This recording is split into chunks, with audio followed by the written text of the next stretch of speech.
amendment. Mr. Speaker.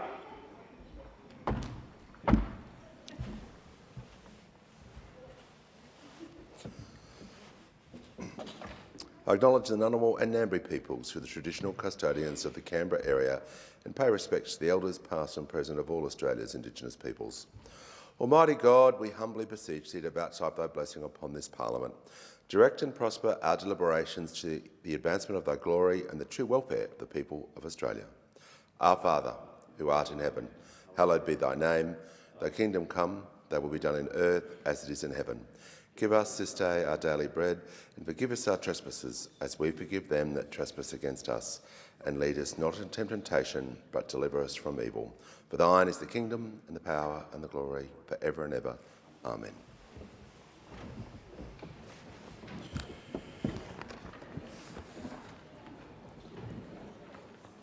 Give the call to the clerk. Government business, notice number 1. Statements on the significant matter on the International Day for the Elimination of Racial Discrimination. Give the call to the Minister for Multicultural Affairs. Thank you, Speaker. Mr. Speaker, next week, from Monday the 16th to Sunday the 22nd of March, Australians will mark Harmony Week. This year, Harmony Week holds a much more sombre note, coming just 3 short months after the horrific anti-Semitic Bondi terror attack and 2 racially motivated planned attacks in Perth that were intercepted by police. And this is why Harmony Week must be a call to action. Because Harmony Week does not stand alone. On the 15th of March, just 1 day before Harmony Week starts, we will acknowledge the International Day to Combat Islamophobia, where we stand against discrimination in all its forms. Islamophobia causes real harm to individuals. It divides communities, and it has no place in multicultural Australia, where prejudice based on religion or belief has no place here. Harmony Week culminates with the United Nations International Day for the Elimination of Racial Discrimination on the 21st of March, a day that reminds us that racism is not abstract, it is not historical, and it is not harmless. While it always falls within Harmony Week, this important international day is a day born of tragedy. On the 21st of March 1960, peaceful protesters in Sharpeville, South Africa, gathered to demonstrate against the apartheid government's oppressive pass laws, which restricted the movement of black South Africans. The protest was organised as an act of non-violent resistance, where participants deliberately presented themselves without the required passbooks, challenging the discriminatory system. Police opened fire on that crowd, killing 69 people and injuring more than 180. The Sharpeville massacre became one of the most defining moments of struggle against apartheid. The international reaction to Sharpeville was immediate and it was profound. Reports of the massacre sparked global outrage and increased pressure on the apartheid regime. And in response, the United Nations declared the 21st of March as the International Day for the Elimination of Racial Discrimination. This declaration called on the international community to redouble its efforts to combat racism, prejudice and discrimination. So, from its start to its end, Harmony Week is not just about celebration. It's also about responsibility, Mr. Speaker. And I take this moment to remind the Chamber that Harmony Day is a concept first introduced by the Howard government in 1999. Following a study commissioned by Eureka's Research, the then government sought to reconceptualise the International Day for the Elimination of Racial Discrimination as Harmony Day, effectively eliminating the meaning and substance of that day. The then government sought to replace it with a superficial day of celebration, as if multiculturalism could be reduced to celebration of food, festivals and colour. And so I speak in this chamber to draw attention to the significance of this day. The International Day for the Elimination of Racial Discrimination reminds us that racism has no place anywhere and that Australia has no tolerance for racial hatred. Yeah. Because harmony is not a poster. Harmony is not a slogan. And it's not something that we can afford to talk about only when it's easy or only when we dress ourselves in colourful costumes. It's something we have to build, something we have to strengthen, and something that we have to defend. Yeah. Australia's multicultural success did not happen by accident. It happened because generations of Australians, including migrant Australians, built a country strong enough to welcome people from every corner of the world and confident enough to be enriched by them. Our story, our story begins with the world's oldest continuing culture, the cultures of Aboriginal and Torres Strait Islander peoples. 60,000 years of culture, of teaching and of learnings. And it continues through centuries of contact, exchange and migration that have shaped, that have shaped the modern Australia we know today. Thank you. Thank you, sir. Appreciate that. Thank you.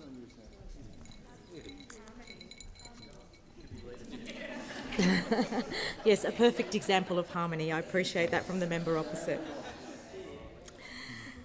Our history and our story continues through centuries of contact, exchange and migration, and they have shaped the modern Australia that we know today. And it has been strengthened by successive generations of migrants who came here in search of opportunity, safety, freedom and a better life. And in doing so, helped build this nation, a nation that has proved to be the lucky country for so many, including my own family. Today, Australia is home to people from more than 300 different ancestries. And while we've always been a continent of many languages, today we are also a nation of many faiths and many traditions. A nation that celebrates Christmas, Easter, Hanukkah, Lunar New Year, Holi, Ramadan, and so many more wonderfully enriching cultural days. We're a nation enriched by millions of people who have brought their histories, their effort and their hopes to help us build something better together. But let me be clear, Mr. Speaker.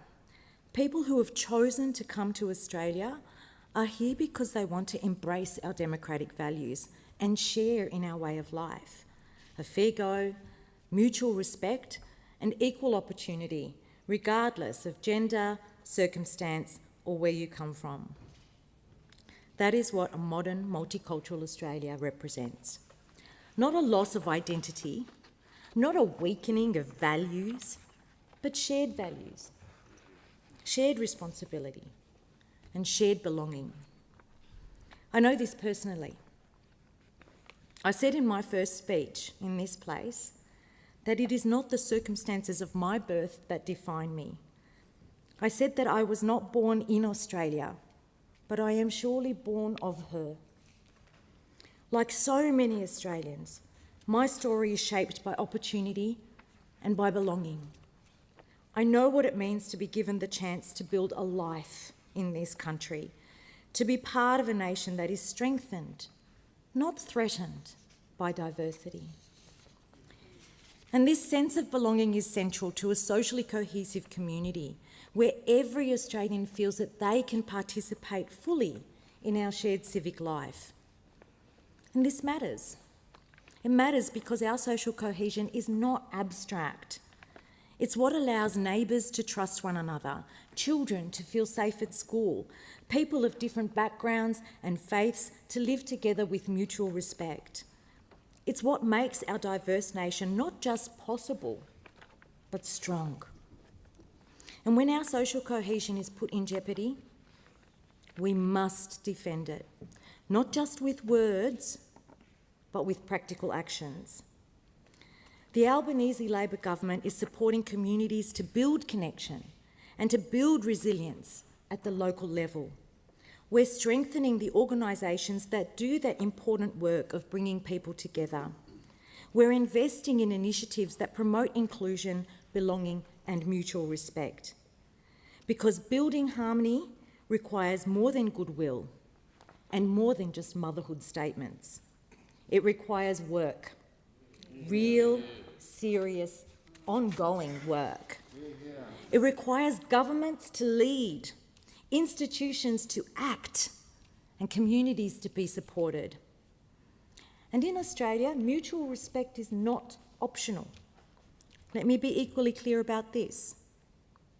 No one in Australia should be abused, threatened, harassed, or attacked because of who they are.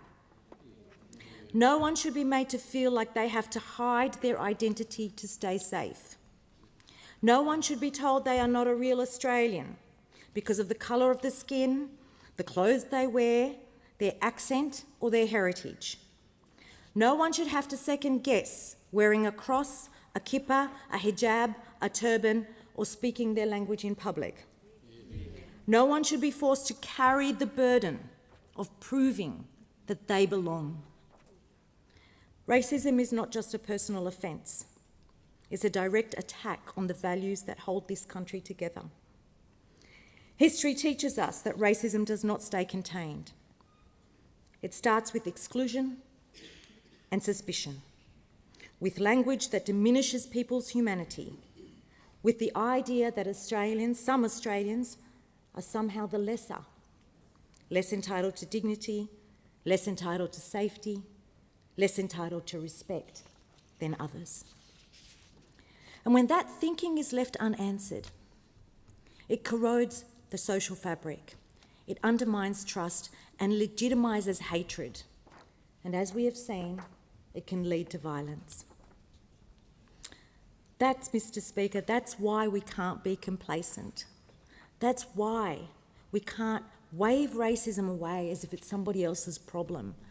And that's why we can't let racism win.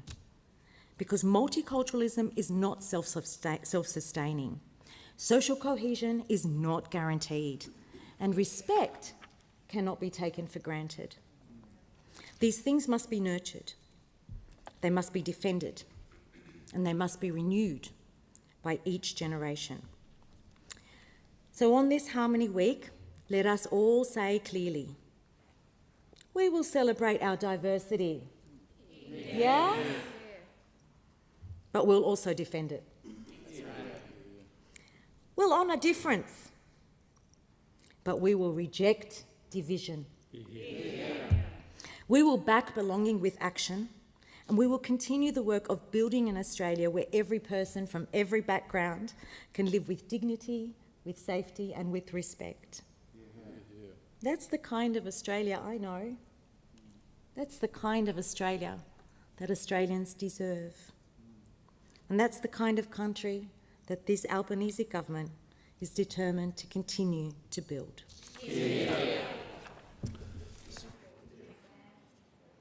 I call the honourable member for Fairfax to speak in response to the Minister's statement. Thank you very much, Mr. Speaker, and I want to commend the Minister on a very fine speech. I rise on behalf of the Coalition to respond to the statement from the Minister about the International Day for the Elimination of Racial Discrimination, a day observed around the world on the 21st of March each year. It's a day that provides an opportunity for contemplation, reflection and action. Not least, it's a day that helps us to focus on the harms that result from racism and discrimination. It encourages us to think more clearly about the responsibility incumbent on all of us to build and maintain societies founded on dignity, equality and respect. In Australia specifically, it provides us with an opportunity to reflect on the best elements of how multiculturalism has contributed to our nation. Over the course of our history, Australia's national story has been shaped by people from every corner of the world. Generations of migrants have come to this country seeking opportunity, safety, freedom, and a better future for themselves and their families. In doing so, they have contributed enormously to the prosperity and vibrancy of modern Australia. Our communities today reflect that history. Indeed, the Australia we know today would simply not exist without the positive contributions of so many people who have come here from elsewhere and chosen to make this country their home. This is worth recognising and celebrating. Australia is widely regarded as one of the most successful multicultural societies in the world. In our nation, people from many cultures, faiths and traditions have come to live together in relative harmony, not bound by them sharing the same ethnic background, nor the same religion, nor the same colour of skin, but bound by a common set of values. Australian values. Values of freedom, equality and a fair go, and a belief in democracy and rule of law. Our national mindset has long been shaped by these values, and the more we diversify as a nation, the more we will rely on these values to unify our nation. In Australia, life itself is sacrosanct, and one's worth as a human being is defined by one's character, not from where one comes. One of the greatest joys of being a parliamentarian is attending citizenship ceremonies, where we have the privilege of welcoming new Australians to join the Aussie family. The moment that these new Australians join our country, they are immediately blessed with freedom. Freedom of religion, freedom of speech, freedom of association, freedom to pursue whatever future they wish for themselves and their families. And they are immediately equal. As a new Australian, they are every bit as an Aussie as is the Prime Minister of the country or the oldest Indigenous Australian. Such is the egalitarian nature of our country. Acknowledging Australia's overwhelming success in this regard does not mean we can ignore the challenges before us, the need to foster social cohesion and to reject discrimination wherever it occurs.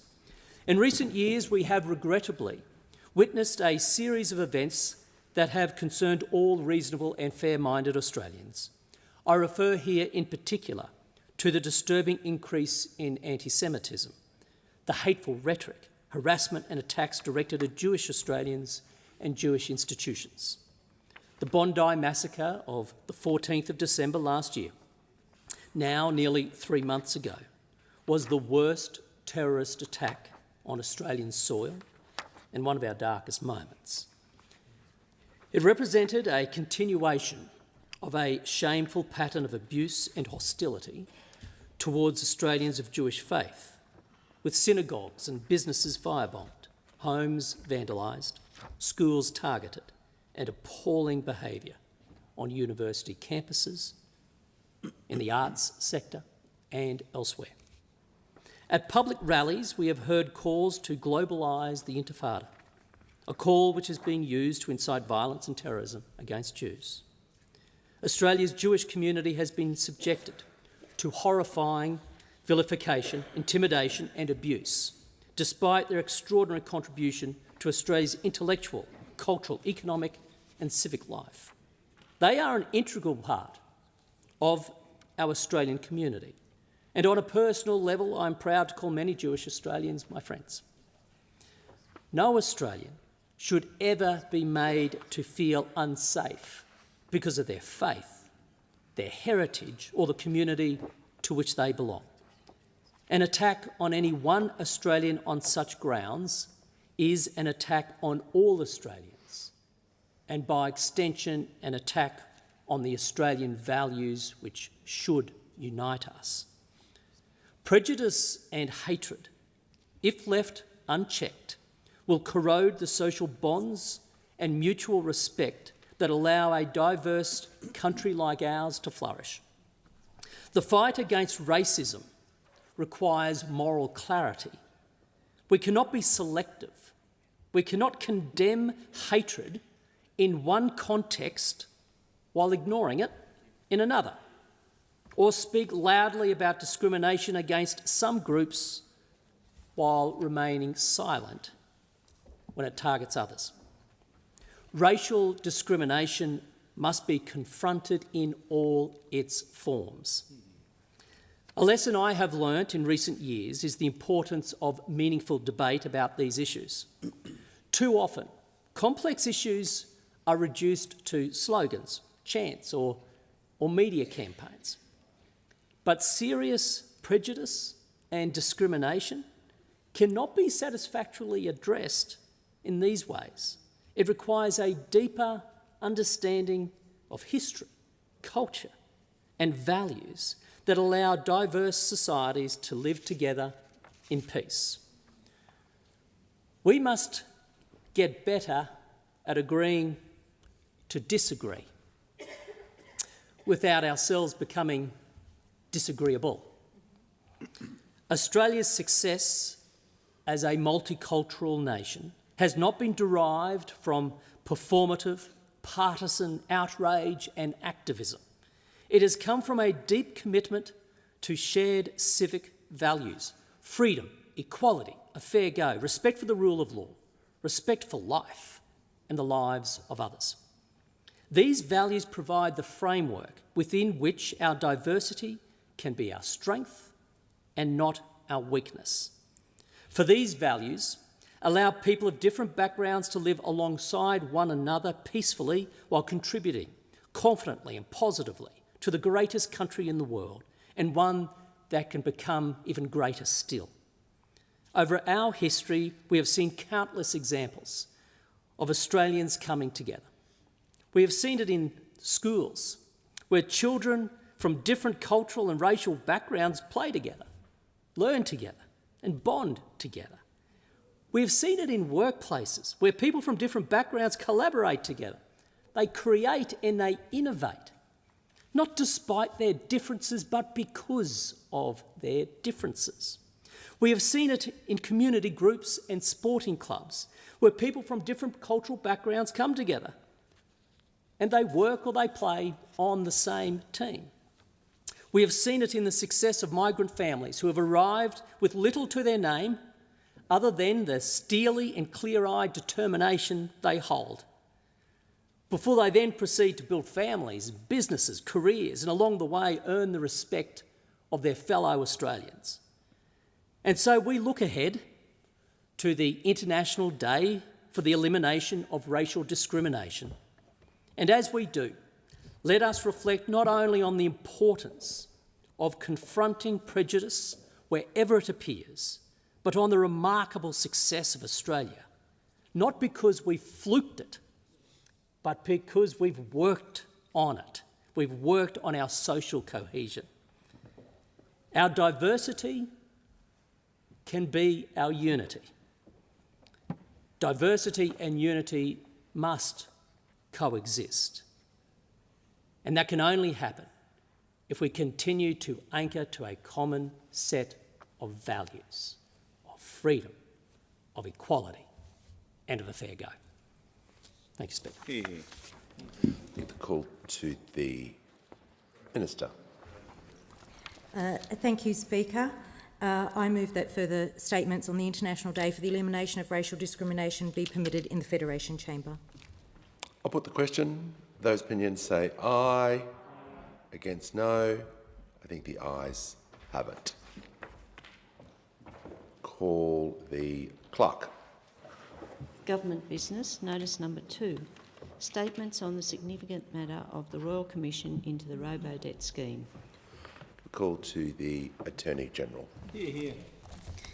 Thank you, Speaker.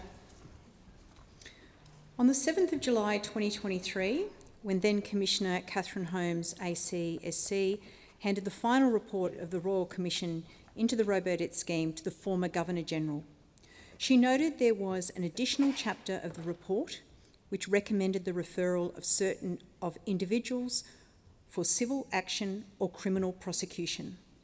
She recommended that the chapter remain sealed and not be tabled with the rest of the report to avoid prejudicing the conduct of any future civil action or criminal prosecution.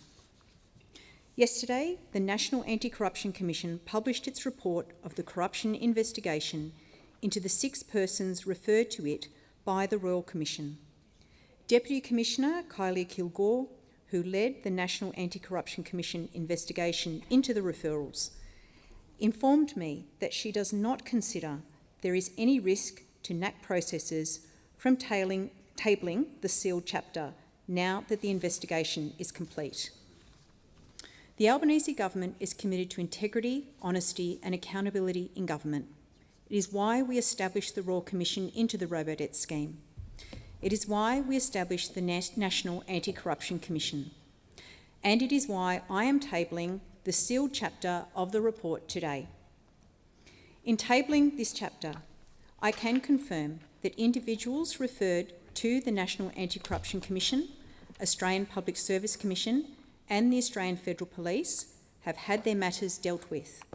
It was important to allow for each of these processes and investigations to run their course. The Coalition's illegal Robodebt scheme caused suffering to hundreds of thousands of Australians. The Royal Commission found that Robodebt was a crude and cruel mechanism, neither fair nor legal, and it made many people feel like criminals. In essence, people were traumatised on the off chance they might owe money. It was a costly failure of public administration in both human and economic terms. This government carefully considered and accepted in principle all 56 of the Royal Commission's recommendations for reform. Out of these 56 recommendations, 52 have been implemented. Implementation of the remaining 4 recommendations, 3 of which require legislative reform, is underway.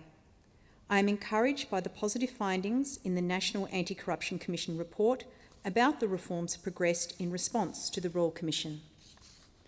The government has also reached agreement on what will be the largest class action settlement in Australian history if approved by the Federal Court.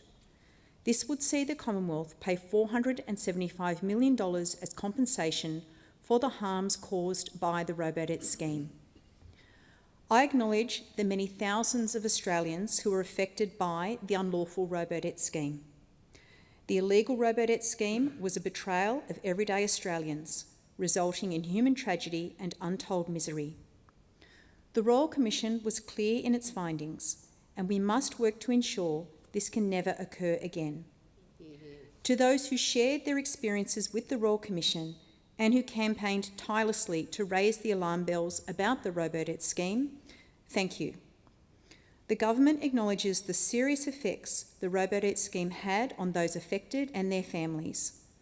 I also acknowledge that the release of this chapter is likely to be challenging for many people. There is support available for those in the Australian community affected by today's release. Please call Lifeline on 13 11 14 or Beyond Blue on 1300 224 636. Thank you. I present a copy of Royal Commission into the Robodebt scheme referrals.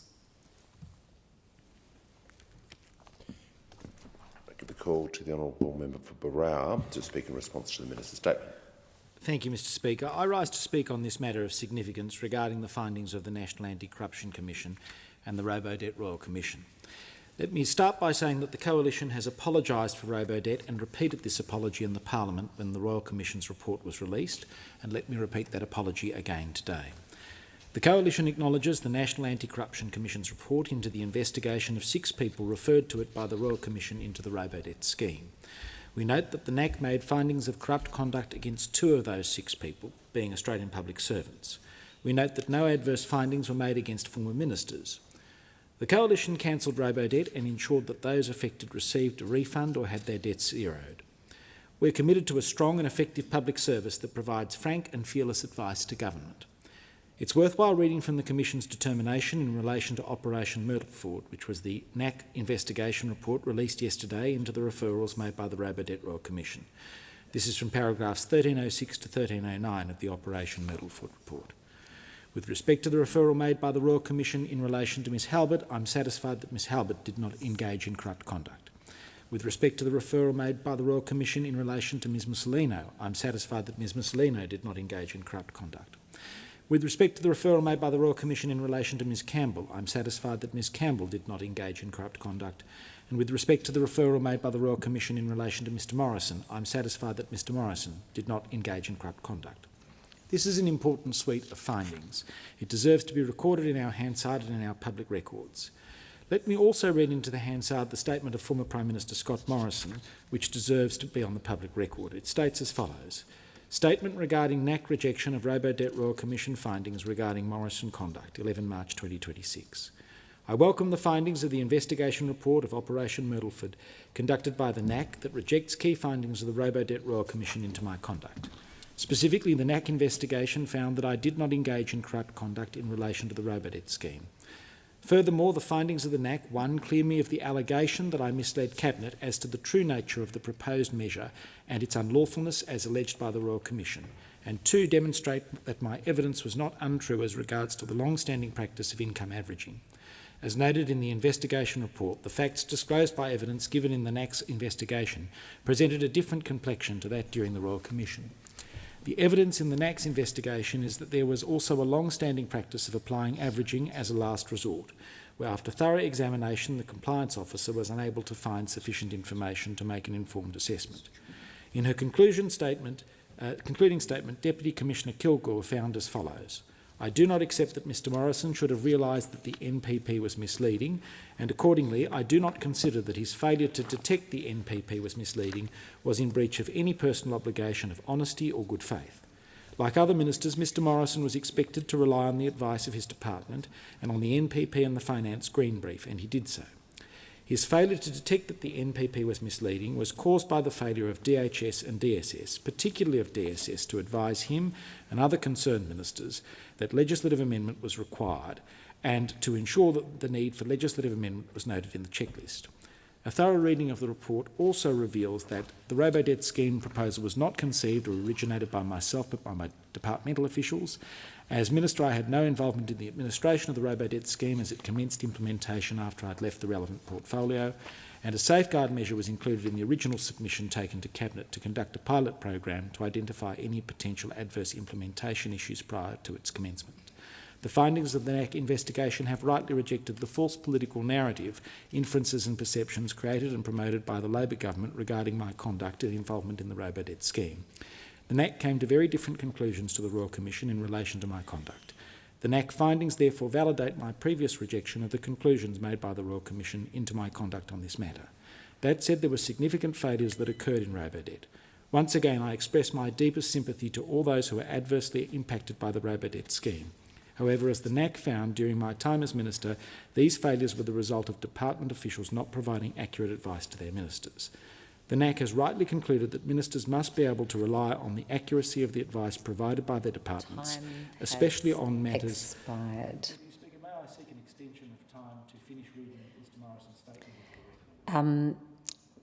If an extension is granted, I would just remind you, you will get half the amount of time you just received, which would be 2 minutes and 15 seconds by my calculation. I will put that, I'm just explaining to the member to be clear that I will cut it off at that time, okay? So that is a motion you're seeking to put to the House now, which is an extension of time. You'll move that way, and is there a seconder? Second, Reservoir. I will put the motion to the House for an extension of time of 2 minutes 15 seconds, or up to. All those of that opinion say aye. Aye. To the contrary, no. I think the ayes have it. That said, there were significant failures that occurred in Robodebt. Once again, I express my deepest sympathy to all those who are adversely impacted by the Robodebt scheme. However, as the NAC found during my time as Minister, these failures were the result of department officials not providing accurate advice to their ministers. The NAC has rightly concluded that ministers must be able to rely on the accuracy of the advice provided by their departments, especially on matters of technical expertise, and receive that advice in good faith. Whether they follow that advice is a matter for those ministers. In this case, I relied upon and followed that advice. The departmental advice and warranties provided to ministers was wrong. As I've stated repeatedly, had the Department of Social Services not withheld their advice that legislation was required to be introduced, that legislation was required to introduce this scheme, I believe a very different history would have emerged. I gave honest evidence to both the Royal Commission and the NAC investigation. I'm pleased that the NAC has displayed the objectivity and independence necessary to properly conduct an investigation into these matters. This is reflected in their findings. I commend Deputy Commissioner Kilgore and all those who worked on this investigation for their meticulous investigation of the facts and thank them for their efforts. I also thank my legal team for their considerable professional efforts and support on these matters over the past several years as these investigations have proceeded. They are the words of former Prime Minister Scott Morrison, and I thank the House for the extension of time. Thank you. I give the call to the Attorney-General. I move that further statements on the Royal Commission into the Robodebt scheme be permitted in the Federation Chamber. I'll put that question to the House. All those of that opinion say aye. To the contrary, no. I think the ayes have it. And I call on the clerk for the next item of business. Government business, notice number 3. Export Control Amendment, clarifying obligations relating to Registered Establishments Bill 2026. Just a moment, I'll give you the call in just a tick. Apologies.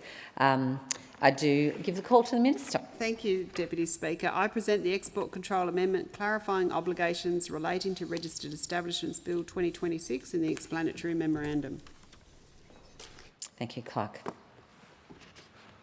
First reading, a bill for an Act to amend the Export Control Act 2020 and for related purposes. Thank you. Minister for Agriculture. I move that this bill be now read a second time. Australia's agricultural exports are forecast to reach around $80 billion this financial year and support a wide range of agricultural businesses across the country. The government plays a key role in facilitating this trade through the assurances we provide to importing countries.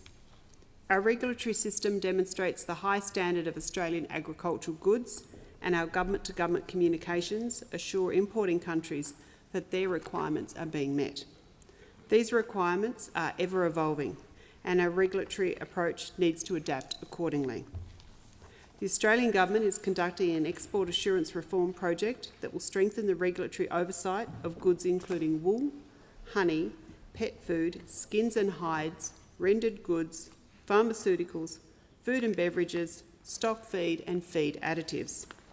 Through this reform process, the government has identified amendments required to the Export Control Act 2020 to ensure that the export regulatory framework continues to function as intended.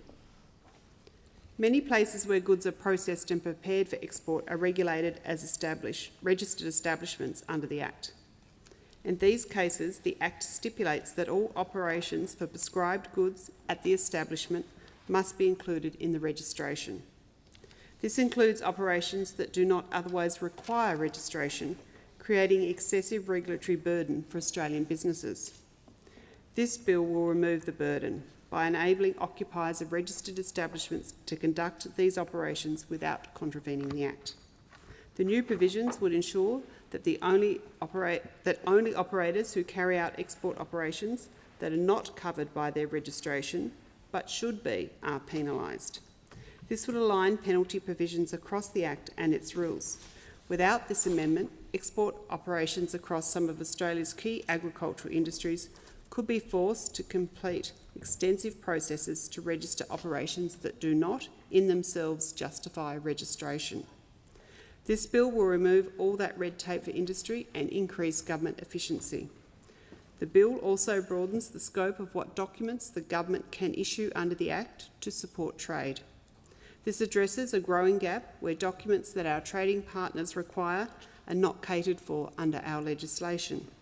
These amendments ensure that the government can provide the support needed to maintain and grow Australia's market access for all agricultural exports.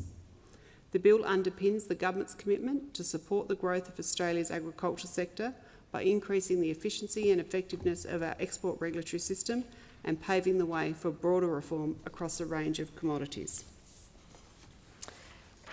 Thank you. The debate must now be adjourned. I move the debate be adjourned. Thank you. And the question is that the resumption of the debate be made an order of the day for the next sitting. All those of that opinion say aye. To contrary, no. I think the ayes have it. Call on the clerk. Government business, notice number 4. Anti-Money Laundering and Counter-Terrorism Financing Amendment Bill 2026. Thank you. Assistant Minister for Immigration. Thanks, Speaker. I present the Anti-Money Laundering and Counter-Terrorism Financing Amendment Bill 2026 and the explanatory memorandum. Clerk. Thank you. First reading, a bill for an act to amend the Anti-Money Laundering and Counter-Terrorism Financing Act 2006 and for related purposes. Assistant Minister. Thanks, Speaker. I move that this bill now be read a second time. Transnational serious and organised crime actors continue to adapt and develop new ways to exploit Australian community members and target our economic systems to generate illicit profits and launder the proceeds of crime. Money laundering is not a victimless crime, Speaker. Each year, billions of dollars of illicit funds are generated from criminal activities such as drug trafficking, cybercrime, child exploitation, tax evasion and other illegal and corrupt practices. It's also used by authoritarian regimes to fuel corruption and undermine the rule of law across the world.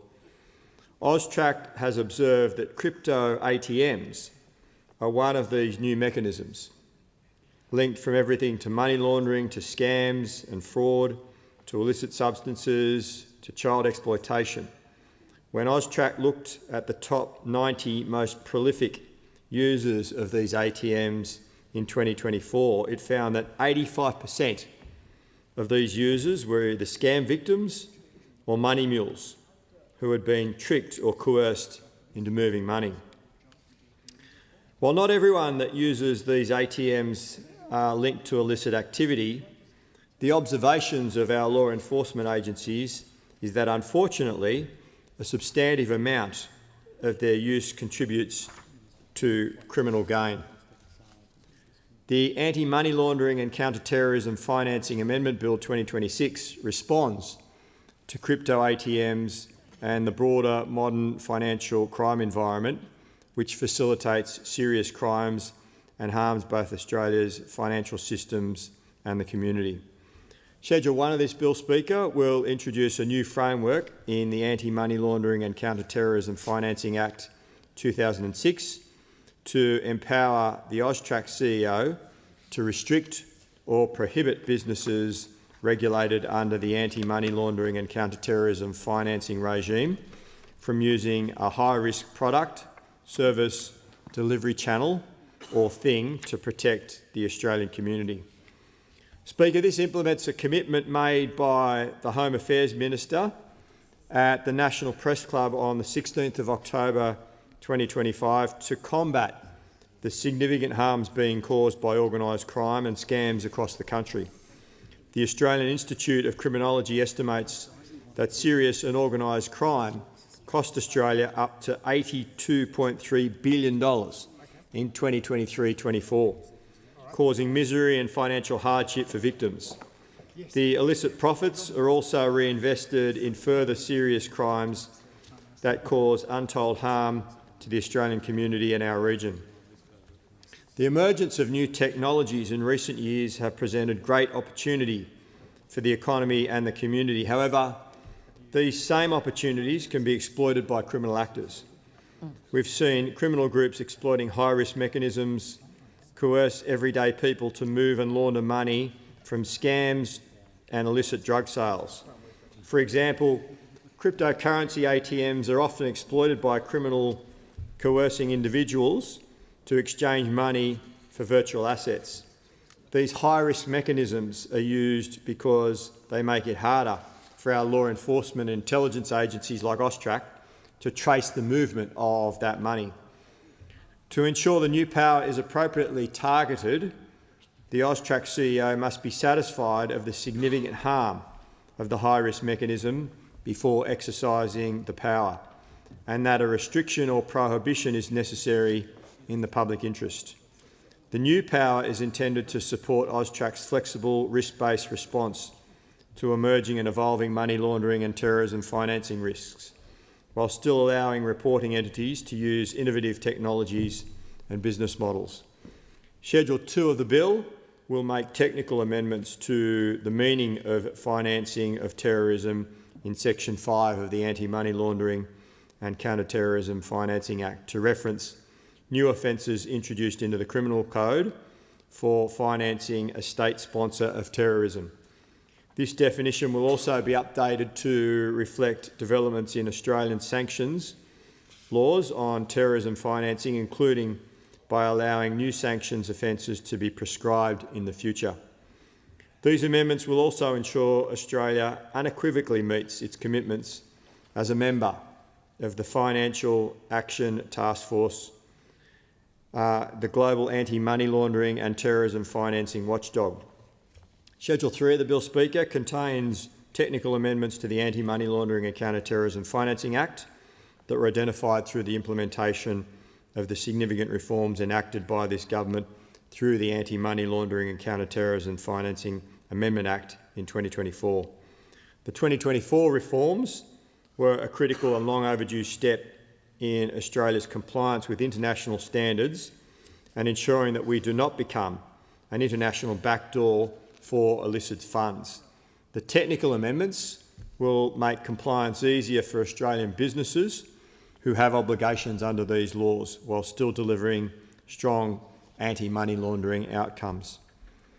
The Australian Government, Speaker, will always act to prevent the criminal abuse of our economy and the harm suffered by this criminal abuse and the causes to our entire community.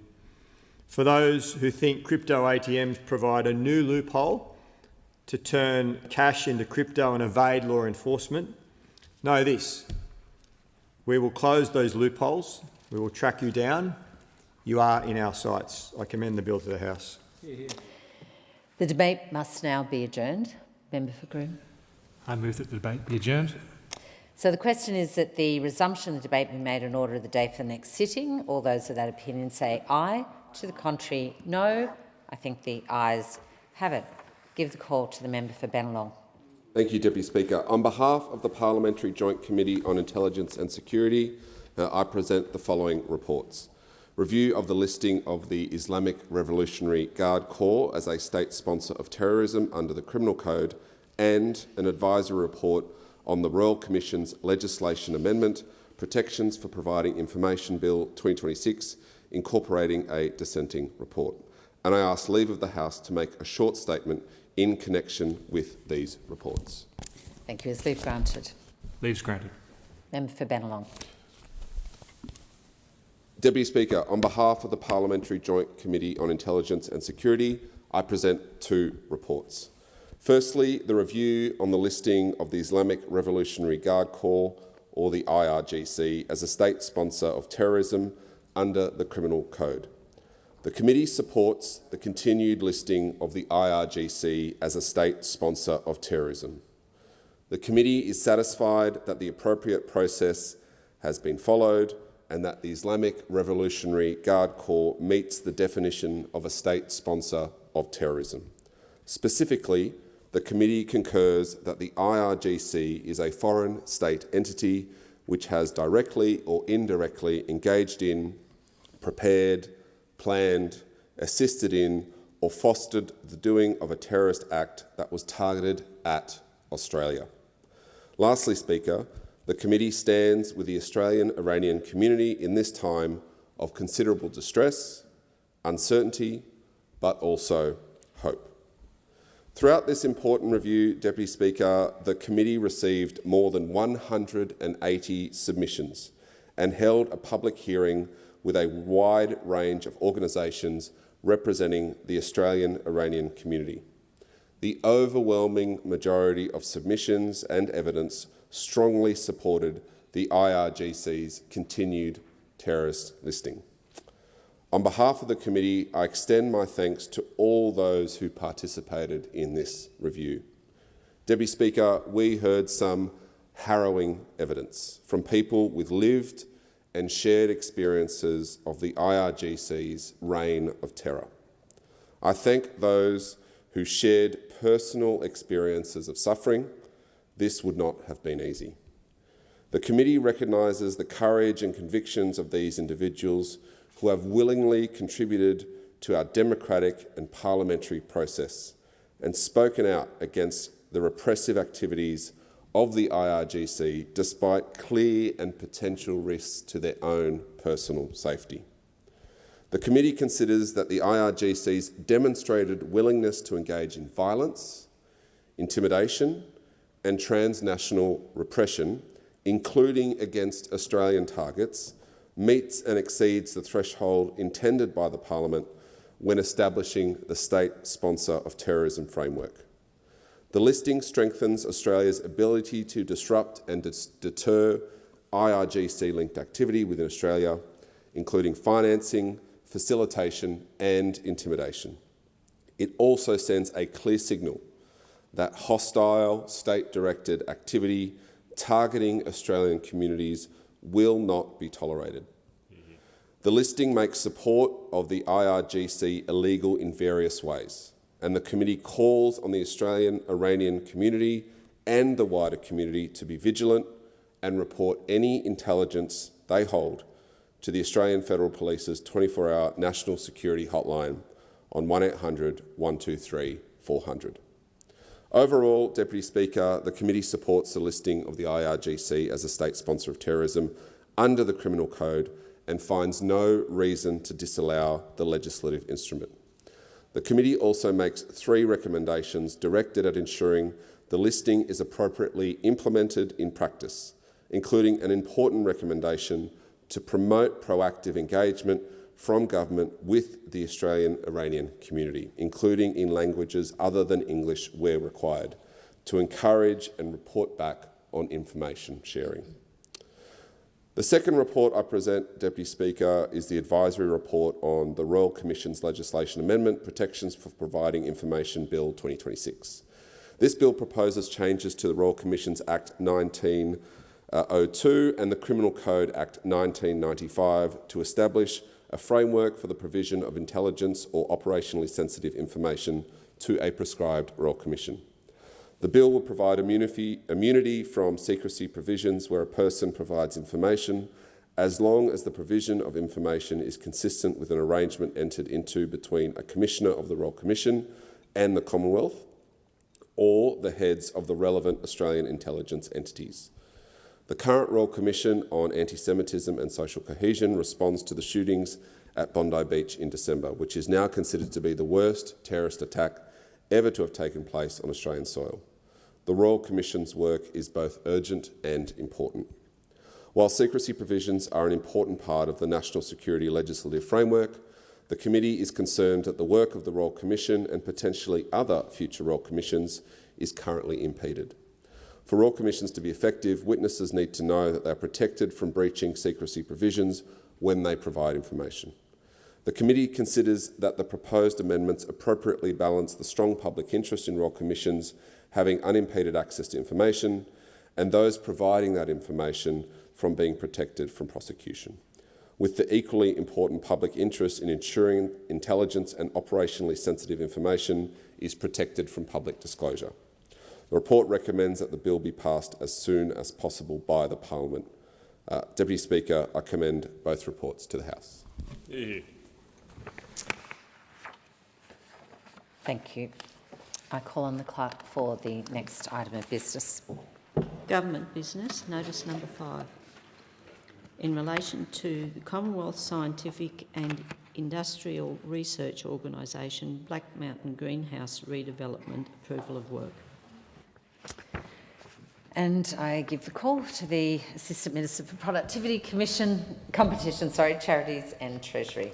Thank you, Deputy Speaker. I move that in accordance with the provisions of the Public Works Committee Act 1969, it is expedient to carry out the following proposed work, which was referred to the Parliamentary Standing Committee on Public Works and on which the committee has duly reported to Parliament. Commonwealth Scientific and Industrial Research Organisation, Black Mountain Greenhouse Redevelopment. The Commonwealth Scientific and Industrial Research Organisation seeks approval from the Parliament to replace critical greenhouse infrastructure at Black Mountain in the ACT that was damaged during a hailstorm in January 2020. The project will provide new and refurbished greenhouses with supporting facilities to replace the greenhouse infrastructure and capability damaged by the hailstorm. The new facilities will support the organisation to undertake research and development for government and industry across agriculture, biodiversity, environment and biosecurity. The estimated total cost of the works is $37.9 million, excluding GST. The proposed works were referred to the Public Works Committee on the 2nd of September 2025. Following its inquiry, the committee recommended that the House of Representatives resolve that it is expedient to carry out the proposed works. Subject to parliamentary approval, construction is expected to commence in April 2026 and be completed by August 2028. On behalf of the government, I would like to thank the committee, ably chaired by the member for Macon, for undertaking a timely inquiry. I commend the motion to the House. Thank you. I'll put the motion to the House. All those of that opinion say aye. To the contrary, no. I think the ayes have it. Call on the clerk. Government business, notice number 6. In relation to the Commonwealth Scientific and Industrial Research Organisation, Australian Centre for Disease Preparedness, Stage 1, Part Life refit. Assistant Minister for Productivity, Commission, Charities and Treasury. Thank you, Deputy Speaker. I move that in accordance with the provisions of the Public Works Committee Act 1969, it is expedient to carry out the following proposed work, which was referred to the Parliamentary Standing Committee on Public Works and on which the committee has duly reported to Parliament. Commonwealth Scientific and Industrial Research Organisation, Australian Centre for Disease Preparedness, Stage 1, Part Life refit. The Commonwealth Scientific and Industrial Research Organisation seeks approval from the Parliament to undertake the first stage of the proposed Part Life refit at the Australian Centre for Disease Preparedness in Geelong, Victoria. The refurbishment will be delivered in 2 stages. Stage 1 will provide a new high containment laboratory wing containing 3 main laboratory suites with a connection into the existing building via an access way, part replacement of high-risk equipment, external services and enabling works. Stage 2 will be the subject of a separate Parliamentary Works Committee referral. The estimated total cost of Stage 1 works is $372.2 million, excluding GST. The proposed works were referred to the Public Works Committee on 2nd of September 2025. Following its inquiry, the committee recommended that the House of Representatives resolve that it is expedient to carry out the proposed works. Subject to parliamentary approval, construction is expected to commence in 2026 and be completed by late 2028.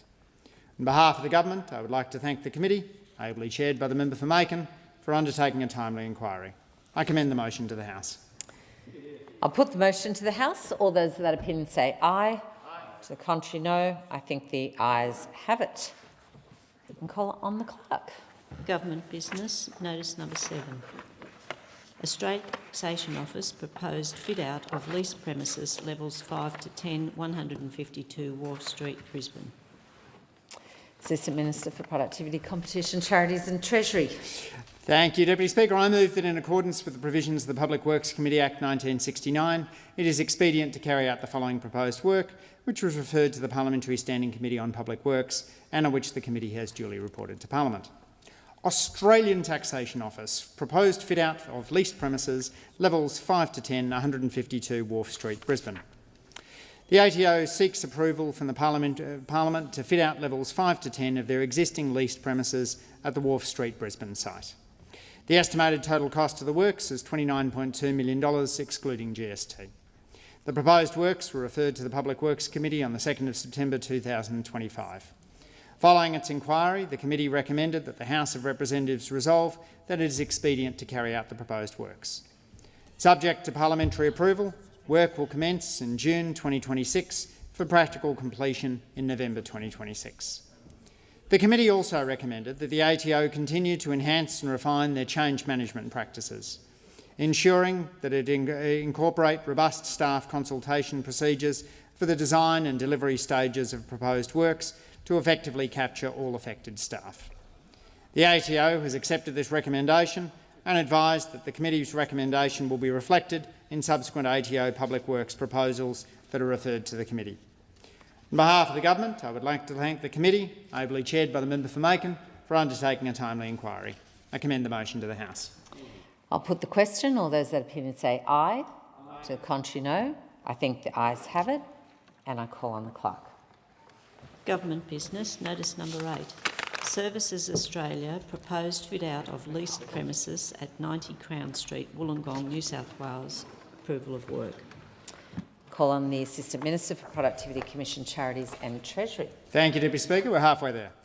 I move that in accordance with the provisions of the Public Works Committee Act 1969, it is expedient to carry out the following proposed work, which was referred to the Parliamentary Standing Committee on Public Works and on which the committee has duly reported to Parliament. Services Australia proposed fit-out of leased premises at 90 Crown Street, Wollongong, New South Wales. Services Australia seeks parliamentary approval to proceed with the proposed fit-out of leased premises at 90 Crown Street, Wollongong, New South Wales.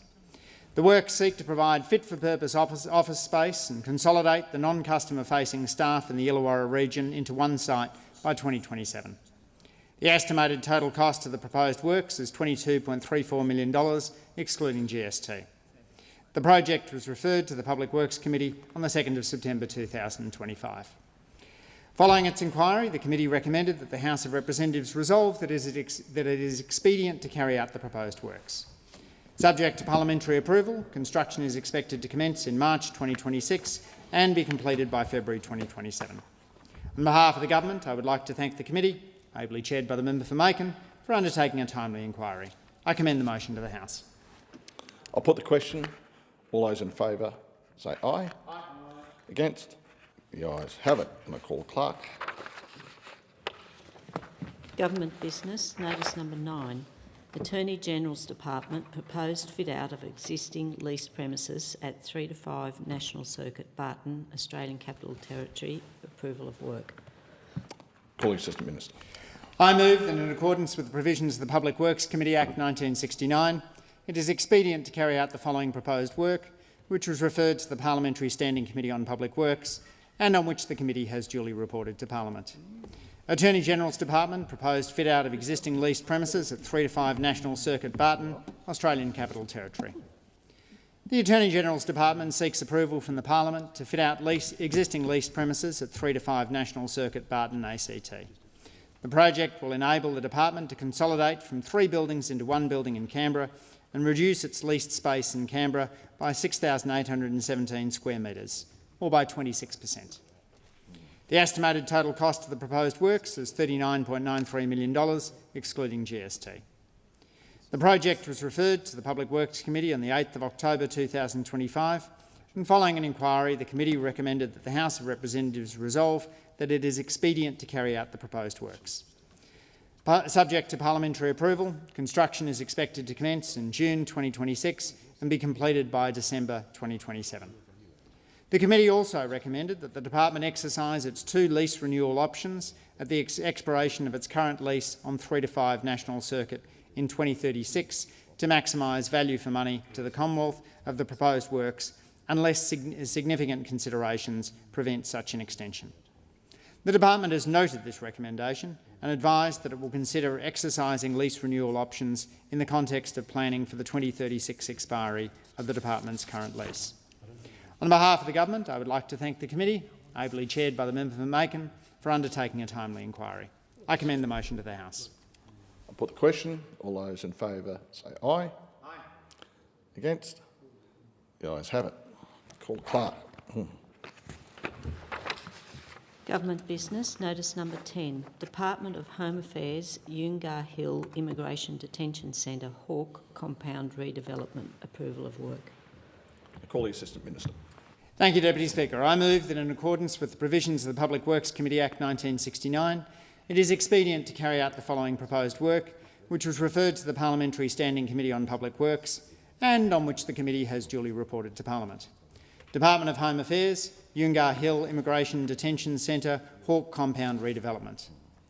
The Department of Home Affairs seeks approval from the Parliament for upgrade works at the Yungar Hill Immigration Detention Centre, located at Northam, approximately 90 kilometres northeast of the Perth Central Business District. The estimated cost of the work is $34.95 million, excluding GST.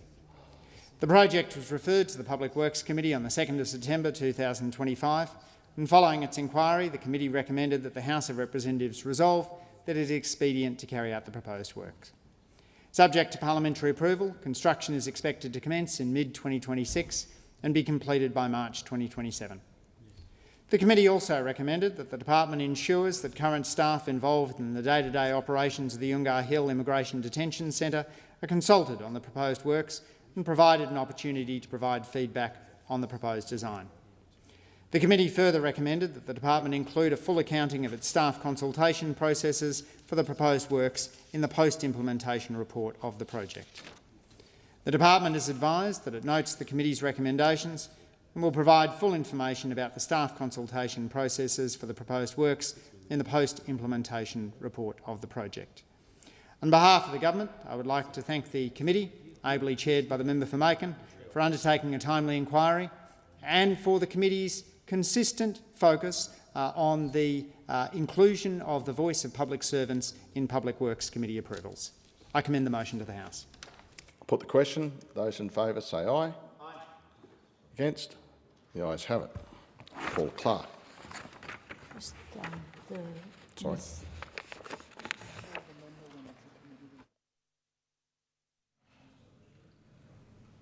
I call the member for Reid. On behalf of the Joint Committee of Public Accounts and Audit, I present the committee's report 515, Inquiry into the Effectiveness of Australia's National Anti-Doping Scheme, and ask leave of the House to present a report to the committee by Dr. Martin Parkinson, AC PSM, entitled Independent Post-Election Review of the Parliamentary Budget Office 2025 to 26.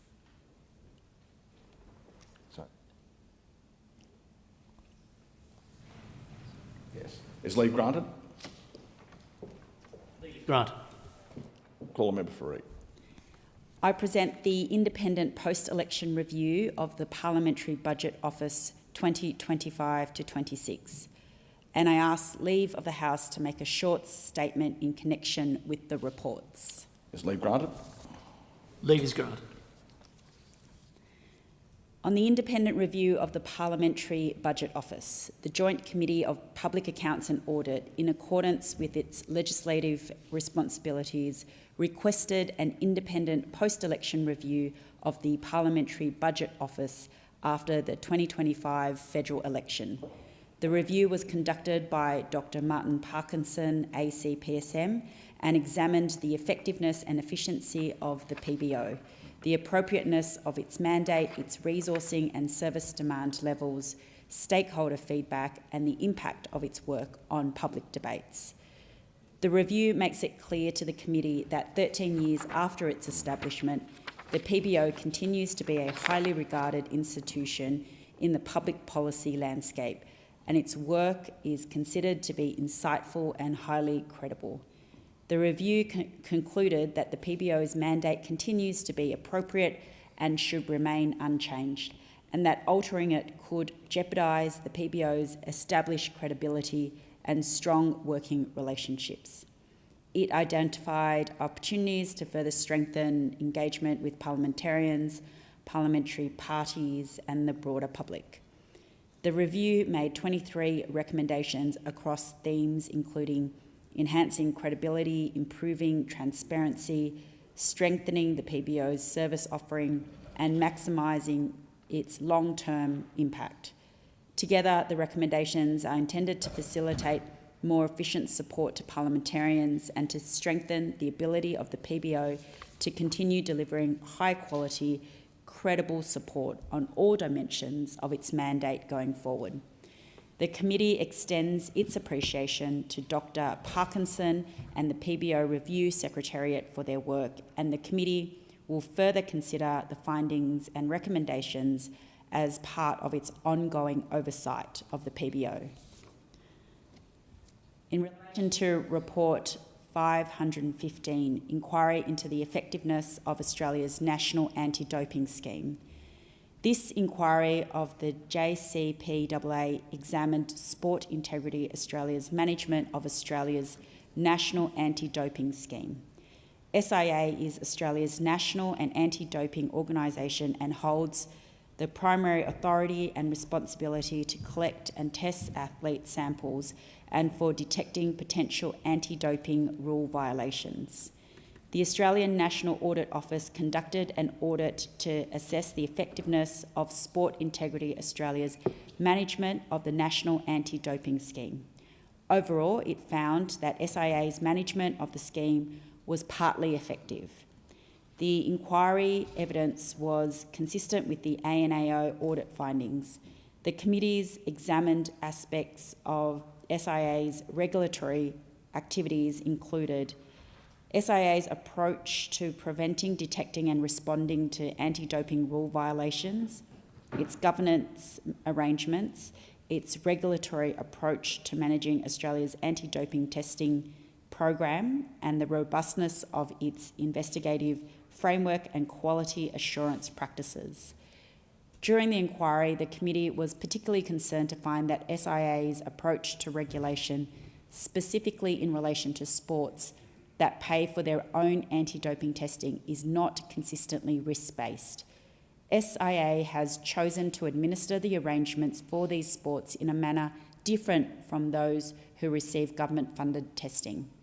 In the absence of clear documented processes demonstrating how risk assessments inform decision-making, arrangements with user-pays sports can create the perception of unequal treatment or regulatory capture.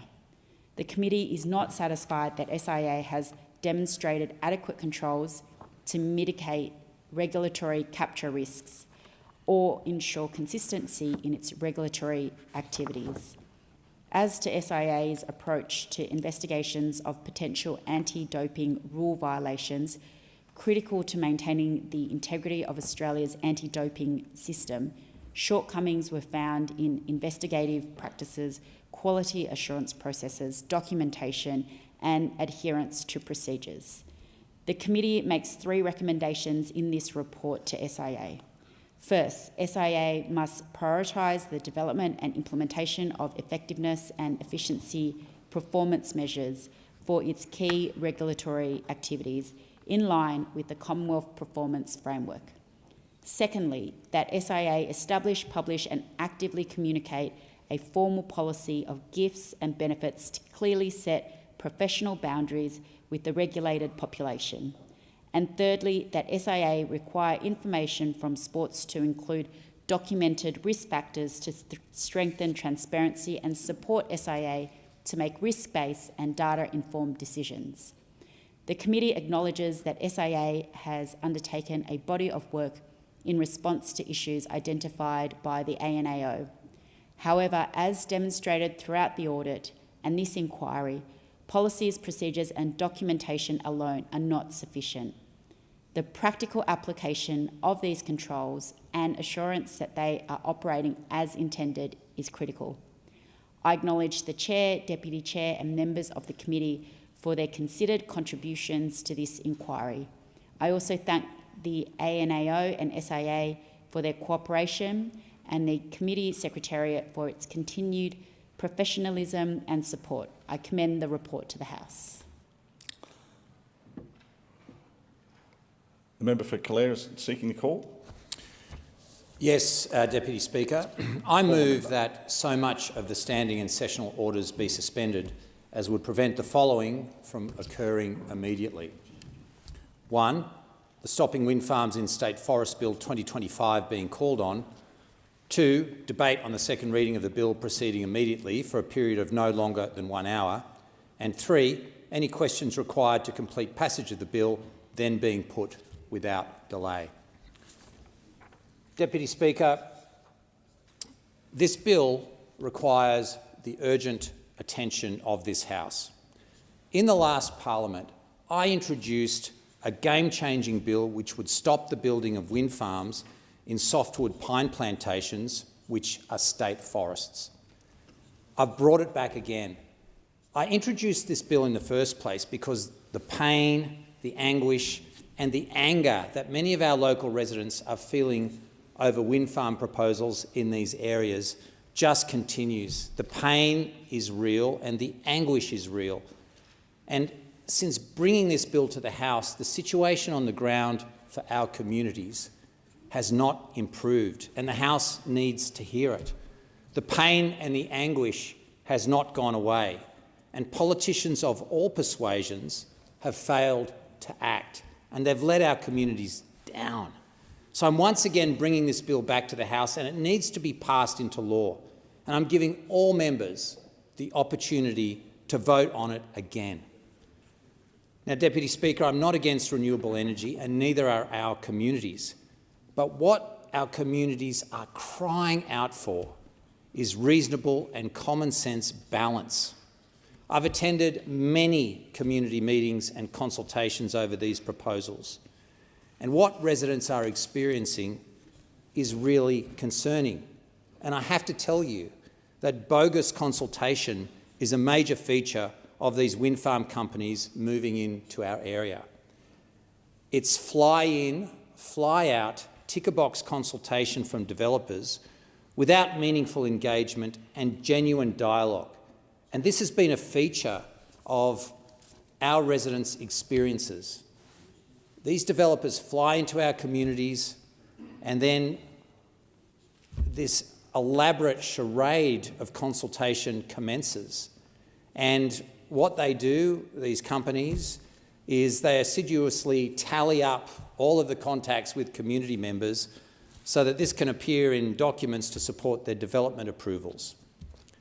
And I have to tell you that there's a strong feeling in our communities that they are just being played for mugs by people with no real stake in a local area, besides the businesses operated by their bosses, which are overseas for the most part, wind farm companies. And so many of these companies are foreign, and the decisions made about turbine placement are made in foreign boardrooms with little regard to the impact on residents.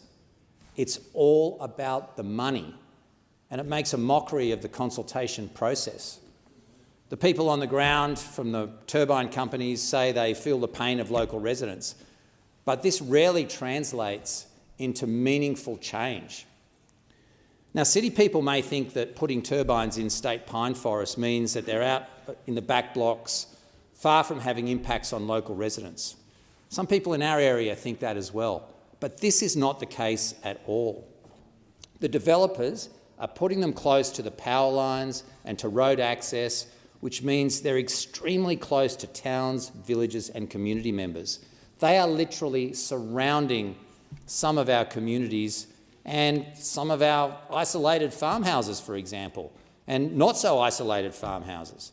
In the case of the Sunny Corner wind farm, some residents were given maps that showed 300-metre turbines less than 1 kilometre from their homes, just a few hundred metres. I had one resident approach me to tell me that he'd sunk all of his super into his house and land package and that he can't sell it now because of the proximity of the turbines, which he pointed out, one being just 700 metres away. And people in the cities don't understand the anguish and the stress that this causes our local residents. And I've been contacted by many constituents who've spoken of the mental toll that this takes on them. There's a real human cost to this that is too often lost and overlooked and ignored. And in the case of the Sunny Corner wind farm proposal, the developer Samiva has clearly placed turbines in locations that will cost them the least, yet impact residents the most. It's all about the money, and profits, sadly, are being put ahead of people. And it's appalling. People have had enough of it. In the Oberon area, the developers of the Pines wind farm, Tag Energy and Stromlo, have managed to turn a whole community and region against it. And the backlash in and around Oberon has just been extraordinary. And an example of the doublespeak of these companies occurs with this instant example. The developers told me that they would only be putting turbines within the boundaries of the state forests. They made that very clear when I first spoke to them. And this has turned out to be blatantly false. They have been shopping turbines outside the boundaries of the state forests after giving those assurances that have proved to be false, and they're moving into the Trunky Creek area, a small close-knit farming community that just want to get on with their lives without this hanging over their heads. The community's in shock. So I say to TAG Energy and Stromlo, move on. Read the community and move on. Just leave the area. As I've said, for all of the so-called consultations and the calming words of the city-based consultants on the ground, decisions about turbine placement are for the most part made in foreign boardrooms far, far away. It's a business decision, and moving turbines away from impacted residents costs money. It's the same with the Kerrs Creek wind farm near Molong. I spent months and months trying to work through the community concerns with the developer, RES, which is controlled by the McAlpine Group in the United Kingdom. And after all of that, there's been hardly any movement at all, no meaningful movement. And this whole consultation process has been a waste of time. Does anyone really think the United Kingdom boardroom of the McAlpine Group of companies is really going to care what the people in the Molong area want? I don't think so. So how did we get here? It's a failure of politics and politicians. Politicians doing nothing. The problem is that the wind farms are regulated by state planning laws, and in 2021, the New South Wales National Party passed a law to put wind farms into state forests. And when they did it, they did not properly regulate and set out the rights of impacted residents and neighbours. And it was exactly the same with the creation of the renewable energy zones, which the National Party created. And they again abjectly failed to properly regulate them. And look what has happened with Energy Co and AceRes in the Marothery Road area near Gulgong. They basically bulldozed a centuries-old wildlife corridor and have wrought significant and devastating destruction on that local community, all in the name of saving the environment. It should not have come to this, and it would not have come to this if the National Party had done its job, but it has failed. And so what this bill will actually do is use the corporation's power within the Constitution to provide that a corporation must not construct, install or commission a wind farm in a state forest. And to put it beyond doubt, and without limiting the definition of state forest, it includes the Sunny Corner State Forest near Portland and Lithgow, the Vulcan State Forest, the Mount David State Forest and the Ganang State Forest. They are all in the Oberon area. And also the Canobolas State Forest near Orange. And I've had many constituents contact me about the Spanish company Iberdrola's planned wind farm in the Canobolas State Forest, known as the 4 Mile Creek Wind Farm. And they are very upset about it, and this bill would stop it. The bill and the operative clause are not limited to those named state forests. They are for any state forest. So it's now up to all parties to get behind this bill, because our communities want action. And given that the National Party has brought this mess onto our communities, this unregulated mess onto our communities, this bill aims to clean it up. Our communities need support, and they need their voices heard. They want their voices heard, and they want these wind farms in state forests stopped. So I commend this bill to the House, and I urge every right-thinking member in the House of Representatives to come down and support it. Our communities and our residents need this bill, and they need the support of members in this place. Is there a seconder for the motion? Second the motion, exercise my right to speak, Mr. Speaker. I've had practical experience in the outcomes that the honourable member is referring to. The Cholumban wind farm was on the front page of the Spectator magazine. It was a national issue. And the outrage the people concerned, which is the heartland of the electorate I represent, was the last remnant jungles on Earth. There's a little bit in Africa, there's a little bit in South America, there's a little bit in Australia, and that's about it. There's hardly any jungles left in the world. They were putting Cholumban Wind Farm right alongside the remnant jungle on Earth, right alongside it.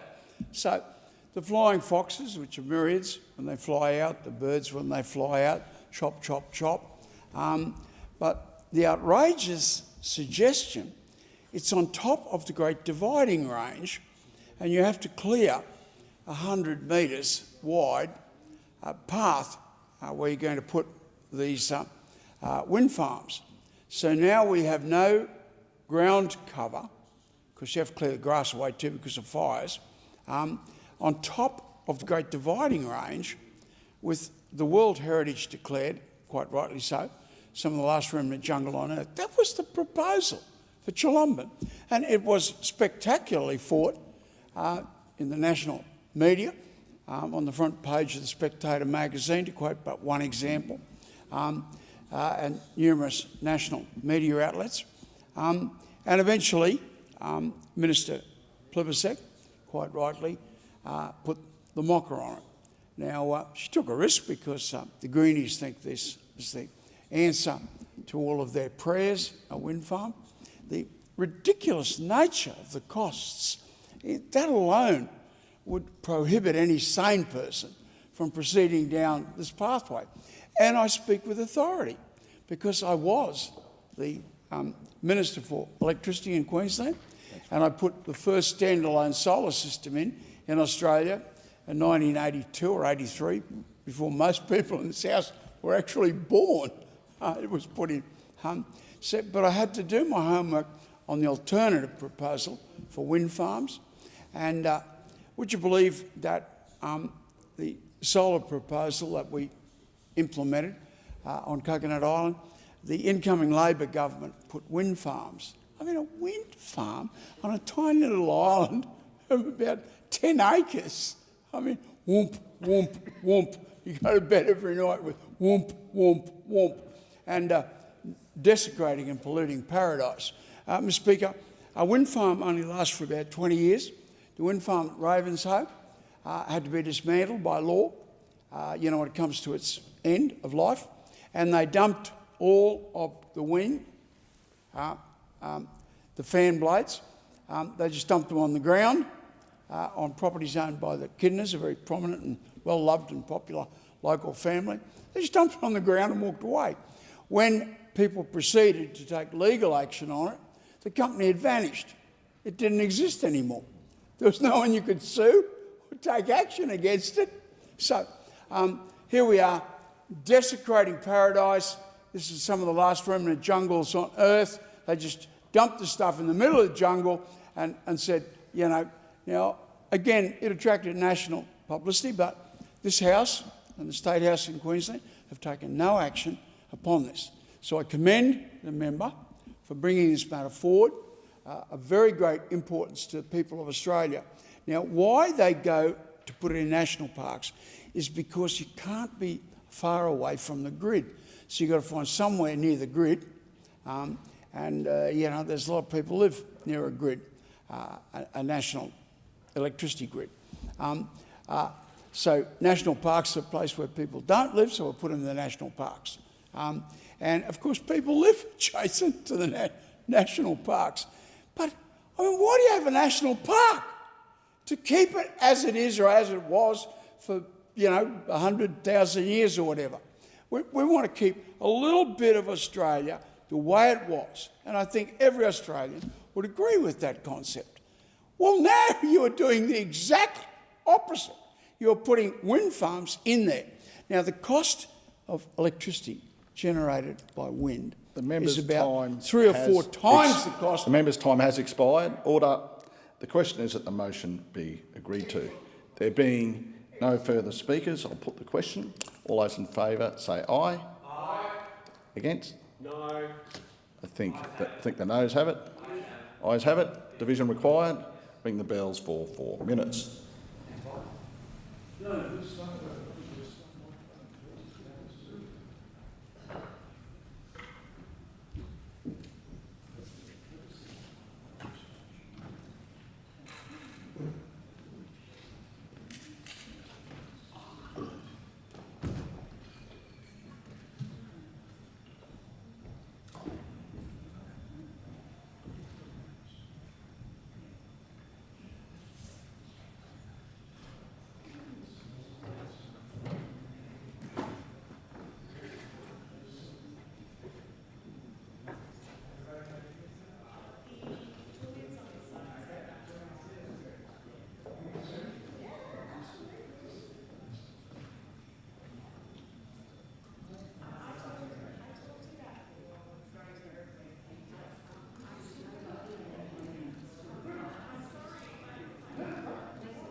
Lock the doors.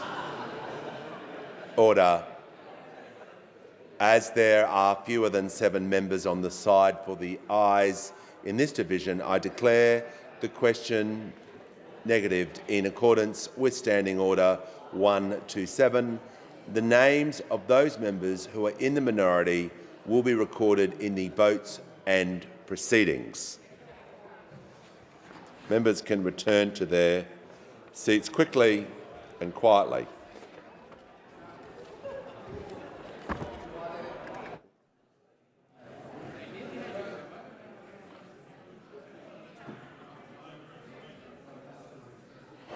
Order. If members can return to their seats quickly and quietly, I will call the clerk. Government business. Order of the day number 1. Appropriation Bill number 3, 2025-2026. Resumption of debate on the second reading. Before the debate is resumed on this bill, I remind the House that it has been agreed that a general debate be allowed covering this bill and the 2 related appropriation bills. The question before the House now is the bill be now read a second time. Give a call to the honourable member for Adelaide. Thank you, Mr Speaker. And Mr Speaker, in the time that's left, I'd like to talk about another issue in my electorate, and that is... I'll just get the member to seek leave.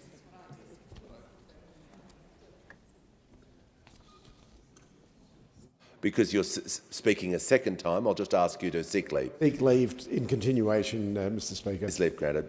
Granted. Leave is granted. The member may continue. Thank you, Mr Speaker. And one last issue that I wanted to speak about in the Appropriations Bill, which I didn't get the chance to do so the other day, was housing, which is very important, and especially in my electorate. Certainly housing has been an issue for a long time across Australia, and homelessness remains a serious challenge. And this Albanese Labor government, Deputy Speaker, is working to turn this around. Since coming into government, more than 220,000 Australians have bought their first home. Rent assistance has increased for over 1 million households, and more than 25,000 social and affordable homes are in planning or construction, included in my seat of Adelaide. And the government's committed to $45 billion to build more homes to support renters and help more Australians into home ownership. And it was only recently that I attended Uniting on Hawker project in my electorate at a sod-turning ceremony with the Premier, Mr Malinauskas. This was a great project, housing project that's being worked in collaboration with the state government and the federal government. We launched the program. It's on behalf of Claire O'Neill. I was there, of course. And the project's not just about building apartments, it's about rebuilding lives. And to see the people that will be going to these houses, it's restoring their stability and giving them hope for the future and creating a place where people can feel safe, valued and supported. So Uniting on Hawker will replace some outdated buildings with 30 modern, thoughtfully designed apartments combining both social and affordable housing. These homes will be built across 2 levels with shared communal spaces designed to encourage the friendship, the connection, and create a real community. And this is what our focus was and at the campaign of the last federal election, that we would focus on housing, certainly for women who are the biggest cohort of homelessness at the moment, the fastest growing rate, especially women over 55. And this housing project will ensure that it houses people that are in vulnerable situations. And every aspect of this development has been shaped with care and safety in mind, Deputy Speaker. Universal design principles will make sure that every home is accessible, comfortable and suited to women with different physical needs. Deputy Speaker, another project I attended in my electorate was the Laura and Alfred West Cottages home, and I was honoured to be there again representing the Honourable Claire O'Neill, the Minister for Housing, and to stand there that day to celebrate the project, which will deliver again secure, modern and dignified homes for women over the age of 55. Right there in my electorate, you actually see the promises that the federal Albanese Labor government making come to fruition, and it's something that fills me with immense pride. Deputy Speaker, these homes are just more than bricks and mortar. It's about housing human beings, and they are a promise that we see these people, we value them, and we will not leave older women behind. Through the federal government's Housing Australia Future Fund, or the HAF funding, there's investment in redevelopment projects all around my electorate that provide safe and contemporary homes for older women, who are the biggest group of women finding themselves in vulnerable homelessness positions, who are tragically, as I said, the fastest growing group at risk of homelessness. And this is not a statistic, Deputy Speaker, that we just sit with comfortably, nor one we can ignore. It's a call to action, and these events that I went to launch these projects is part of our answer. Deputy Speaker, that particular project is a $13.3 million project. It delivers 29 new homes in my electorate, 29 new homes, Deputy Speaker, and stands as a powerful reminder that housing availability, social infrastructure and dignity in ageing are priorities shared across the federal government and with our state colleagues, of course, because they were assisting as well. So previously there were some ageing cottages there. They were falling apart, and on that very site, which served their community well for their time, but their time has passed, and what rises in their place is not simply new housing, it is a renewal. So the Laura and Alfred West Cottage homes represent opportunity, stability, safety and ultimately a place to call home, a home where older women can rebuild, reclaim their independence and reimagine their futures. To believe Housing Australia trustee of the Laura and Alfred West Cottage homes, I extend my thank you to them for their great work that they do in our community, housing vulnerable people. And not only have they delivered this incredible redevelopment in conjunction with the state and federal government, but their commitment has restored hope, Deputy Speaker, strengthened our community and ensured that more South Australian women can live with the security and respect that they deserve. So I thank them for helping us build a future where every woman, regardless of age and circumstances, has a safe place to call home. Thank the member. And the question is that the bill be now read a second time, and I call the member for Brisbane. Thank you, Deputy Speaker, and I rise in support of the Appropriations Bills 25 to 26. Now, just under a year ago, the Albanese government took to the voters of Australia an ambitious plan to ease cost of living pressures and to rebuild the economy. Now, that plan was built around 3 main pillars: that the economy worked for people, not the other way around, that no one was held back and no one left behind, and that workers would earn more and keep more of what they earn. We hear these words daily in this House. Now, this plan was backed up by an ambitious agenda around a fairer industrial landscape, around housing, healthcare, renewable energy and climate, education and the environment, all designed to simultaneously address the biggest challenge confronting our communities, cost of living. So these bills put money behind this plan, enabling the Albanese Labor government to deliver for Brisbane and every other electorate across this country. Let's start with cost of living relief.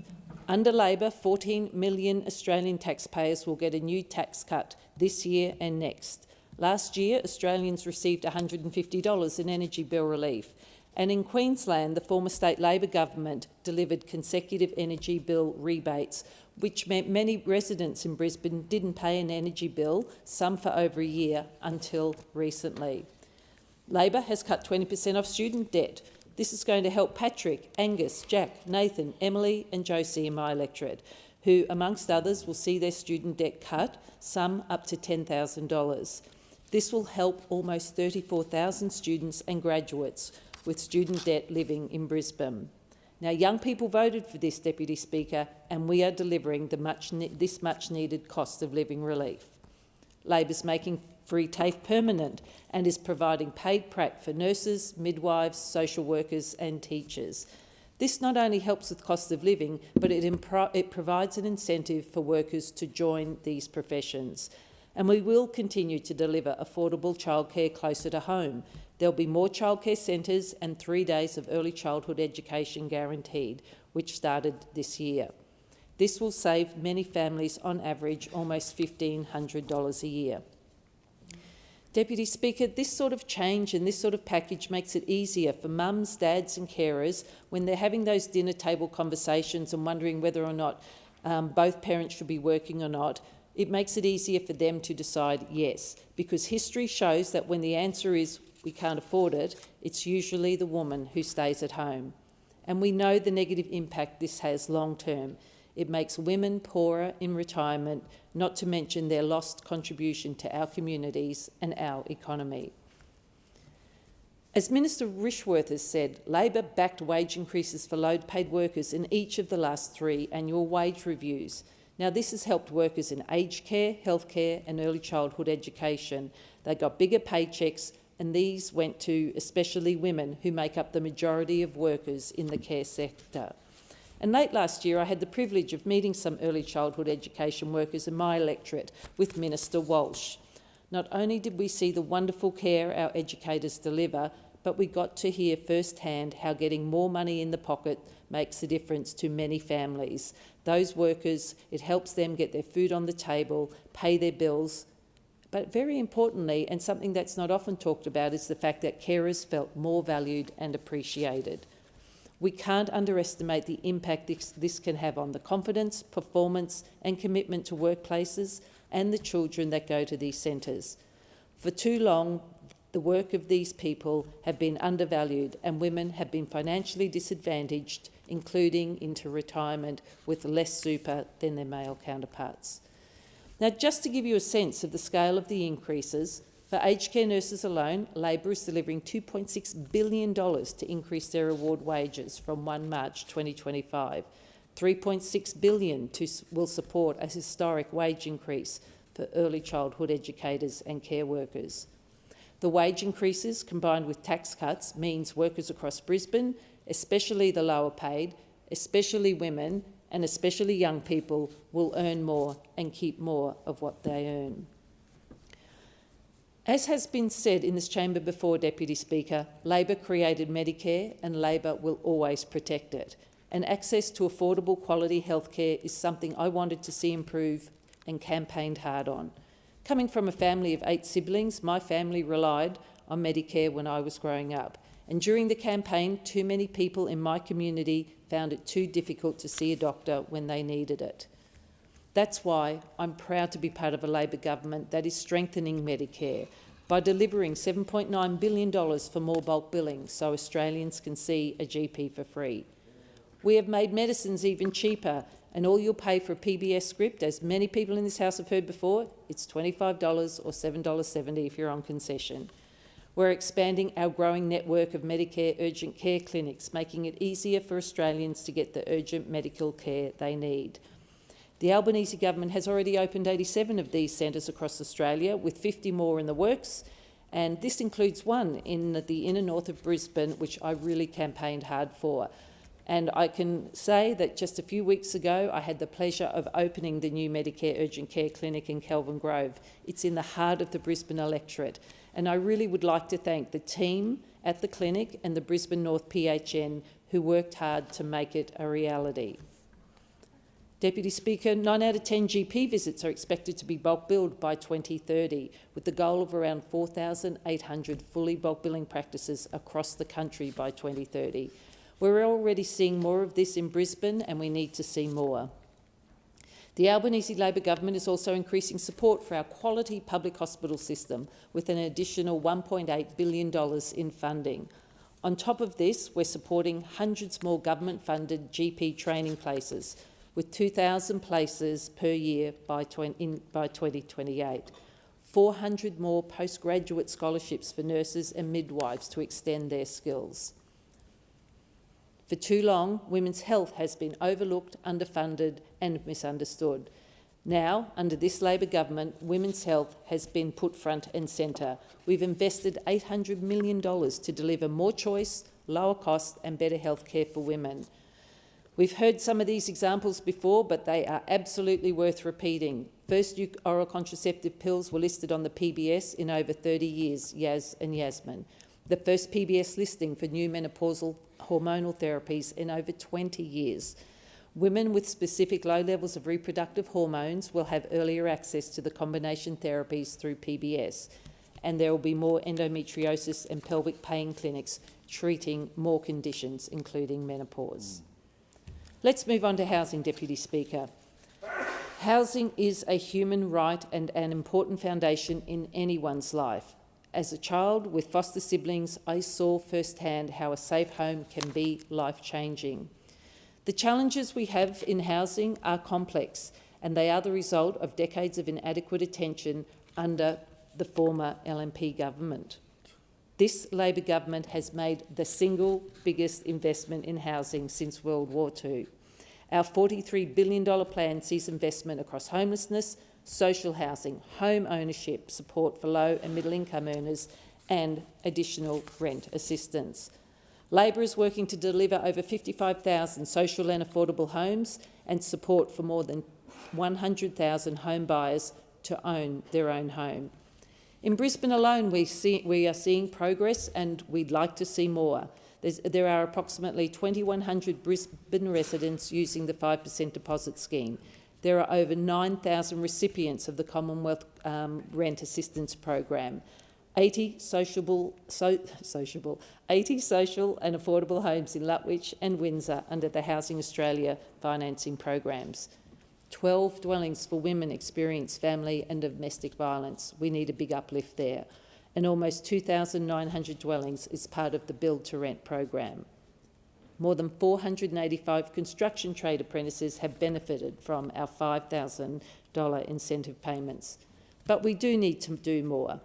And across the country, Labor is delivering more homes, and this includes unlocking more homes through the $4.5 billion for states, territories and local governments to address local infrastructure backlogs and meet housing targets, providing $120 million from the National Productivity Fund for states and territories to remove barriers to modular and prefabricated construction, and $50 million to scale up Australia's capacity in modern construction methods to build more homes more quickly. We've also banned foreign buyers from purchasing existing dwellings for 2 years from 1 April 2025, and there's up to $10,000 for eligible apprentices in housing construction occupations. In addition, the government is delivering 45% increase in the maximum rates of Commonwealth rent assistance, along with stronger renters' rights through a better deal for renters. Moving on to education, Deputy Speaker. Having access to affordable education is an important foundation in anyone's life. It provides an opportunity to live the life we want. Education has the power to change lives.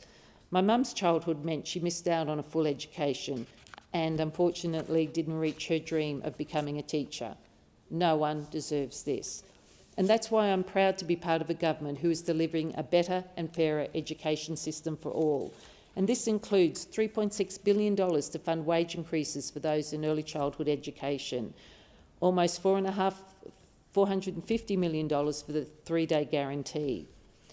$1 billion to establish the Early Childhood Education Fund to increase supply of early childhood educators. Putting public schools on the path to full funding, making free TAFE permanent, cutting student debt by 20% for 3 million Australians, and making their loan repayments fairer. And an additional $2.5 billion to reform our universities, including to support more students from underrepresented backgrounds. Now, Deputy Speaker, while there is a big program to improve living standards and the lives of people across Australia, we recognise there also has to be responsible financial management. And these bills, through important amendments, which can help pay for more government services by making $800 million in savings in the first year. In doing so, this Labor government is delivering on its commitment, though, to rebuild and strengthen our public service. Agencies are already achieving savings through reduced spending on contractors, consultants, labour hire and in other areas. And already the Labor government, in its first term, has found $5.3 billion in savings while not affecting the quality of services or reducing the number of staff employed. Labor will continue to do the work we need to do to rebuild the public service after inheriting one that was hollowed out after a decade of the LNP outsourcing, uninvesting and undervaluing the work that public servants do and the services they deliver. Let's not forget it was those opposite whose plan at the last election was to cut 41,000 public service jobs and the services Australians rely on. And I have to put on record that I value the work of the tens of thousands of public sector workers who live in my electorate in Brisbane, and we thank you for your service to the people of Brisbane. Deputy Speaker, these bills will deliver on the government's economic plan, which is focused on rolling out responsible cost of living relief and building a stronger economy. Because on this side of the House, we stand for lower taxes. We stand for workers earning more and keeping more of what they earn. And we believe that no one should be held back and no one should be left behind. I commend the bills to the House. The question is that bill be now read a second time, and I call a member for Macquarie. Thanks, Deputy Speaker. The appropriation bills provide a great opportunity to step back and take a look at how this government, the Albanese government, is delivering on the commitments we've made across vital portfolios: health, education, social services, climate change and energy, and cost of living assistance that we have been able to deliver. In my own electorate of Macquarie, I want to start with our Hawkesbury Urgent Care Clinic, which is up and running in Cable Street, Windsor. This is something our community wanted, and thousands of people signed my petition to get a Hawkesbury Urgent Care Clinic. The data backed up the need for it too, to ease the pressure on the busy Hawkesbury District Hospital, where around 42% of presentations in 24-25 were for semi-urgent or non-urgent conditions. Now, we know how useful the urgent care clinic is turning out to be, and I've had the privilege of visiting it, and I look forward to the official opening of it next week. But it's already up and running, and people like Jenny are writing to me about it. Jenny said, and these are her words from an email, "I had told my family the details of the urgent care clinic and they saw Facebook posts. Yesterday, my great-granddaughter suffered an accidental face plant, resulting in a cut lip. The parents took her to Hawkesbury Hospital, were seen straight away by a triage nurse, but the wait time was not pretty for a distressed one-year-old. So they took her to the urgent care clinic in Windsor, were seen immediately, were reassured and back home before normal bedtime with a happy little girl. What a great outcome for all," Jenny says. And I agree with Jenny. This is a great outcome, and this is exactly the kind of urgent but not life-threatening situation that urgent care clinics are there for. And I'm so glad our Hawkesbury community has the service now, with other urgent care clinics also located in Penrith and servicing the lower Blue Mountains part of my electorate, and in Rouse Hill for other parts of the Hawkesbury. The other really important health change that we have made and funded is the new endometriosis and pelvic pain clinic for the Nepean Blue Mountains Primary Health District. So I want to talk about this clinic and the difference it makes in women's lives. It's particularly pertinent to be talking about it because we are in Endometriosis Awareness Month. The Winmalee Medical Centre opened our endometriosis and pelvic pain clinic in recent weeks, and again I am looking forward to the official opening of that coming up. I held an endo high tea for Endometriosis Awareness Month at the weekend, and we heard from practice manager Leanne, GP Dr Lakshmi and nurse navigator Kayleen about how the intake process would work, the referral pathways that they're developing up and down the mountains, across through towards Penrith and including into the Hawkesbury, for the whole range of endometriosis and pelvic pain treatments that may be required to meet women's needs and support them through what is a very difficult condition. As my constituent Rachel wrote to me, I wanted to reach out to you and let you know how encouraged I am by your continued efforts in this area. It took 20 years for me to get the endo diagnosis that shocked my doctors and did not at all surprise anyone else. I'm so glad to see the progress in this space and to see women being diagnosed younger and younger. And in fact, that was one of the questions that came up at our endo high tea was, how old do you have to be to seek help? And the answer is there's no age limit, no bottom limit, no top limit. These endometriosis pelvic pain clinics also offer menopause support. And this is one place for women who have experienced either challenges over many years or are just experiencing challenges now, can go and get expert help. And I really commend the attitude that Winmalee Medical Centre is taking. It recognises it's on a big learning curve, and it is also going to have a role at uplifting the skills and understanding of GPs right across the primary health network. Deputy Speaker, both the urgent care clinic and the endometriosis and pelvic pain clinic are exactly the kind of practical outcome that makes a real difference to residents across Macquarie. But another measure that's making a very big difference is the pharmaceutical benefits scheme prescription medicines being set at a maximum of $25 a script.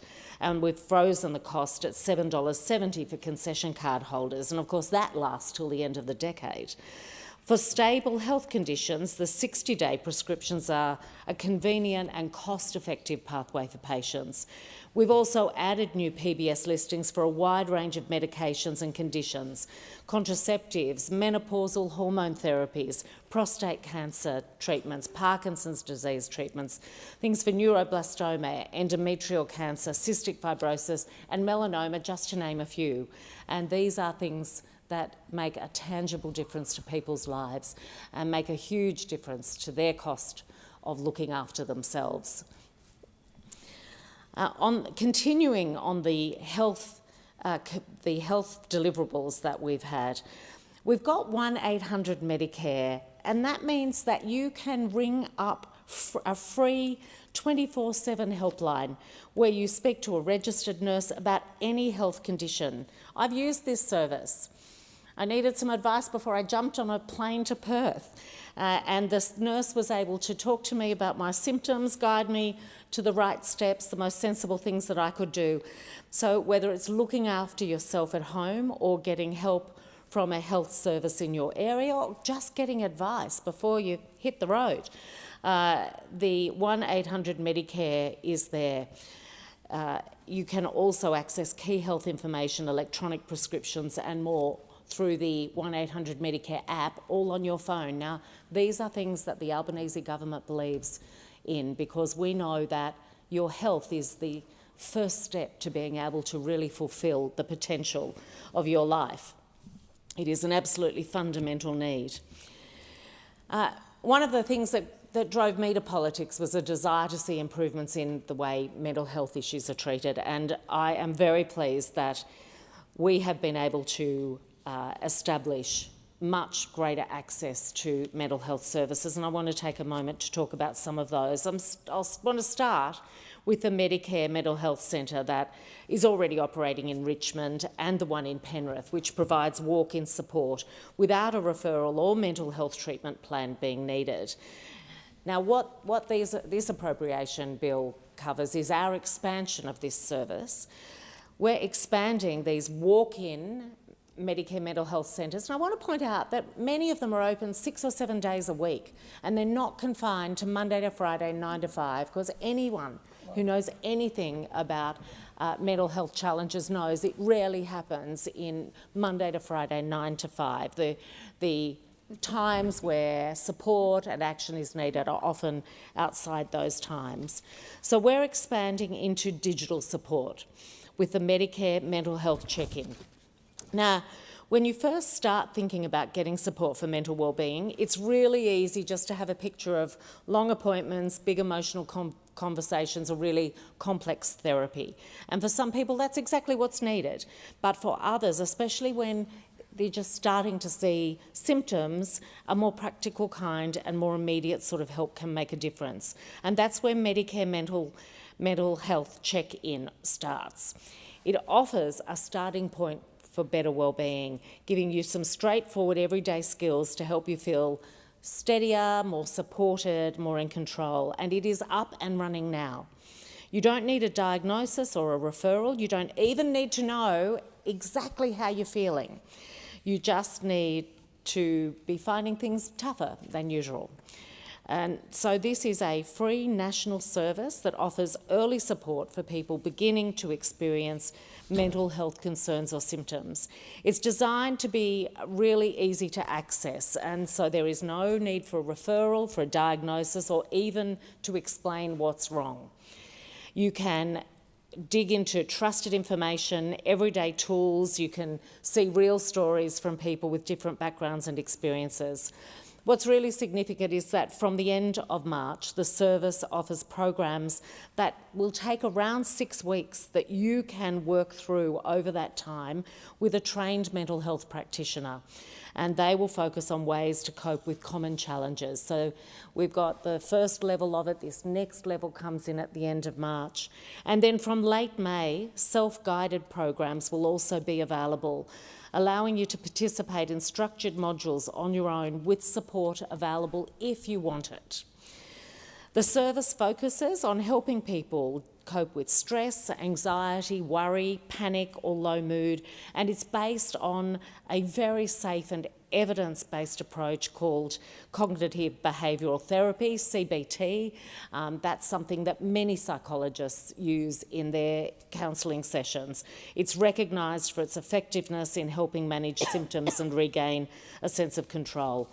So this is a really key next step in our objective to enable people to provide free mental health support when they need it and where they need it.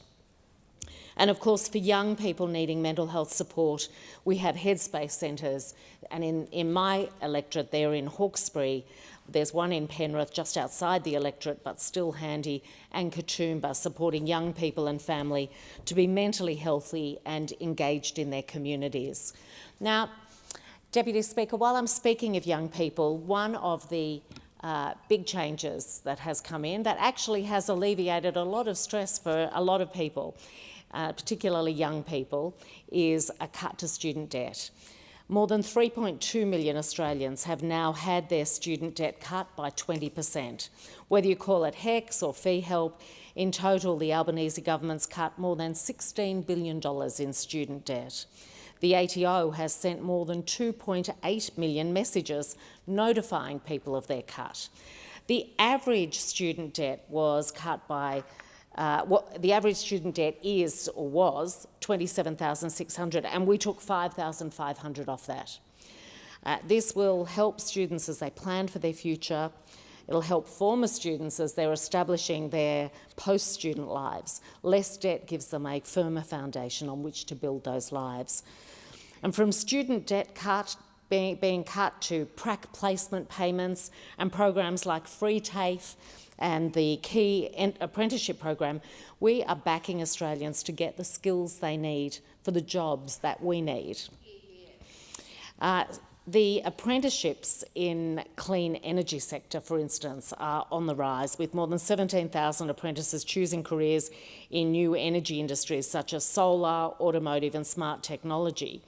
And we have signed up thousands of construction apprentices, and this is thanks to our Key Apprenticeship program. In the first 6 months of the program, it was launched in July last year. 11,400 apprentices have commenced in the housing construction trades under the program, and in New South Wales it's 2,773 apprentices in that first 6 months. The program helps apprentices start and finish training in that critical skills area that we need so we can keep building more homes. Apprentices participating in the program receive $10,000 over the course of their apprenticeship to assist with costs such as tools, equipment and fuel. And if people are wondering whether they have a family member who might be interested in it, go searching for it. It's called the Key Apprenticeship Program. The top 3 housing construction occupations for commencements under the program are carpenters and joiners, plumbers and electrical trades workers, alongside other occupations like glaziers, plasterers, bricklayers and concreters. These are fantastic ways to incentivise young people and get them training up in the areas that we know we need them most. Deputy Speaker, I want to finish by touching on the clean energy part of our Labor government commitment. Clean energy businesses are busier than ever, with over 2,000 homes and small businesses across Macquarie benefiting from our cheaper home batteries program. And around the country, it's well over 250,000 cheaper home batteries. This program not only helps people reduce their power costs and store their energy, it also means less pressure on the grid at peak times, lower reliance on expensive generation and downward pressure on prices for everybody. And along with the community batteries that are up and running in Blaxland, East Blaxland and Hobartville, these are really helping shift our system and help people tackle cost of living. The question is that the bill be now read a second time, and I give the call to the member for Whitlam. Thank you, Speaker. I rise to speak in support of these appropriation bills because I am proud to be part of the Albanese Labor government, which is delivering on its commitments across the country, including in my electorate of Whitlam. I am proud because our government is focused on delivering real outcomes for the Australian community. We aren't a government of empty promises. We don't hide behind empty slogans. We're not engaged in fear-mongering or culture wars. We are focused on delivering real outcomes for the Australian people. Australians are a pragmatic people, and we don't just judge people on what they say. We judge people on what they do. Australians like governments that get things done, governments that have the best interests of all Australians at their core, which is what our Labor government is all about. Hear, hear. We're not wasting time infighting or focused on our own internal dramas. We are a united, functional and effective government focused solely on delivering for the Australian people. The Albanese Labor government is delivering for Australians against that test that matters most, real-world delivery. Australians believe in fairness, and our victory at last year's election was so resounding, in large part because of Labor's unwavering commitment to fairness. This focus on fairness is the mandate that Labor was given, and it's the mandate that Labor is honouring. Cost of living pressures are still occupying the minds of many Australians, and Labor understands that cost of living pressures place enormous difficulties on individuals and families. And we know that for many people, they're already doing it tough. These pressures show up at the supermarket checkout, in rental increases, in power bills, and the things that you end up going without. And we're working hard to relieve some of those pressures through practical measures. And that's why we've delivered tax cuts, cheaper medicines, subsidised childcare, targeted help for renters, increased bulk billing, reduced HECS debts, help for first homeowners, more support for apprentices, fee-free TAFE, pay rises, particularly for those workers that need them the most, reducing unemployment and protecting penalty rates. And that's just to name a few of our achievements. Responsible economic management focuses on tackling inflation rather than fueling it. And Labor is making investments in our future while also maintaining spending discipline. Crucially, Labor understands this truth.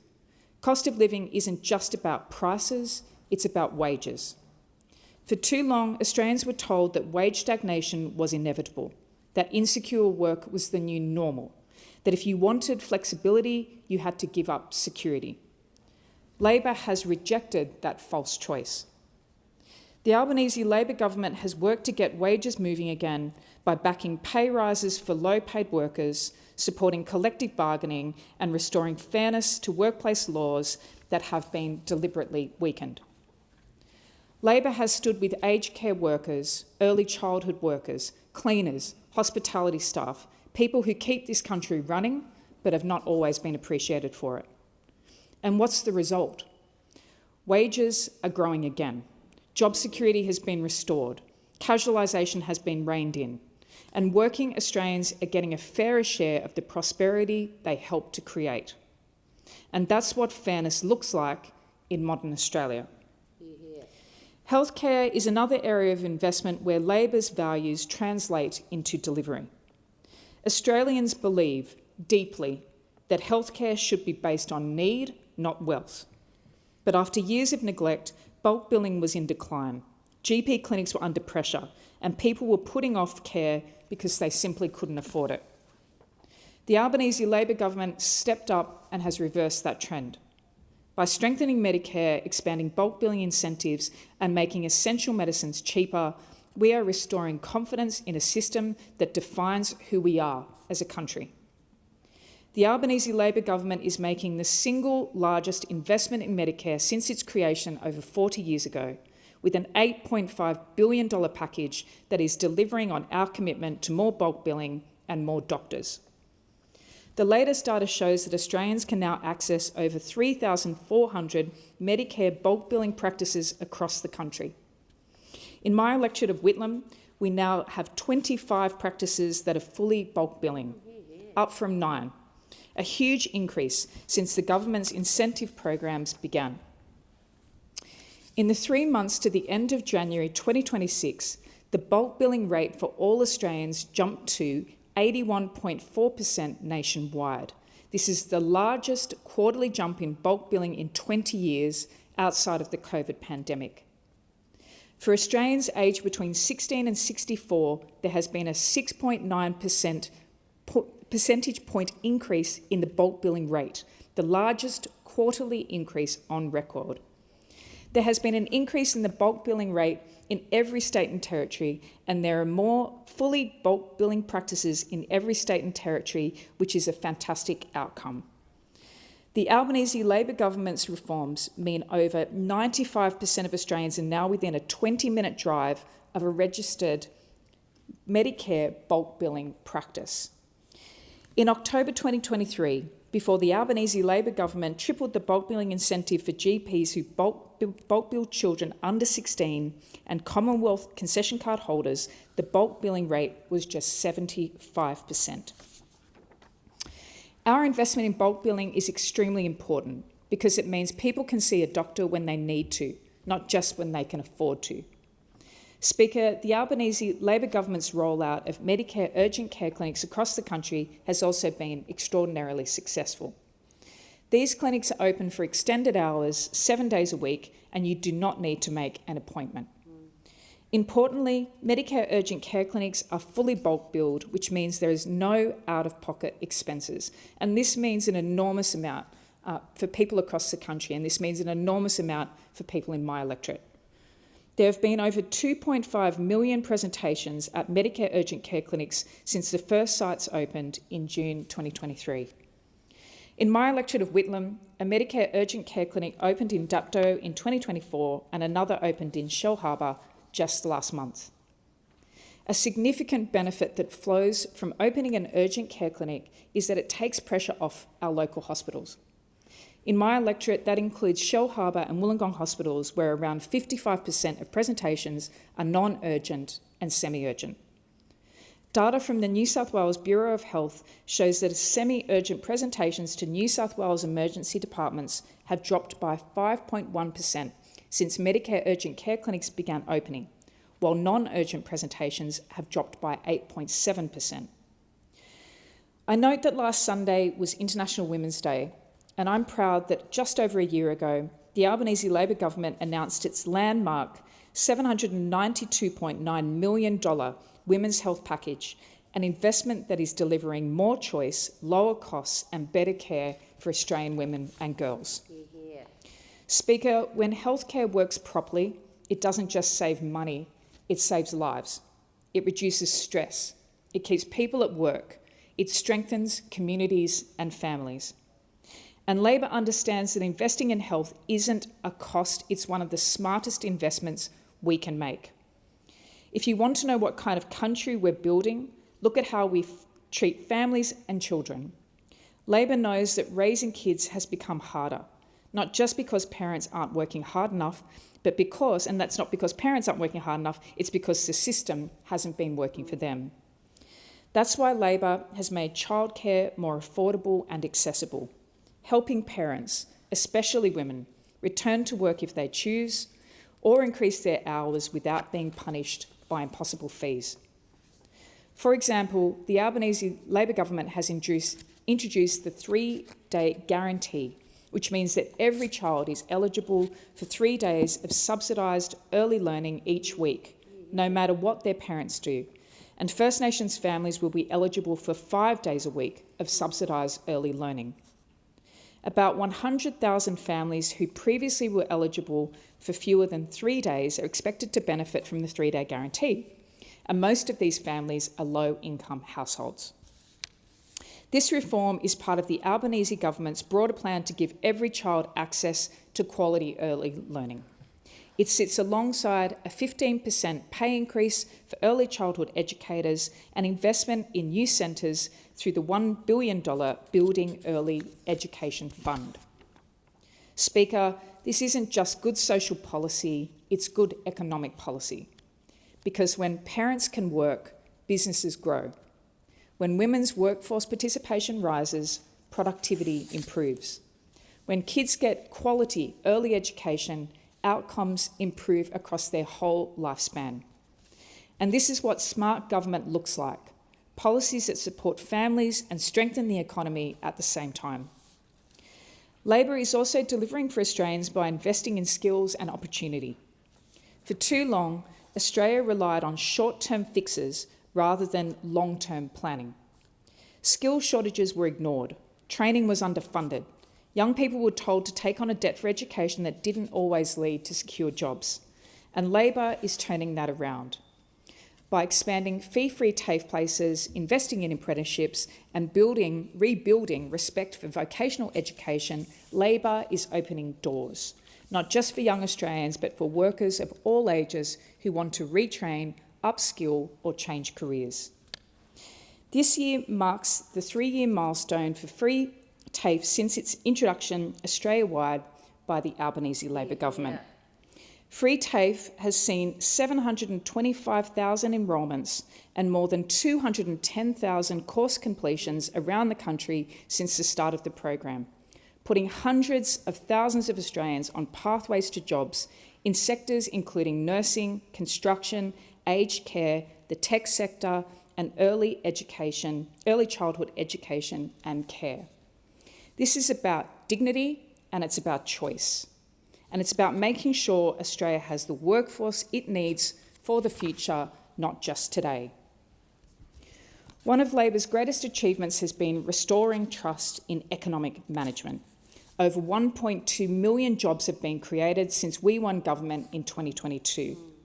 At a time of global uncertainty, Labor has chosen responsibility over recklessness, paying down debt, improving budget outcomes, making tough decisions where necessary, and always keeping an eye on the long-term health of the economy. This matters because strong public finances aren't an abstract concept. They are what allow governments to invest in health, education, infrastructure and social services when Australians need them most. Labor understands that compassion and competence are not opposites, they depend on one another. Australians also expect their government to act on climate change, not with slogans but with solutions. Labor is delivering a responsible transition to cleaner, cheaper energy, creating jobs, attracting investment and lowering emissions without leaving workers or communities behind. The Albanese government has now approved 132 renewable energy projects, 54 solar farms, 28 onshore wind farms, 20 energy storage systems and 17 infrastructure and exploration projects and 13 transmission projects.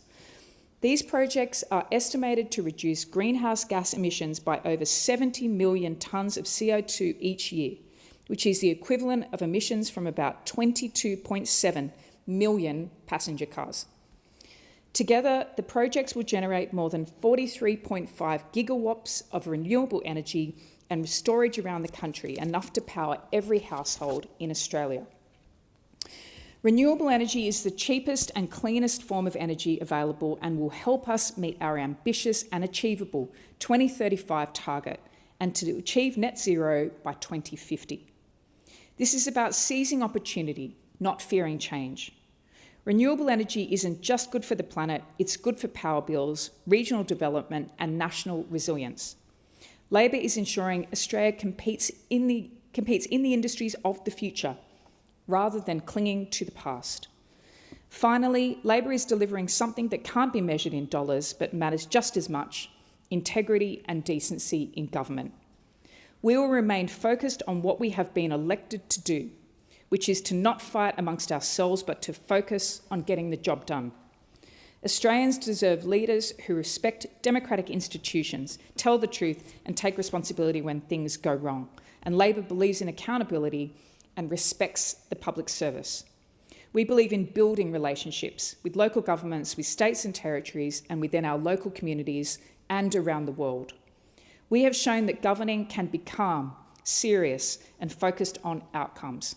And that matters, because trust, once lost, is hard to regain, and democracy depends upon it.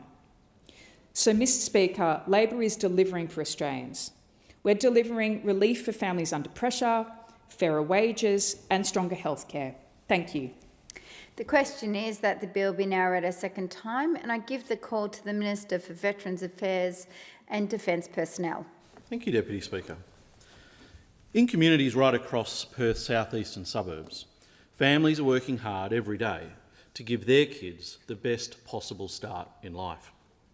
The Albanese government's #1 priority is delivering cost of living relief to communities like ours. We're working to set Australia up for the long term. We're strengthening Medicare, investing in education and helping people get into their own homes. Our government is focused on the here and now for every Australian while setting us up for a better future. We are focused on what's good for the well-being of families, our local economy and our nation.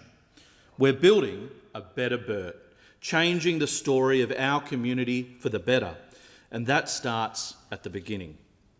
Many parents tell me the same thing. They want to work. They want their kids to benefit from early learning. But childcare needs to be affordable, accessible and available close to home. That's why the Australian Labor Party is delivering real reforms to strengthen early childhood education and care.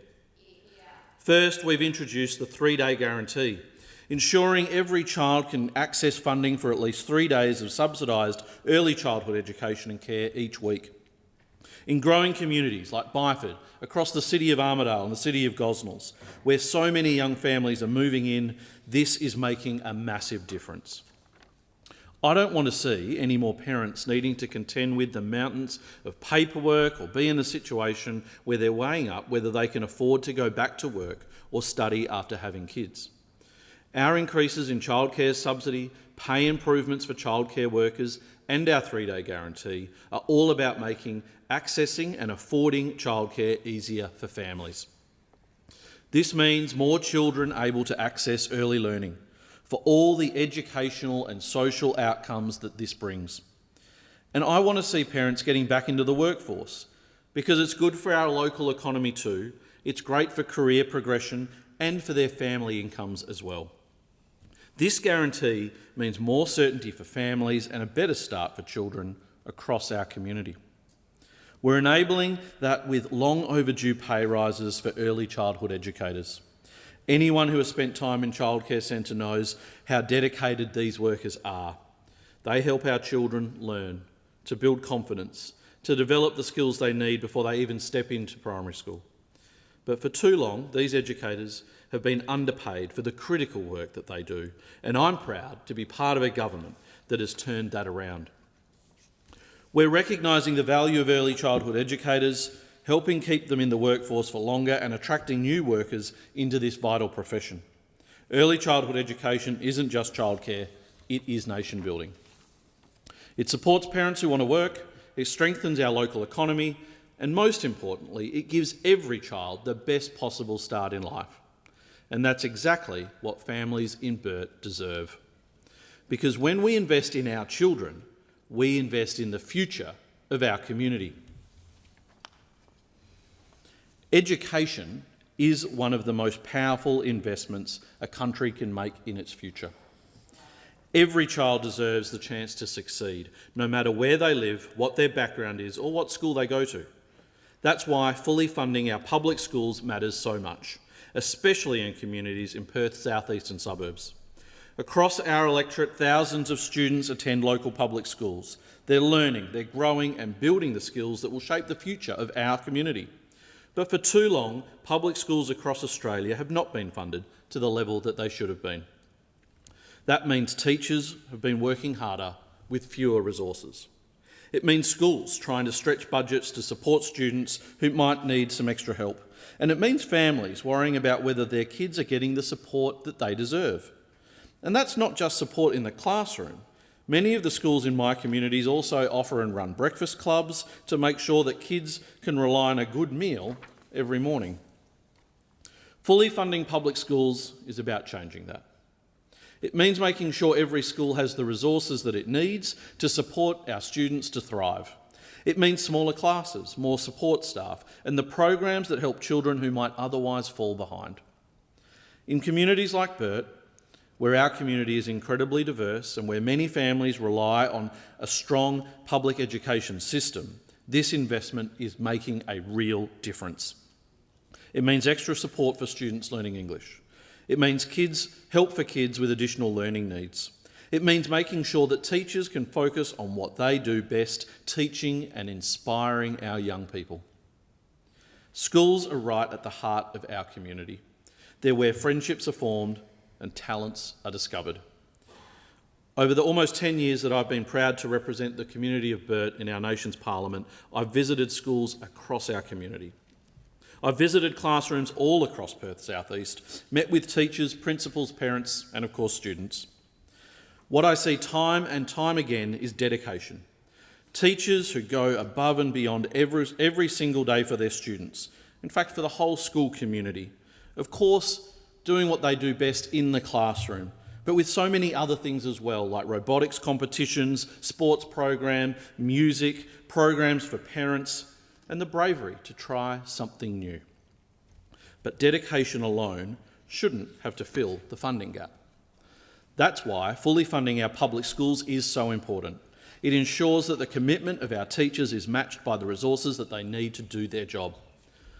I'm proud to be part of a federal Labor government that's working hand in hand with the WA Labor government to fund public schools, with $1.6 billion of additional funding over 10 years. That means that every child in Burt going to a public school who walked through the gates for the first day of school this year was in a fully funded school. WA led the way, signing on to the Better and Fairer Schools funding agreement, and now every state and territory has followed. Because when we invest in public education, we're investing in the future of our entire community, our entire nation. We're investing in the next generation of apprentices, nurses, teachers, engineers, small business owners and community leaders who will shape the future. We are encouraging more people to get into construction apprenticeships as well, with a $10,000 incentive payment, and we've of course been providing free TAFE. And we're backing that in with the new Armidale University Study Hub, so that distance is no longer a barrier to our community getting a uni education should they want one. We're making sure that every child and every young person, no matter their circumstances, has the opportunity to reach their full potential. But in making sure we're setting up a person to reach that potential, we need to make sure that they also have a stable roof over their heads. One of the biggest challenges facing Australians right now is housing. For too many people, finding a safe, secure and affordable place to live has become harder than it should be. That's something that we are determined to change. Housing is a life-defining challenge for too many Australians. Housing isn't just about buildings, it's about stability, it's about dignity. And it's about making sure people have the foundation they need to build a good life.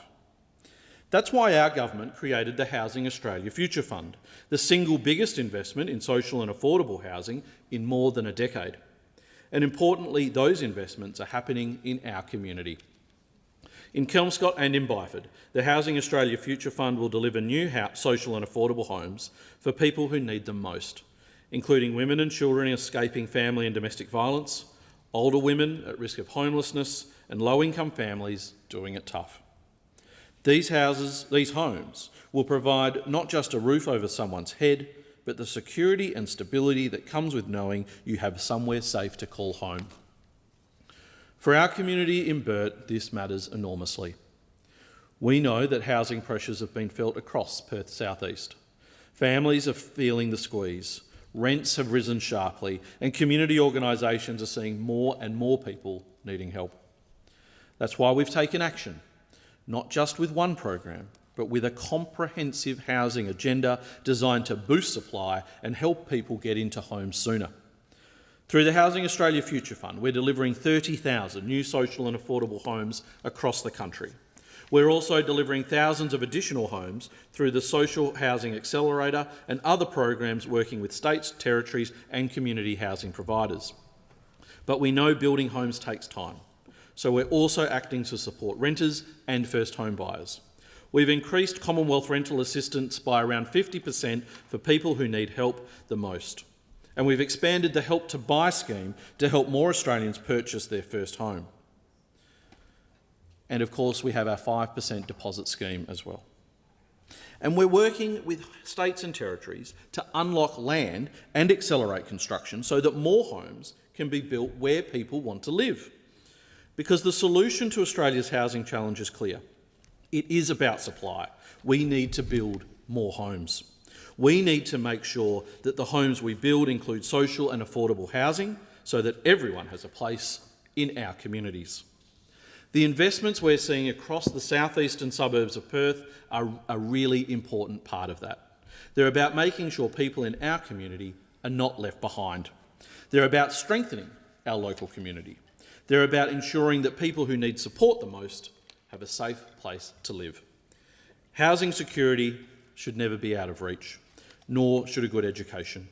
We're investing in early childhood, school, TAFE and university education, as well as housing in our community, because it's only by setting up that strong foundation that we'll change the story of our community, a strong foundation to build a better Burt. The question is that the bill be now read a second time, and I give the call to the member for Bean. Thanks, Deputy Speaker. I also rise today to discuss the appropriation bills. Deputy Speaker, we've heard from the Health Minister recently that the work the government is undertaking on bulk billing is ensuring our bulk billing rates are climbing and are back on the right track after years of lost investment under the previous government. In just 3 months, we have seen the bulk billing rate for all Australians jump to 81.4% nationwide. That is the largest quarterly bulk billing jump in 20 years outside of the COVID pandemic. To put this into more practical terms, This increase in bulk billing and bulk billing practices means that approximately 96% of Australians are now within a 20-minute drive of a registered Medicare bulk billing practice. But, Deputy Speaker, the ACT does face its own unique challenges when it comes to bulk billing, and while the relatively small uptick in bulk billing in the ACT is welcome, there is more work to do. It's also one of the reasons I welcomed one of Australia's newest Medicare urgent care clinics in my electorate of Bean in the Woden Valley. Deputy Speaker, this clinic opened in December of last year and strengthens the already existing network of clinics across the territory and is the first in the ACT to be GP-led. Its close proximity to Canberra Hospital means that it will work to take pressure off the emergency department at Canberra Hospital. I look forward to the tender being finalised for the 3 bulk billing clinics that we committed to during the 2025 election. These clinics will be critical to providing greater access to affordable and accessible healthcare in Canberra. This will soon be joined by more mental health support for Canberra parents. New and expectant Canberra parents will get free personalised mental health support with a new perinatal mental health centre to be established in Tuggeranong in Bean. The Albanese government-funded centre will offer Canberran families support during the vital perinatal period, from pregnancy through to the baby's first birthday. This is a time when up to 1 in 5 women and 1 in 10 men experience anxiety and/or depression. The centre will help meet local demand for mental health care and provide psychological services with no out-of-pocket costs. This is in addition to the supports already provided by the Tuggeranong Medicare Mental Health Centre, an important avenue for those in my community to access mental health information, services and supports from qualified professionals over extended hours. Anyone can reach out for support for themselves, a loved one or patient. It is free and no appointment or referral is needed. But, Deputy Speaker, investments in healthcare do not just stop there. The Albanese government has made record investments in our healthcare system, reaching new agreements with the states and territories to deliver record funding into the hospital system. Here in the ACT, it will mean an additional $557 million boost to hospital funding, alongside additional funding of $75 million to assist with the challenges of being a smaller jurisdiction. This is part of a package that is worth over $4 billion in the ACT. The Albanese government has also established 1-800 Medicare because life isn't 9 to 5 and neither should be access to health advice. This new phone line offers free advice and out-of-hours telehealth backed by Medicare. And you should be able to get the medicine you need without worrying about the cost. And that's why Labor is also making prescription medication cheaper by slashing the cost of medicines listed on the PBS. From January, that has meant no more than $25 per script and just $7.70 for concession card holders.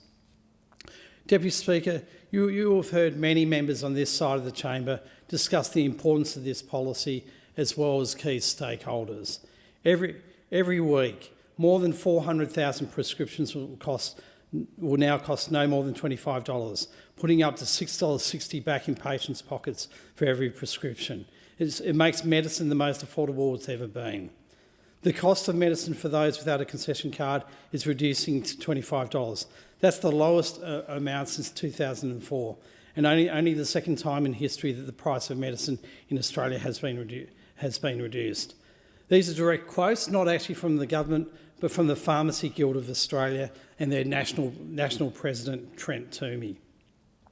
I was able to recognise these changes with the award-winning Wani Whitecoats, the team down at Capital Chemist Waniassa, led by Elise and Honor. I've risen in this chamber previously to acknowledge their incredible work. Joining them last December, I was able to directly hear from them how these record changes to the PBS will really help our community.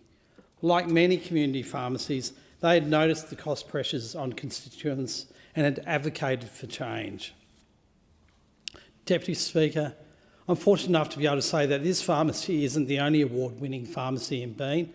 with the team at Capital Chemist Mawson also in Bean receiving Guild Pharmacy of the Year in 2024, and the team at Common Court being recognised for the same award in 2025. But knowing that I, as part of the Albanese Labor government, is able to support the work of these wonderful teams is one of the many privileges of my position. And Deputy Speaker, if you would allow me, I would like to take this chance to recognise my local schools across Bean and let them know that the Albanese Labor government has their back.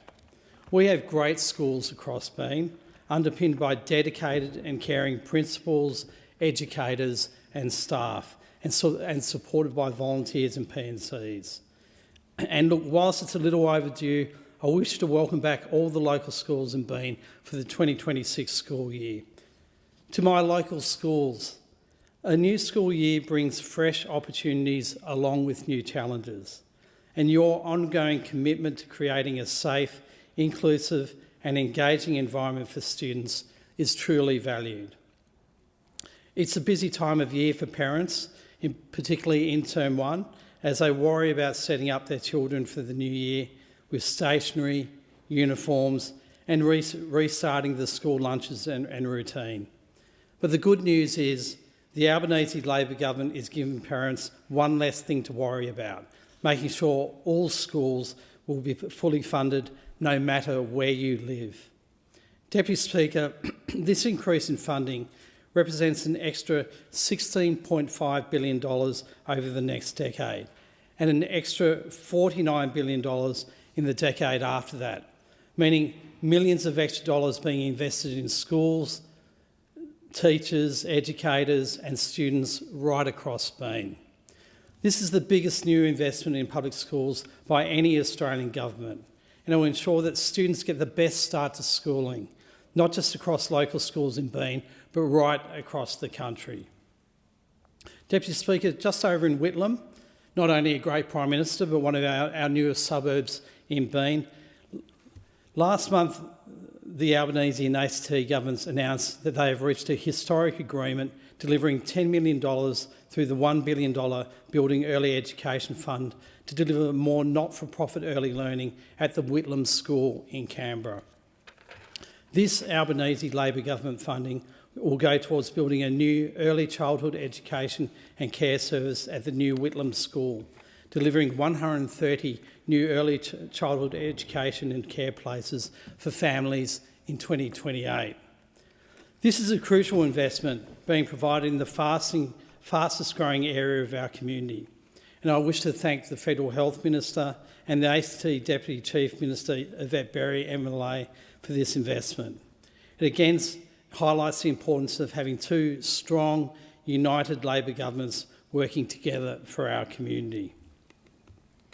Deputy Speaker, over the last month, the ACT Federal Labor team have been out welcoming back students to campuses and talking to them about how the Albanese Labor government is supporting all aspects of the tertiary education system. Labor promised to cut student debt, and now the Albanese Labor government is delivering. Australians with student debt, including HECS Help, VET and TAFE loans, will have seen a 20% reduction.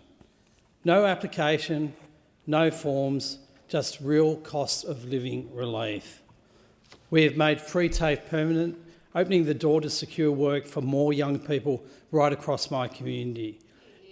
And at the same time, we've increased the HECS and Help loan repayment threshold, so students get to keep more of what they earn before repayments kick in. We're paying students on prac for key degrees such as nursing, midwifery and social work so that they're able to complete their training without those extra economic stresses. Deputy Speaker, I enjoyed being at the Australian National University recently to directly speak with students about how these changes will help ensure that they not only have access to a quality education and the opportunities that that provides, but how they can do so without having to stress about the expenses that can too often be incurred receiving that education. Deputy Speaker, I also want to talk a little more about what the Albanese government is doing to assist those taking up a trade, because as we all know, the only way we can build Australia's future is by investing in those that will be the ones building that future. We are boosting support for apprentices, delivering a $10,000 bonus to housing construction and clean energy apprentices so more tradies can finish their training under the key apprenticeship program. I was able to hear firsthand last month how this funding is making a real difference on the ground. I was able to meet with Liam and Max, apprentices working in my electorate have been last month at a building site in Torrens, and hear about how this program and other government incentives have enabled them to get on with their training. When asked what he was going to be able to use the KAP for, Liam said that he would be using it to buy new tools so that he could be more useful on site and learn new skills, to service his car and to help cover rent, to help cover the costs of living while he trains to develop the skills that will help build our community. Max said that the incentives have already come in handy for him and spoke about how it takes a weight off your shoulders when you know as an apprentice you're going to be buying tools and a vehicle for work. And that is really handy to have the support from the government to progress with your apprenticeship and get the things that you need. Paul, Managing Director of Exceed Homes, who employs these two apprentices, echoed these sentiments and reinforced that the structure of the program, with payments being spaced out over the program, means that there is assistance there to ensure that apprentices get through their apprenticeship and can see the light at the end of the tunnel. I would not only like to thank Paul and the team for having me on site, but also for the work that they do right across the community. Deputy Speaker, there is always a lot of talk about government funding in an abstract sense, with huge figures discussed at a national scale. But this is what these numbers mean in my local community. These are real, practical changes that have been provided to my community.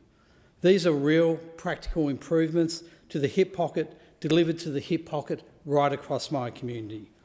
Real, practical improvements to the lives of those in my community. Deputy Speaker, it is these changes and these stories that are why I am passionate about continuing the work that we started in our previous term. The Albanese Labor government has introduced a broad range of supports and programs to address the cost of living, and we know that there's more work to do in 2026, and we're committed to doing more of the same. The question is that the bill be now read a second time, and I give the call to the member for Chifley. Thanks, Speaker. Appropriation bills are also about the investment choices that we make as a nation. They tell Australians what we value, the type of future we intend to create. They fund the essential services people rely on. They also shape the way the government participates and influences the economy through its decisions. And much broader than that too, these bills underpin something we should be talking more about in this place, and that's government procurement. Governments always need a lot of goods and services to get things done, so government purchasing power can't be understated. On average, the Commonwealth Government procurement program entails around $70 billion and 80,000 contracts committed each year. And the question for us is not only whether that money is spent efficiently, though it must be, but whether it's also spent strategically. And does that spend give us bang for the buck well beyond the simple purchase of a good or service? Whether we're taking the opportunity to also use our purchasing power to build sovereign capability. For example, whether we're giving Australian technology companies a chance to scale here rather than just wave them off to go overseas. Whether we're strengthening national resilience in the face of rising global uncertainty, and whether we're prepared to use the enormous economic leverage that procurement provides to build the future we want, dare I say, a future made in Australia. In 2023, there was a Senate committee conducted that looked into supporting the development of sovereign capability in the Australian tech sector.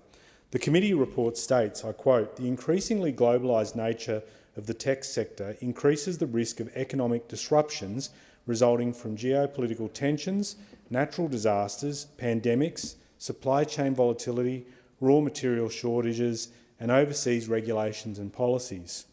These risks necessitate a need for Australia to balance advantageous participation in the global tech market with ensuring adequate sovereign capabilities to mitigate these risks.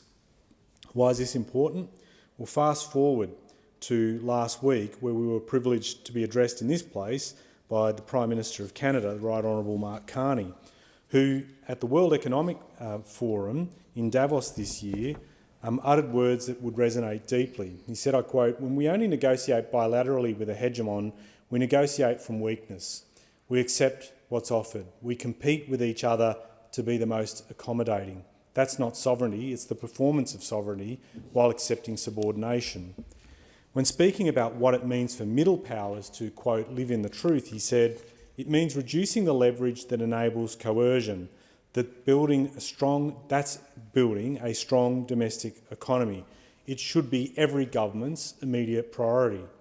And diversification internationally," he went on to say, "is not just economic prudence, it's a material foundation for honest foreign policy because countries earn the right to principled stands by reducing their vulnerability to retaliation." We are now seeing governments around the world, especially middle powers, move fast on treating procurement as an issue of sovereignty and diversifying things such as digital investments. Just over a month ago, Deputy Speaker, the French government announced that 2.5 million civil servants will transition away from video conferencing tools such as Zoom and Microsoft Teams and move to a homegrown system. The French government was explicit about its reasoning: to guarantee the security and confidentiality of public electronic communications and to rely on a powerful sovereign tool.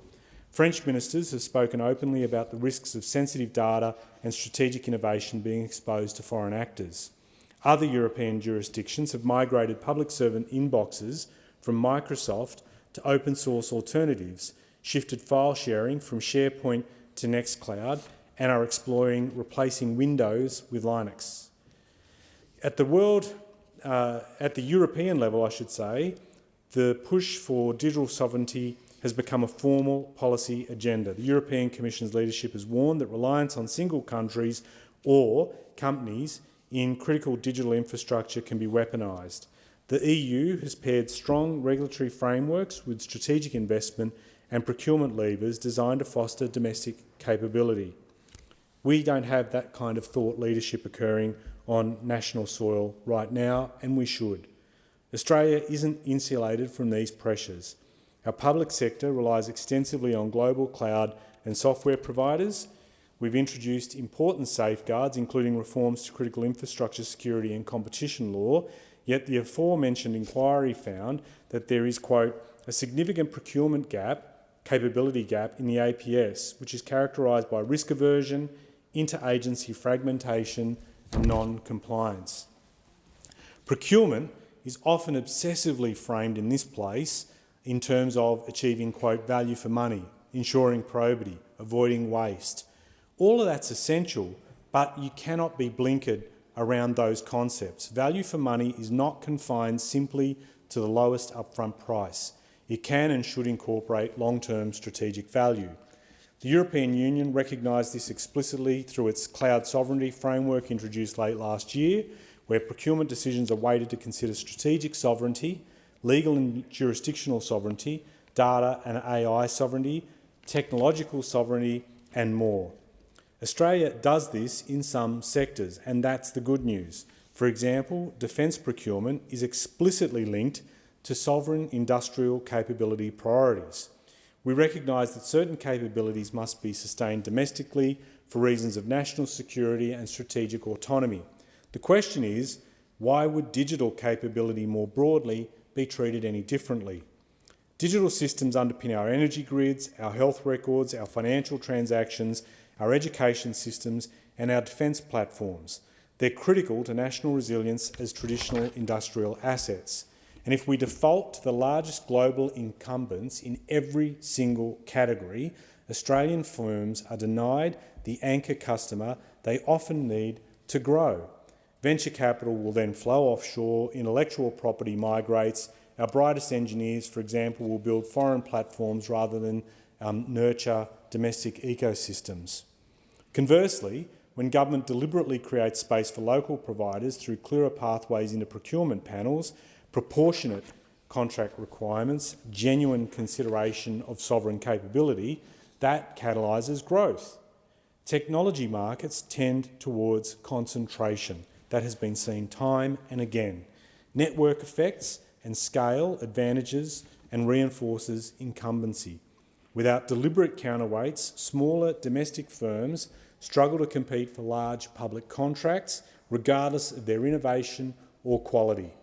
Procurement is one of the few levers government possess to rebalance those dynamics. The government has rightly spoken about and acted on building a future made in Australia. We've invested in clean energy, advanced manufacturing, critical minerals processing and value-adding industries. But technology has to sit at the centre of that ambition. Australia's research base is world-class. Our research institutions consistently rank among the best globally and produce a disproportionately high share of global research. We produce exceptional research in quantum computing, in medical technology, cybersecurity, in fintech and artificial intelligence. Yet too often we invent here, commercialise elsewhere. I'm tired of seeing an idea that began in an Australian mind be completed in a company in another country. The issue is not that we're short on ideas or talent. It's the structural and cultural barriers that stop us from scaling innovation, and it's got to be called out. There is a complete lack of support and faith in the corridors of Treasury and Finance, whose mindset is stuck in a 90s world, where they believe the best thing Australia can be is the customer of someone else's idea or product. Look no further than Vaxis as an example. Vaxis is an Australian Brisbane-based company commercialising novel tech to enhance the performance of existing next-generation vaccines. At the University of Queensland, Vaxis developed a high-density microarray patch, which is effectively a needle-free vaccine patch the size of a 20-cent coin, pioneering future self-administered vaccine delivery. Not only can this biotech development achieve stronger immune protection with smaller doses, but it can also eliminate the need for vaccine refrigeration during storage and transportation, all developed in this country. Now, the implications for reducing the resource and logistics burden of maintaining this strict vaccine cold chain can't be understated, nor can the possibility of mailing these patches out for self-administration in the event of another global pandemic, reducing disease spread rapidly. But here's what Vaxis's CEO, David Peacock, had to say, quote, "We have funding from the US and Europe for pandemic preparedness, but we do not have any funding from the federal government here in Australia." Vaxis doesn't want to see their homegrown invention head offshore. They've told us that their tech could be integral to our sovereign capability for pandemic preparedness. Yet there's a strong likelihood they'll have to move their headquarters overseas because they've been backed by Europe faster than they've been backed by their own country. Our ecosystem has let them down. There is a choice before us. We can accept that Australian-built know-how will be governed elsewhere with economic benefits flowing out of this country, or we can treat procurement as a tool, one that deliberately nurtures domestic capability, de-risks world-class Aussie innovation, supports scaling Australian firms, embeds resilience into national tech and digital infrastructure, not as a cost, as a genuine investment to stimulate demand for new tech to support growth. And I'm proud that progress has been made. For example, changes to the Commonwealth procurement rules that came into the effect at the end of last year. Those things matter. For the first time, we've got a clear definition of what counts as an Australian business for procurement purposes. This is huge. This gives transparency to the system, confidence to Australian firms that when we say we're backing Australian business, we mean it.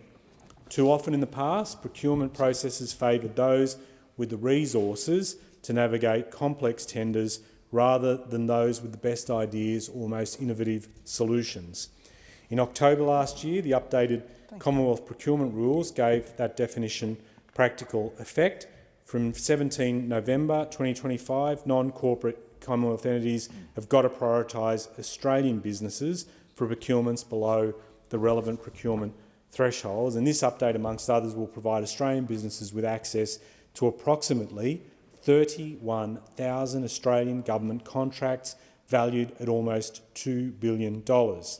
Changes that sit within the broader Future Made in Australia framework and taken together will show a procurement framework that's way more structured, more transparent, strategically stronger than it was years before. We also have to acknowledge that technology markets are evolving at extraordinary speed. Artificial intelligence is a classic example of what's happening there.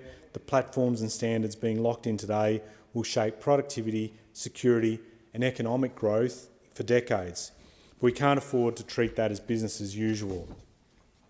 We also need to make sure that when it comes to procurement, that Australian firms are not disadvantaged competing against firms that have aggressive tax minimisation strategies.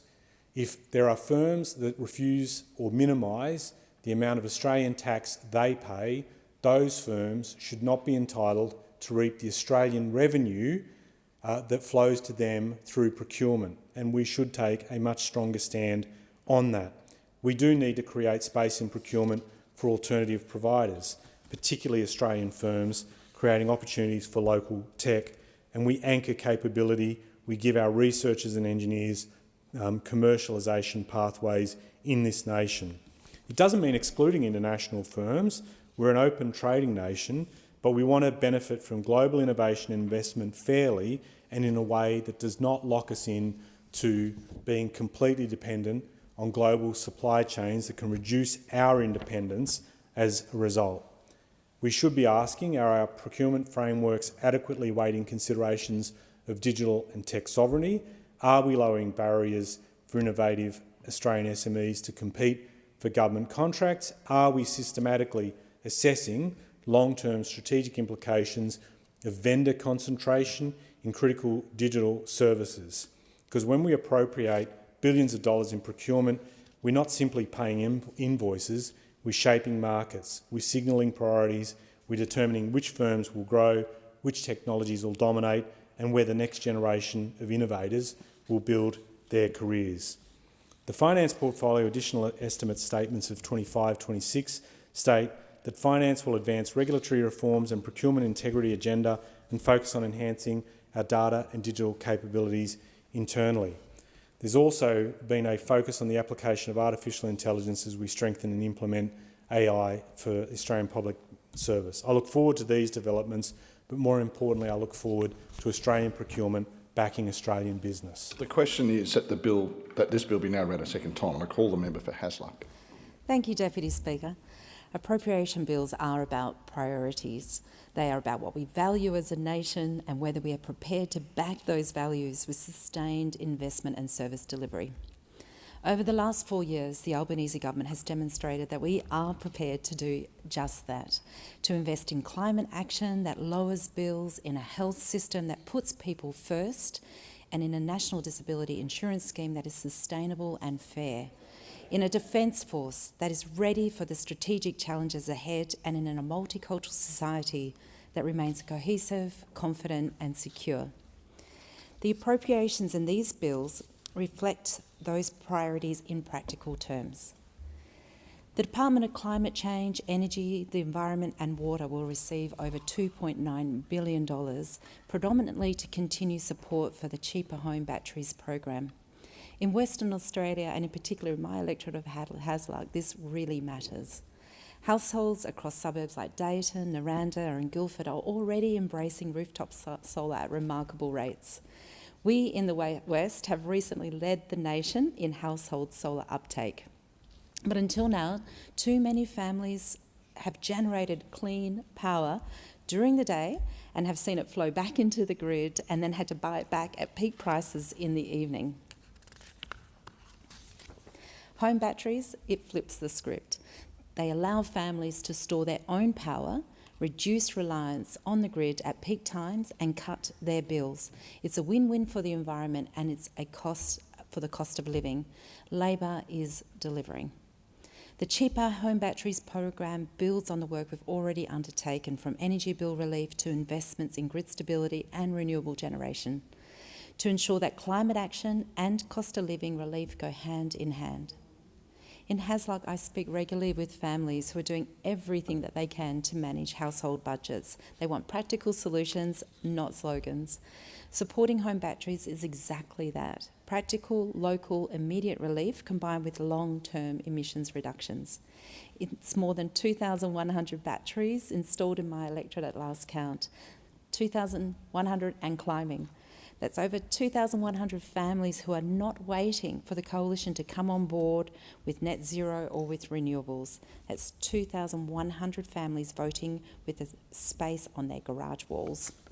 And likewise, all across Western Australia, with our unique grid and our strong uptake of distributed energy, this investment strengthens system resilience while empowering households. It reflects a government that understands the realities on the ground and backs communities to be part of the solution. The Department of Health, Disability and Ageing will be receiving over $1.5 billion for programs that improve wellbeing and participation, ensuring access to medicines, strengthening Medicare and delivering reasonable and necessary supports for NDIS participants. In Hasluck, these investments are not abstract line items. They are tangible changes in people's lives. We know that Medicare was under sustained pressure when we came to office. Bulk billing rates were falling. Workforce shortages were biting and patients were paying more for out-of-pocket costs. Through strengthening Medicare reforms, supported here with $101 million, we have reversed that trajectory. Tripling the bulk billing incentive, expanding urgent care clinics and investing in primary care reform has made a real difference. Western Australia has seen improved bulk billing rates, and in communities across Hasluck, families are feeling that shift. Access to medicines has also improved by lowering the maximum cost of PBS medicines and enabling 60-day prescriptions for many common medications.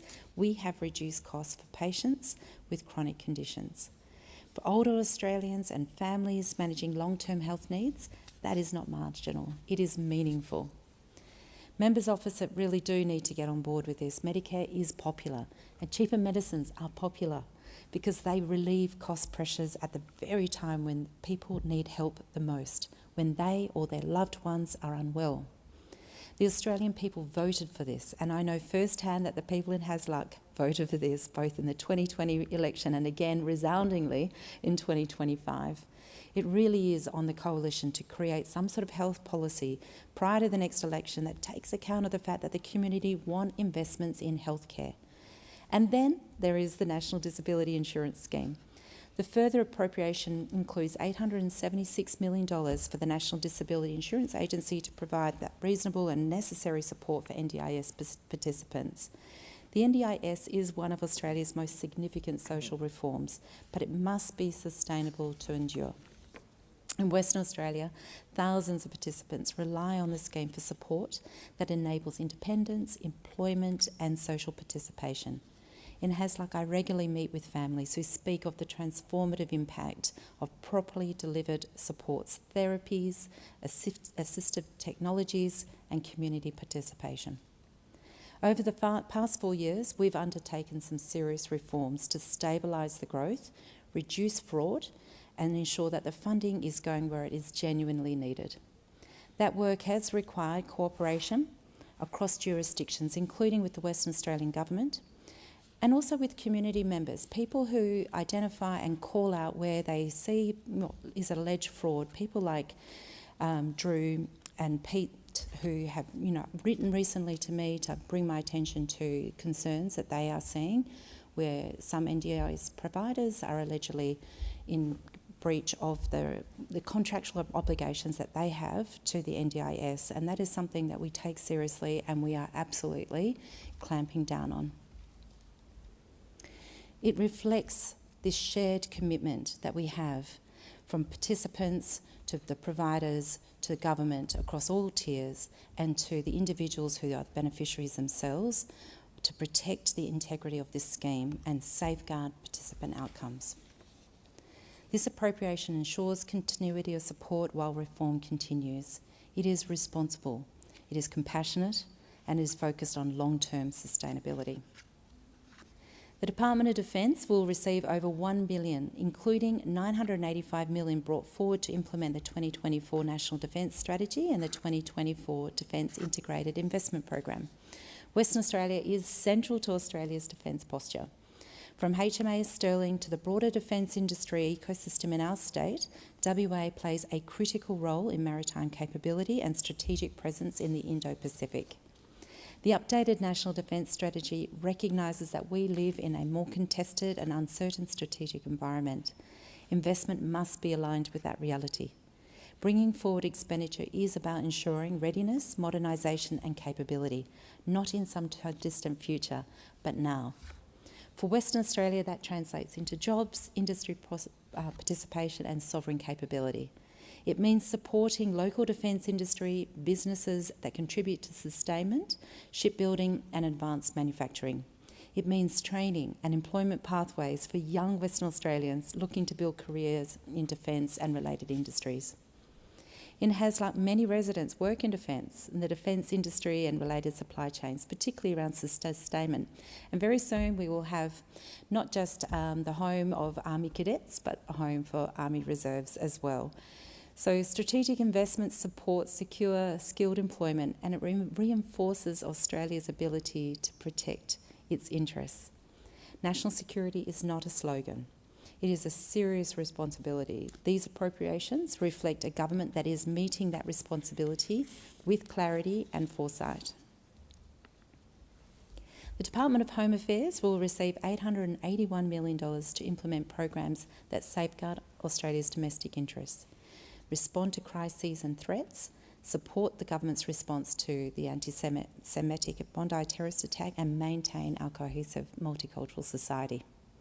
Australia's strength has always been its diversity, underpinned by our shared democratic values and mutual respect. Western Australia is proudly multicultural. In Hasluck, communities from every continent call our electorate home. Our local schools, small businesses, community groups and places of worship reflect that richness. The events surrounding the anti-Semitic attack in Bondi and then the further failed attack in Forest Place on Australia Day, as well as the security and police actions that have nipped plans in the bud, are all a stark reminder that hatred and extremism have no place in our society. The government's response has been firm and principled, protecting community safety, supporting affected communities and reinforcing our zero-tolerance approach to anti-Semitism, Islamophobia, racism and to all forms of hate. Funding through Home Affairs strengthens intelligence, counter-extremism and community safety measures, but it also supports cohesion, because security is not only about enforcement, it is about inclusion. Maintaining Australia's cohesive multicultural society requires investment in community engagement, in settlement services and in initiatives that build understanding across communities. In Hasluck, I see benefits of these investments in local multicultural associations, youth programs and community events that bring people together. Just by way of example, we have the Ellenbrook Multicultural Festival, we have the Cook Islands Community Pacifica, we have the King's Multicultural with their my recently attended Holy event, which I still have the colours all across my skin on my back. One day it will come off. Celebrating Iftar, dinner with the Eleanor Community Language School, celebrating the Pongal Harvest Festival with the Tamil Association of Western Australia. These are all extraordinarily fantastic events, and I'm honoured to attend them. That they are not just add-on luxuries, they are taken together.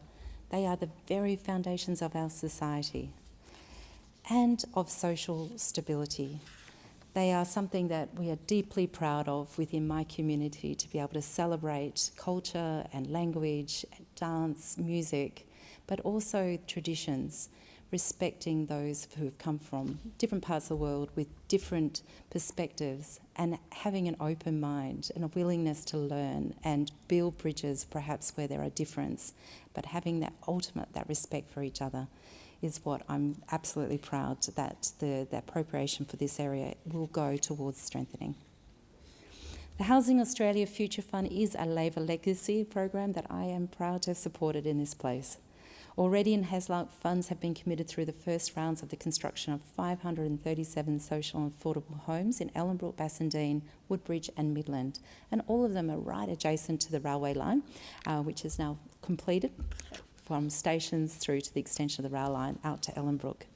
So that will soon mean 537 families in HESLAC will have access to housing that they are currently finding difficult to obtain. As well, over 2,260 people in my electorate have been able to access the 5% deposit under the Home Guarantee Scheme. A home means security, and we all need a place to call our home. Deputy Speaker, these appropriations are further evidence of the commitment of this government to govern for all Australians. They support climate action that lowers bills. They strengthen Medicare and protect the NDIS. They modernise our defence capability. They safeguard our security while reinforcing social cohesion. They act to address the housing needs of communities like mine in HESLAC. And importantly, they are extensions. They are backed by 4 years of demonstrated delivery. In HESLAC and across Western Australia, people are not interested in political theatre. They want to see government that identifies challenges and then invests responsibly and then follows through. That is what these appropriations do. They invest in households, in health, in security and in the future resilience of our nation. For these reasons, I commend the bill to the House. The question is that the bill be now read a second time, and I call the Minister. Thank you. I rise to support the 25-26 additional estimates appropriation bills. These bills provide the legislative basis for the Albanese government's policy decisions taken in MyEFO. MyEFO often is something that gets overlooked a bit in the wash, and I doubt there are many Australians there who are following the passage of this legislation closely today, but fair enough, it can be a bit of a dry topic. But let me tell you what those decisions mean practically. It will mean people across the country will continue to have access to the Cheaper Home Batteries program. In the 6 months just following its establishment, this program now has helped over 250,000 households and small businesses cut their power bills and take control of their energy. In my electorate of Ballarat, over 1,000 batteries have been installed. And that's 1,000 households who've actually, in many instances, seen their energy bills reduced to zero. And interest continues to grow in the program. It's why in MyEFO we announced the program will be expanding from $2.3 billion to $7.2 billion over 4 years, which is expected to see 2 million Australians install a battery by 2030, delivering around 40 gigawatt hours of capacity, doubling our election estimate of 1 million batteries and increasing the expected capacity by almost 4 times. These bills also mean that Australians have access to cheaper medicines. On New Year's Day, Australians woke up from their New Year's Day celebrations to the news that general patients would now pay no more than $25 per PBS script, and the last time it was that cheap was back in 2004, well over 20 years ago. It also meant the launch of 1800 Medicare, a 24/7 service which provides expert health advice, referrals and reassurance to people calling about their healthcare needs. It is expected that around 250,000 Australians will avoid an unnecessary trip to the hospital emergency department each year because of the health advice and services provided through 1800 Medicare. This includes up to 130,000 free urgent telehealth GP services each year by the end of the decade. These appropriation bills also mean that a tax cut for every taxpayer. Only this government is delivering a further 2 rounds of personal income tax cuts for every Australian taxpayer, adding to the first round of tax cuts that commenced back in 2024. Under these changes, from 1 July this year, the 16% tax rate, which applies to taxable income between $18,201 and $45,000, will be reduced to 15%, and from 1 July 2027, this tax rate will be reduced further to 14%. We estimate that on average, that's $50 back in your pocket each and every week. These appropriation bills mean more support for our domestic and international security, with additional funding going towards strengthening our social cohesion and safeguarding Australia's domestic interests from anything that might threaten our peace and prosperity. And in my portfolio, It meant addressing cost pressures and continuing to build the critical infrastructure and transport projects that Australians rely on each and every day. That's what these my EFO appropriations bill do, and it shows you what this government is committed to. The government's focused on easing cost of living pressure for Australians now and looking forward to what Australians will need into the future. Because unlike those opposite, we're not focused on the past. We're not stuck in re-prosecuting old ideologies over and over again, solely intent on tearing themselves apart. We're not trying desperately to revive old policies soundly rejected by the public as they did and continue to do with their $700 billion nuclear energy policy. We are focused on the things that matter to Australians today. I'm very fortunate to serve in a portfolio where Australians can see the government's investments every day on the roads they drive on, the trains and buses they catch, and the planes and airports that they go through. We're continuing the work of delivering these crucial investments through our infrastructure investment pipeline, which is worth over $120 billion over the decade. It's going to be a big year for infrastructure fans out there, and I have to say it's already been a pretty big month. I was incredibly proud to be able to announce in Newcastle the next phase of high-speed rail. Together with my good friends, the member for Paterson and then members for Newcastle, I announced $659.6 million into the 2-year development phase that will ensure high-speed rail to Sydney to Newcastle is construction ready and ready for a final investment decision by government.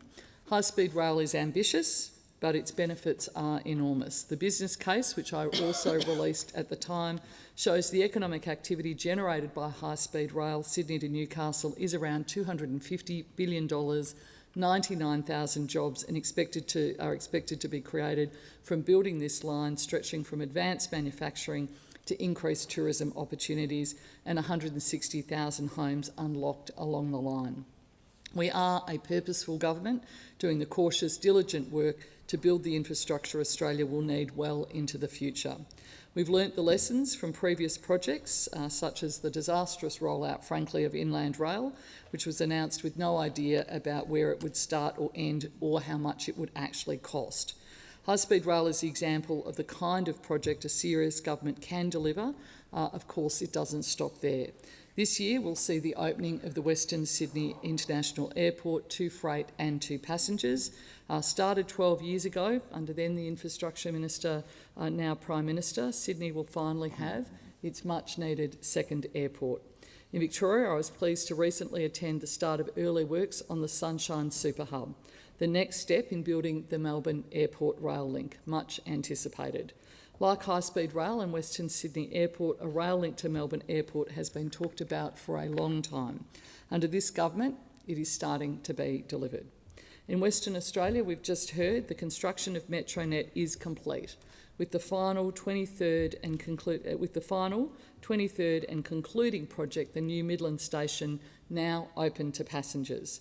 The project has been transformative. 72 kilometres of new passenger rail, 23 new stations stretching right the way across Perth, changing the way many Western Australians travel.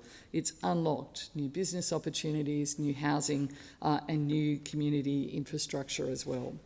In Queensland, our historic investment in the Bruce Highway is making the road safer and easier to travel. Just over a year ago, I joined the Prime Minister in Gympie to announce the additional $7.2 billion investment in the Bruce to improve the highway north of Gympie to Cairns. It takes our government's total investment in the Bruce up to more than $17 billion, and construction is underway from Mackay down to Dawes Rocks. It was incredibly exciting also to be in South Australia late last year to see the arrival of the tunnel boring machines to help build the $15.4 billion non-stop north-south corridor. I know the Minister at the table is very excited about that project in her home state. When this project is completed, South Australians can expect to bypass 21 sets of traffic lights and cut travel times by up to 40 minutes during peak hour. In the ACT, we've seen the first section of tracks laid for light rail stage 2A, making a major milestone in extending the network to Commonwealth Park. And in the Northern Territory, contracts have recently been awarded to continue sealing the Tanami Road, with works to begin in the coming months. Shovels are in the ground across the country. It's possible because we did the hard work of cleaning up the infrastructure investment pipeline. Of course, when we came to government back in 2022, we walked into a mess, frankly, of where we had a pipeline that was simply underfunded, underplanned, resulting in us having to find an additional $33 billion if we were to deliver every project on the pipeline. So we've cleaned up that mess, making sure every project in the pipeline is properly planned and now able to be delivered. Our investments in transport are also demonstrating what can be achieved when we have a sensible government focused on delivering for Australians. Our support for the administration and subsequent acquisition of Rex Airlines has helped to keep flight prices down and provide choice for regional Australians. Likewise, our new vehicle efficiency standard is increasing vehicle choices for consumers while helping to bring down emissions. Those opposite claimed that NVES would destroy the weekend and that we were banning utes. I'm not sure that they'll be really pleased to know, but there are now electric utes in Australia who have more ranges, are also expected to be offered, but they're still around and the traditional ute still exists as well. We continue through the work of the transport portfolio, continuing to deliver both the infrastructure Australians need and ensuring our transport systems continue to move. My electorate, of course, is also a very special place I want to talk about, one of history, diversity and of opportunity. From Dalesford and the Spa Country in the north, the proud communities of Shelford and Teesdale in the south, and with the city of Ballarat itself, the birthplace of Australian unionism, home of the Eureka Stockade, and right in the middle in Ballarat. I never take for granted the honour it is to represent my community here in our nation's capital, and I continue to work every day to get the best outcomes for people in Ballarat. Throughout last year's election campaign, I had the opportunity to respond to the advocacy of our councils and many local organisations and to commit to a number of projects that will make a tangible and positive difference to local people. One of the most important of those in our community is the Community Voices Memorial in Victoria Park. I've spoken before in this place of Ballarat's history of institutional abuse and the way that it continues to echo through generations. For some time now, local survivors and supporters have been working together on the design of a memorial, a place of healing, recognition and quiet reflection, a place in the heart of Vic Park that acknowledges and honours all survivors of sexual abuse and assault. I was incredibly proud to stand with survivors and their supporters in Ballarat's Victoria Park and commit $500,000 for the Continuous Voices Memorial. This commitment from this government, together with the previously announced support from the Victorian Government and the City of Ballarat, will ensure this project is a reality. The commitment assures survivors that we see you, we believe you and we support you, and provides a space for everybody to continue to reflect on what happened in our town but across the country. Ours, of course, is a very proud and welcoming country. We are a proud and welcoming community, one where people support each other. The Ballarat Regional Multicultural Council operates out of an old high school building called the Ballarat Welcome Centre. It's a beautiful site, but the building needs some love, and I was also delighted to pledge $500,000 to revitalise its facilities. In particular, the role of the Ballarat Regional Multicultural Council and the work that they do to ensure social cohesion and harmony in our community has been starkly highlighted by some terrible events that occurred at an iftar event in my community in the suburb of Alfreton. This is not the reflection, the reflection that any of us want to see of our community, and I know and want to thank the many members, including the Ballarat Regional Multicultural Council, who've been supporting members of the Muslim community in Ballarat over the coming days and weeks. The money to BRMC in particular will improve its accessibility and support the Multicultural Council to do its important work going forward in our city. The Ballarat Agricultural Show has also played an iconic role in Ballarat for almost 170 years. This show is something many families look forward to each year, and it's always a brilliant day out. They don't just deliver the show, they run a terrific, it's run by a terrific group of volunteers, and it does play an integral role in supporting primary producers and showcasing agriculture throughout the region and lots of other events as well. We've committed over $1.5 million towards the event and exhibition centre. I'm really looking forward to its hosting the Ballarat Wine Show, agricultural workshops and private events as well, and in essence it'll ensure the sustainability of the show for generations to come. We've committed also to community soccer upgrades in Creswick and Dalesford, pretty important areas, as well as to the Don Wallace Recreation Reserve through to Teesdale. The other commitment we made during the election was to the Veterans Hub.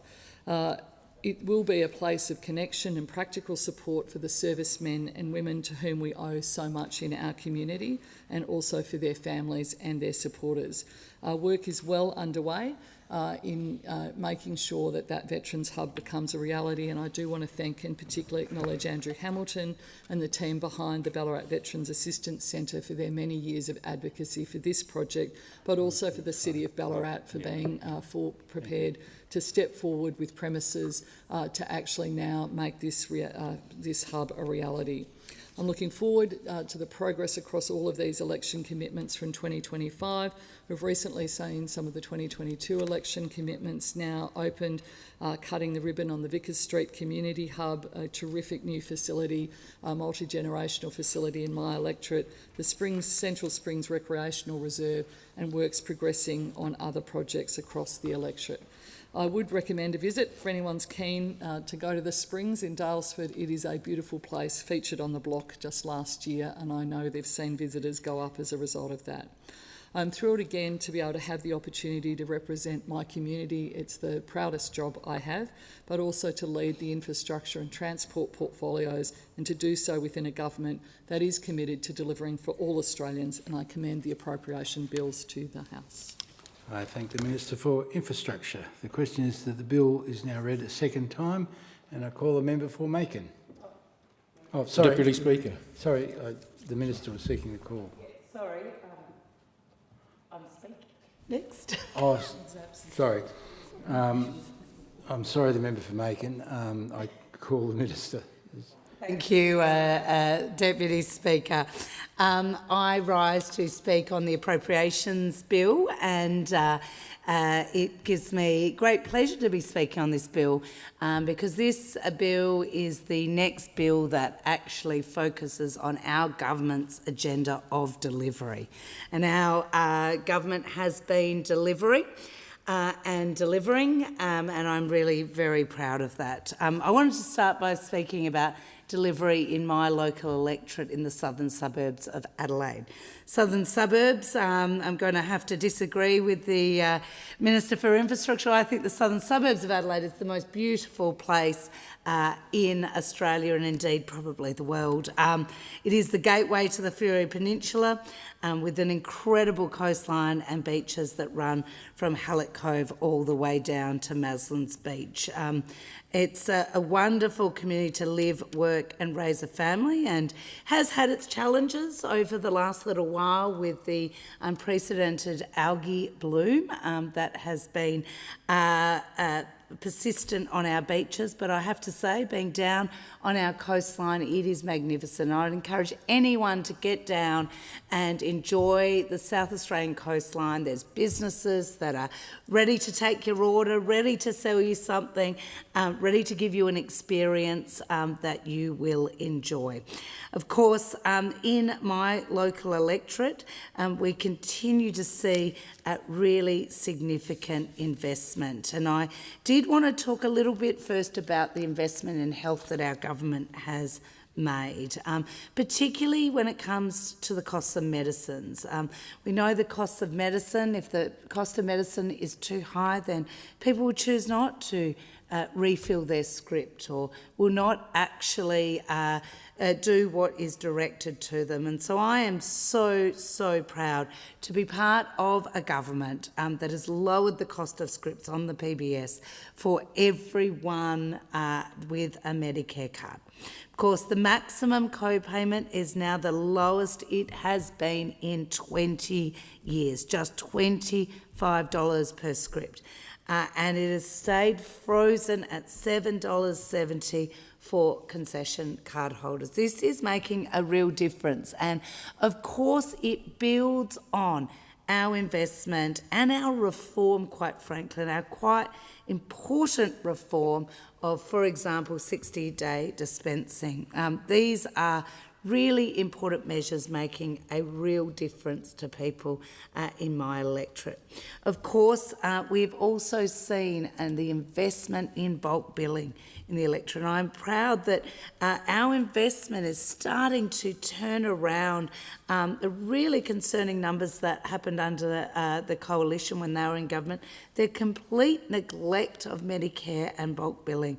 So I'm pleased to see that the rate of bulk billing has jumped to 81.4% nationwide. This is the largest quarterly jump in bulk billing in 20 years outside of COVID. Now, we as a government promised more bulk billing, and that is exactly what we're delivering. I wanted to share a story from John from Christie Downs, who messaged me to say that he was so pleased to find out his local clinic had started bulk billing again, taking his $80 consult fee down to $0. That is really good news for John, but good news for so many residents across the southern suburbs. Since our new bulk billing practice incentive payment was introduced, 10 medical practices in the southern suburbs have become fully bulk billed, helping to ease the cost of living pressures for patients. Now, of course, we also have invested in the Morphett Vale Urgent Care Clinic in the south, and this is a very popular addition to medical infrastructure in the south. We see many people using the urgent care clinic for things that you can't see a GP for, or they're not able to treat, but it's not quite serious enough to get to the emergency department. And so really pleased. I wanted to share some stories. Keith from Hallett Cove wrote to me to let me know the service at Morphett Vale Urgent Care Clinic was superb, avoiding the inevitable trip to the local emergency department. Now, I'm really pleased that additional funding has been made for this very popular urgent care clinic and is now going to be able to stay open longer on weekends and public holidays with boosted capacity during peak periods. So this is really important and shows how important these facilities are. Of course, infrastructure is so critically important when, as my electorate is an outer metropolitan electorate, we need to make sure we have the infrastructure so people can get to where they need to go faster. And of course, we have seen just recently, it was a great pleasure to be at the final opening of the duplication between Seaford and Selix. Particularly, I was there to open the duplication between Aldinga and Selix. This is a really proud investment by both the state government and the Commonwealth, making that piece of road safer. It was great to be joined with some of the action group members at the opening, hearing about just how that would not only save time on commute times, but also, importantly, potentially save lives, because that piece of road is so much safer. Of course, work continues on the Torrens to Darlington, the T2D piece of infrastructure. So critically important to connect our city, funded by both the state and the Commonwealth. The Torrens to Darlington non-stop north-south corridor, 78 kilometres of traffic light-free motorway. This will be so critically important.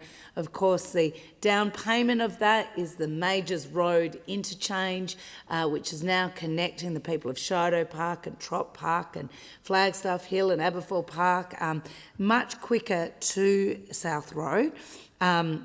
I would like to assure Natalia from Flagstaff Hill says she loves the new interchange. As a twice daily user, it cuts her work commute by 20 minutes every single day. So the investment we've made is already making a difference. But I tell you, Natalia, once that interchange gets connected to that non-stop north-south corridor, it is going to be such an important piece of infrastructure. And I'd like to acknowledge everyone working on that piece of infrastructure. It is really important, and we know that this type of investment is nation-building infrastructure. Of course, Labor is really investing in both ensuring that there's more construction of housing, but also make it easier for people to get into their first home.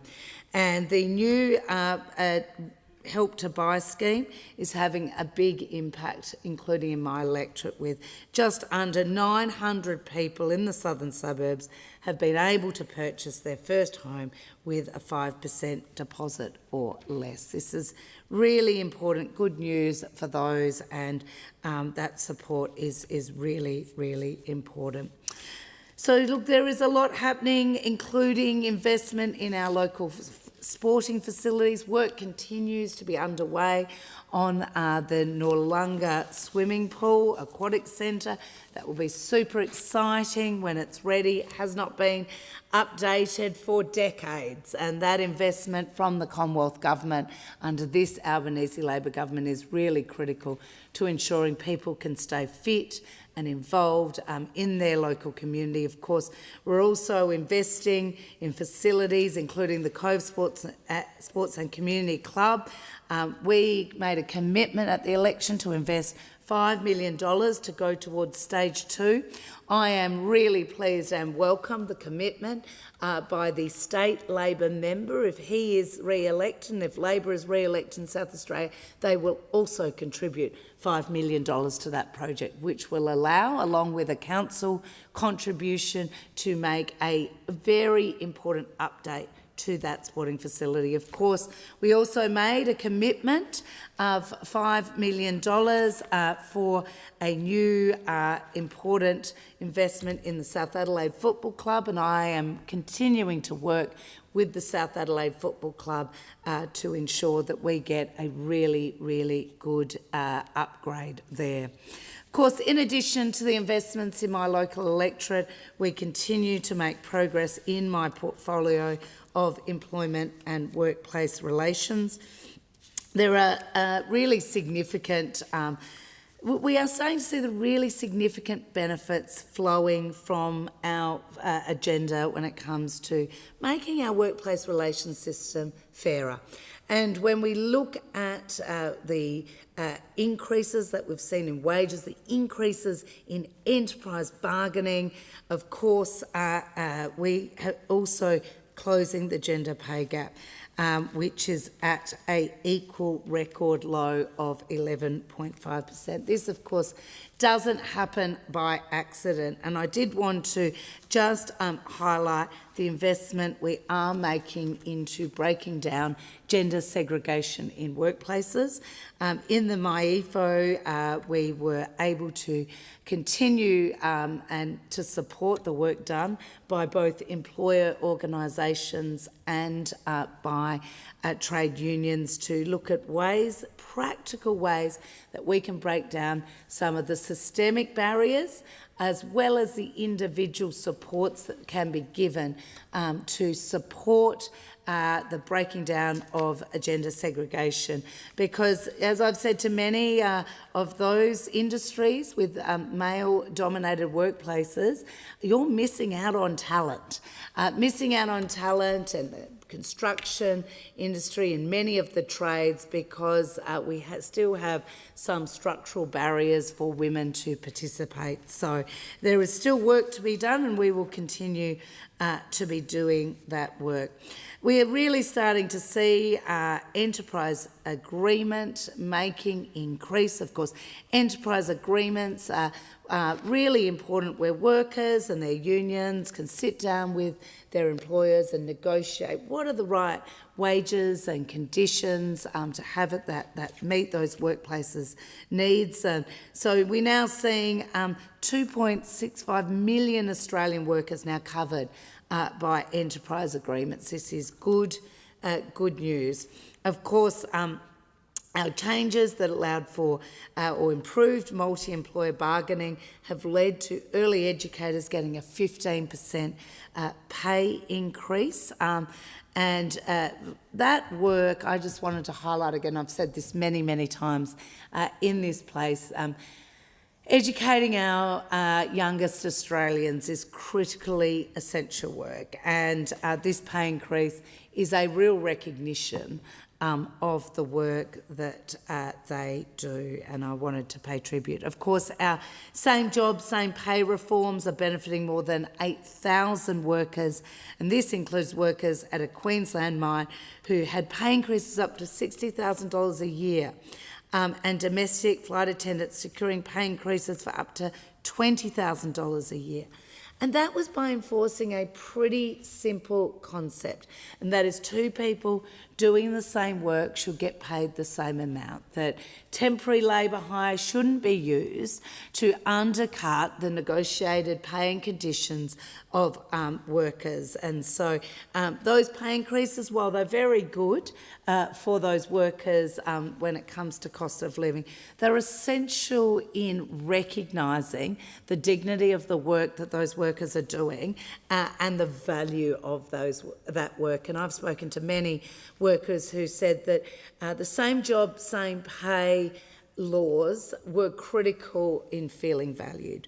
So look, in terms of the work, we continue to do the work in the portfolio of employment and workplace relations. I did want to note that, we have now seen 1.2 million jobs created under this government's watch. That is really, really significant. And despite so many naysayers on the opposite side, these jobs are so important. The dignity of work is so important. Having well-paid, secure job is very, very important. And so I look forward to continuing to work with stakeholders, with the community, for the Australian people to deliver a better pay, secure work, so that we can all live productively. Thank you. I thank the Minister for Employment and Workplace Relations. The question is, this bill will be now read a second time, and I call again the member for Macon, and I apologise. Thank you, Mr Deputy Speaker. The Deputy Speaker, Greek philosopher Aristotle is credited with saying that true democracy requires citizens to care about the injustice to others. As a general observation, Australia could be considered a democratic country, and it prides itself on being so. The very simple Australian Citizenship Pledge specifically states, and I quote, "whose democratic beliefs I share." Yet even Australian democracy is far from perfect. It has its flaws, and our laws do not always deliver justice. When laws do not deliver justice, confidence in government diminishes. When confidence in government diminishes, civil standards begin to crumble.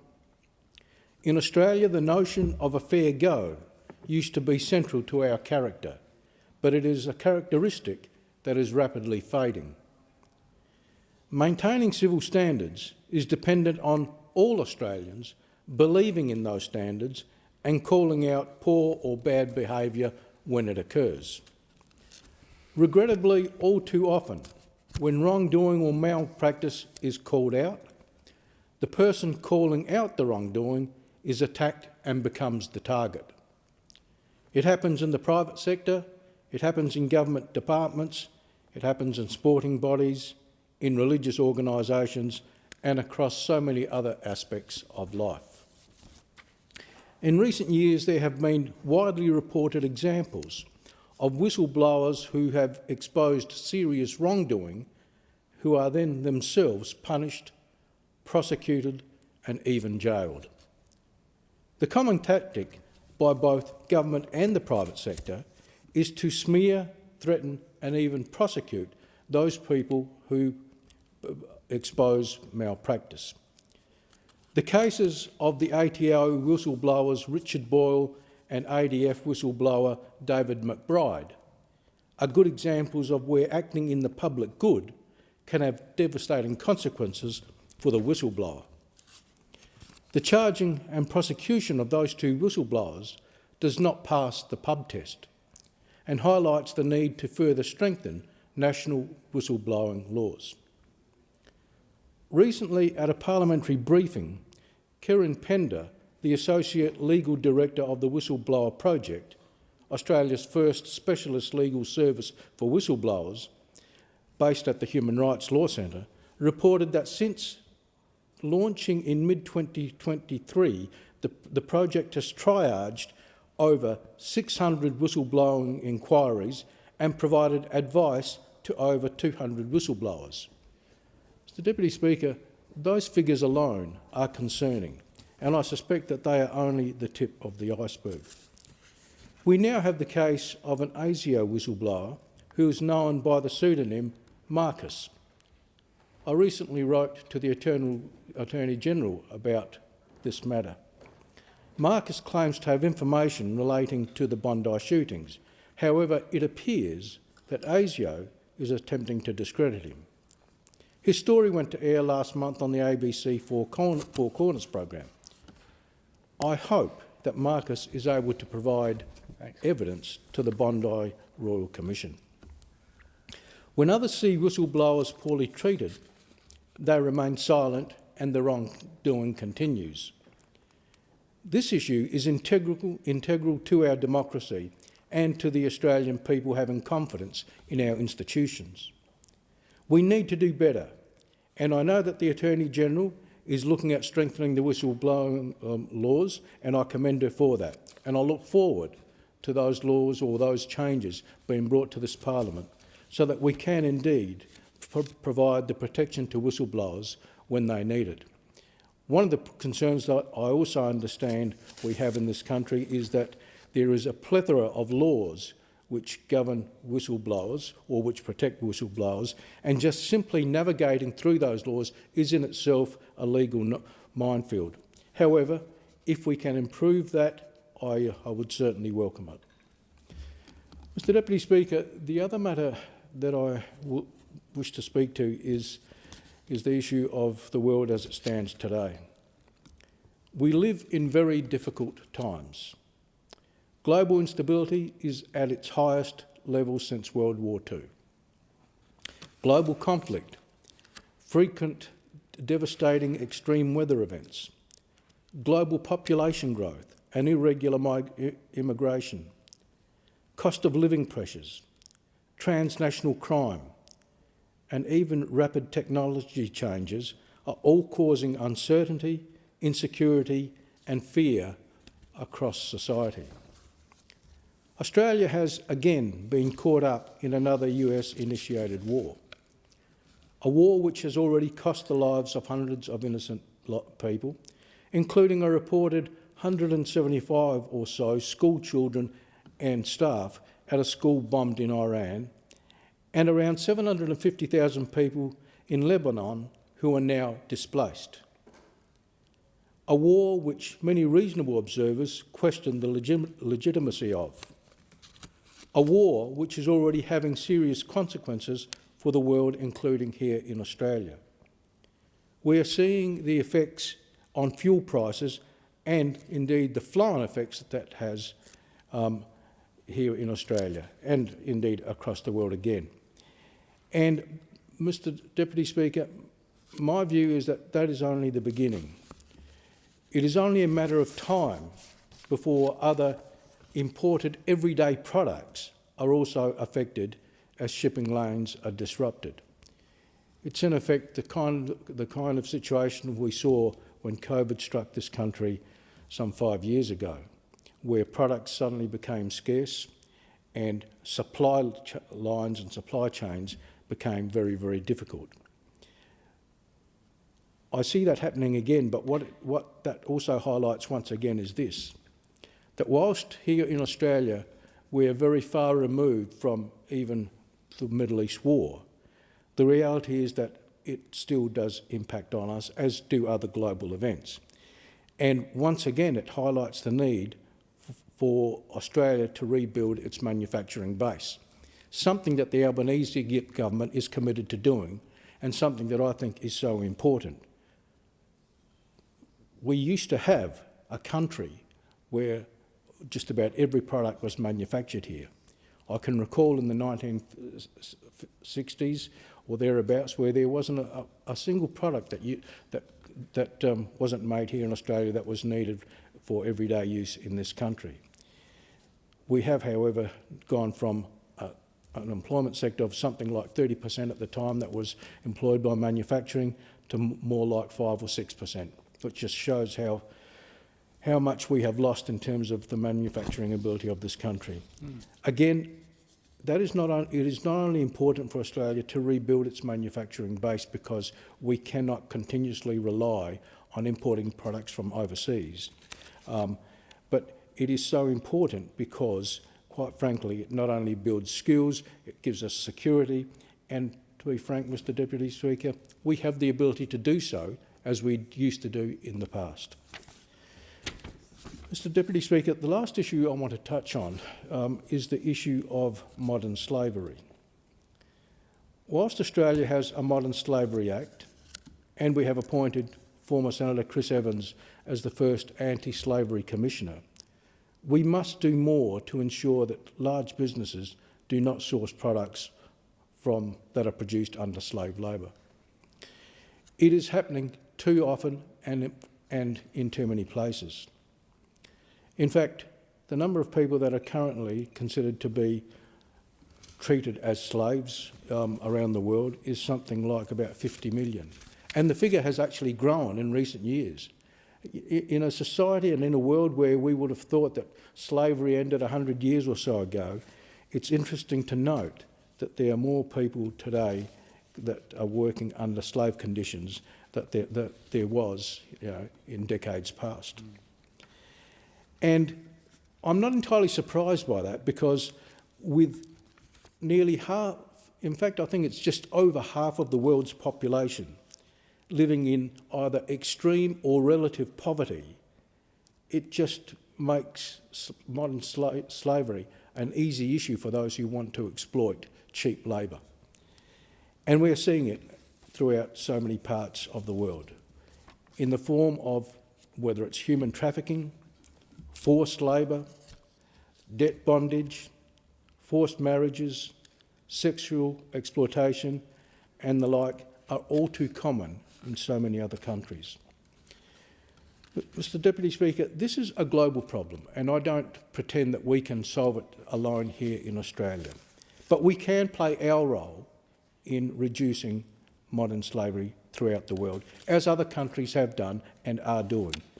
And yes, we do have a Modern Slavery Act here in Australia, but more needs to be done. We need to ensure that big businesses, because they're the ones who import most of the products that come into this country, have an obligation that they in turn ensure that the products that they are bringing in are not produced under slave-like conditions. And whilst our current laws, attempt to do that, they simply don't go far enough.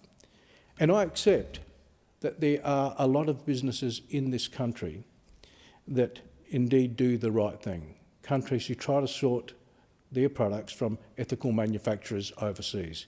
Countries who do take a stand when they know that products are produced in places where slave-like conditions are used. But that's not always the case with many of the other big businesses. And yes, slavery produces cheap products, and I guess in the end it's also up to individual consumers to take a stand and try to ensure that they source and buy products that come from countries and places where they are produced ethically. But the reality is that consumer demand is driven by cost, and cost obviously means that importers look for the cheapest product and they don't necessarily source from places that produce ethically. It is, and I accept this, sometimes difficult to actually trace back where a product is made, because the chain of supply can also sometimes be very, very complicated. And I accept that for any business to undertake the detailed investigations they need to ensure or to know where a product comes from is not always simple. But I believe that we can do better, and I believe that we should do better. We have an obligation to all of those people that today around the world are being treated as slaves to stop their exploitation. And in particular, we have an obligation to ensure that all those children who around the world are used to make products and used as child slaver are also freed from their bondage. Mr Deputy Speaker, I believe we can do more. I know that the government is now looking at this issue to try and strengthen it, and through the Commissioner for Modern Slavery, there is work being done right now to see how we can address this issue, and I certainly look forward to reports coming back to this Parliament and the laws of modern slavery being strengthened. I thank the member for Macon. The question is the bill be read a second time, and I call the member for Bendigo. Thank you, Deputy Speaker. The bills before us, as other speakers have established, are the appropriation bills. Number 3, 2025-26, Appropriation Bill number 4, 2025-26, and Appropriation Parliamentary Departments Bill number 2, 2025-26. These bills underpin the government's expenditure decisions that have been made since the last budget. They are related to the financial year and include the changes that have been made and were announced in the mid-year update at the end of last year. The Appropriations Bill number 3 seeks to approve for all appropriations in consolidated revenue of up to $9.2 billion, funding that will go towards a number of key measures and to strengthen other measures that were announced in the budget. For example, the cost of demand-driven programs and how that has increased. This funding helps to bridge that gap. The bill also provides funding to support the following significant programs. For example, a key one that many on this side have highlighted, and I also wish to highlight, is funding increase of $2.9 billion to the Department of Climate Change, Energy, the Environment and Water, predominantly to support the Cheaper Home Batteries program. We know that this program has been popular in electorates all over the country, particularly in regional electorates. In my own electorate, over 1,000 homeowners and small businesses have already tapped into Labor's Cheaper Home Battery program. Recently, the Minister, Chris Bowen, and myself visited Christopher at his home in Cow Gully. Christopher is an NDIS worker and his partner, an early childhood educator. So people working hard in our community, but not millionaires. They have tapped into the Cheaper Homes Battery program to install a battery and expand their solar system. They say that it has literally wiped out their energy bills. They are looking forward to a winter where they will not get that bill shock if they were still reliant upon the grid. 1,000 people so far, and that number is set to climb. And I want to use this as an opportunity to remind people in my electorate, do not believe the mis and disinformation that you might read on social media or hear through the community. Batteries are safe. If you're unsure or want to know how they work, engage one of the local installers. Find out from companies like Pro Solar whether your home would suit a solar and battery system. Every person who is like Christopher or the 1,000 other people who've tapped in are helping others who aren't yet signed up. Less customers relying upon the grid, means that we will have a grid. We've got less demand on the grid, meaning more supply to go round. Christopher is helping his neighbours purely by powering himself. What is unique about this program, it gives those who have the capacity to help power themselves, and that helps others who may not be in the same situation. I acknowledge that not everybody can tap into the program.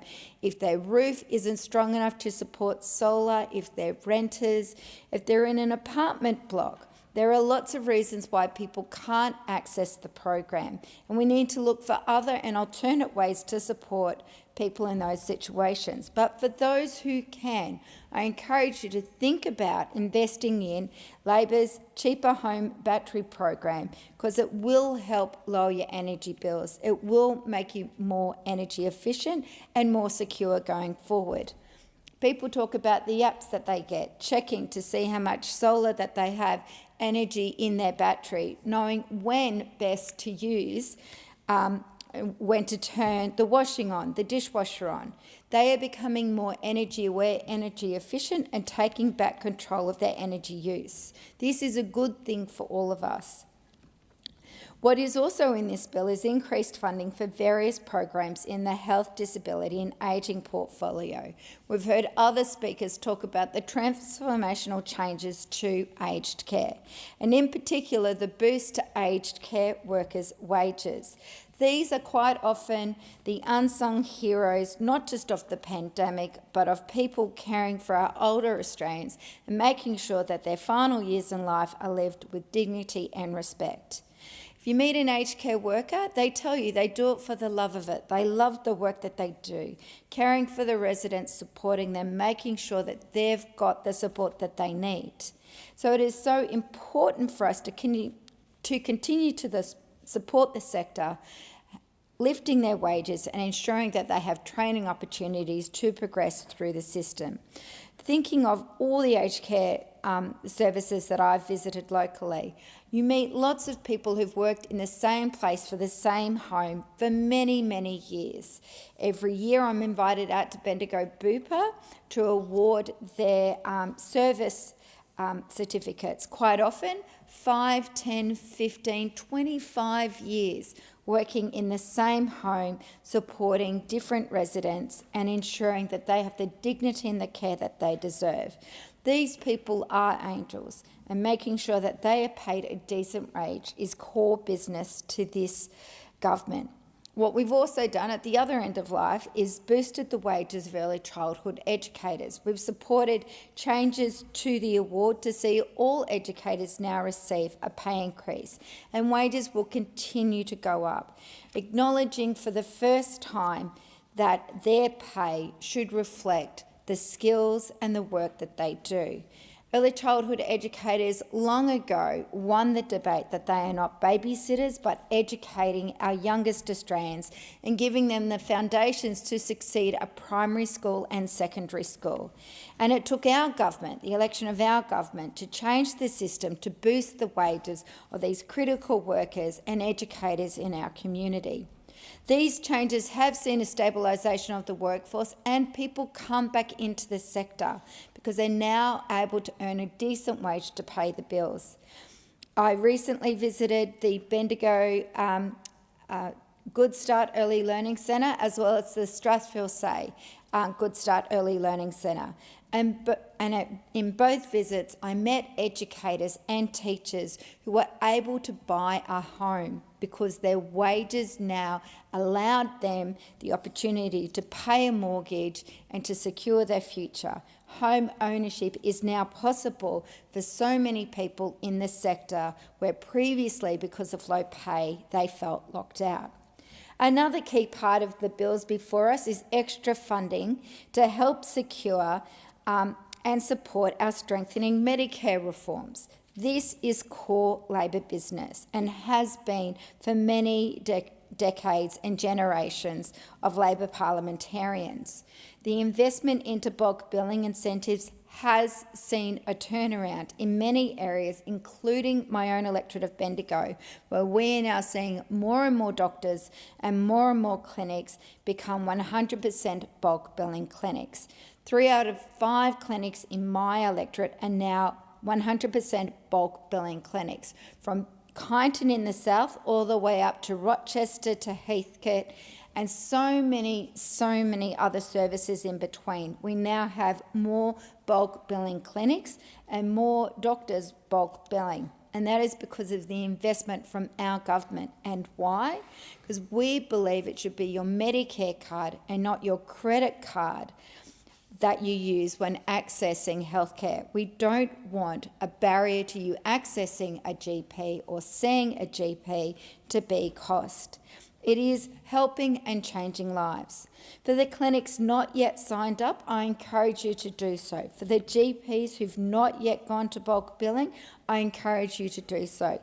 Think about the difference it will make to the patients and to the health of our community if you sign up and join us on lifting bulk billing rates. Also in my electorate is the Bendigo Medicare Urgent Care Clinic, which is hosted by our Bendigo Primary Care Service. It's a good old-fashioned GP super clinic funded by the previous Labor government to be built just around the corner from our hospital.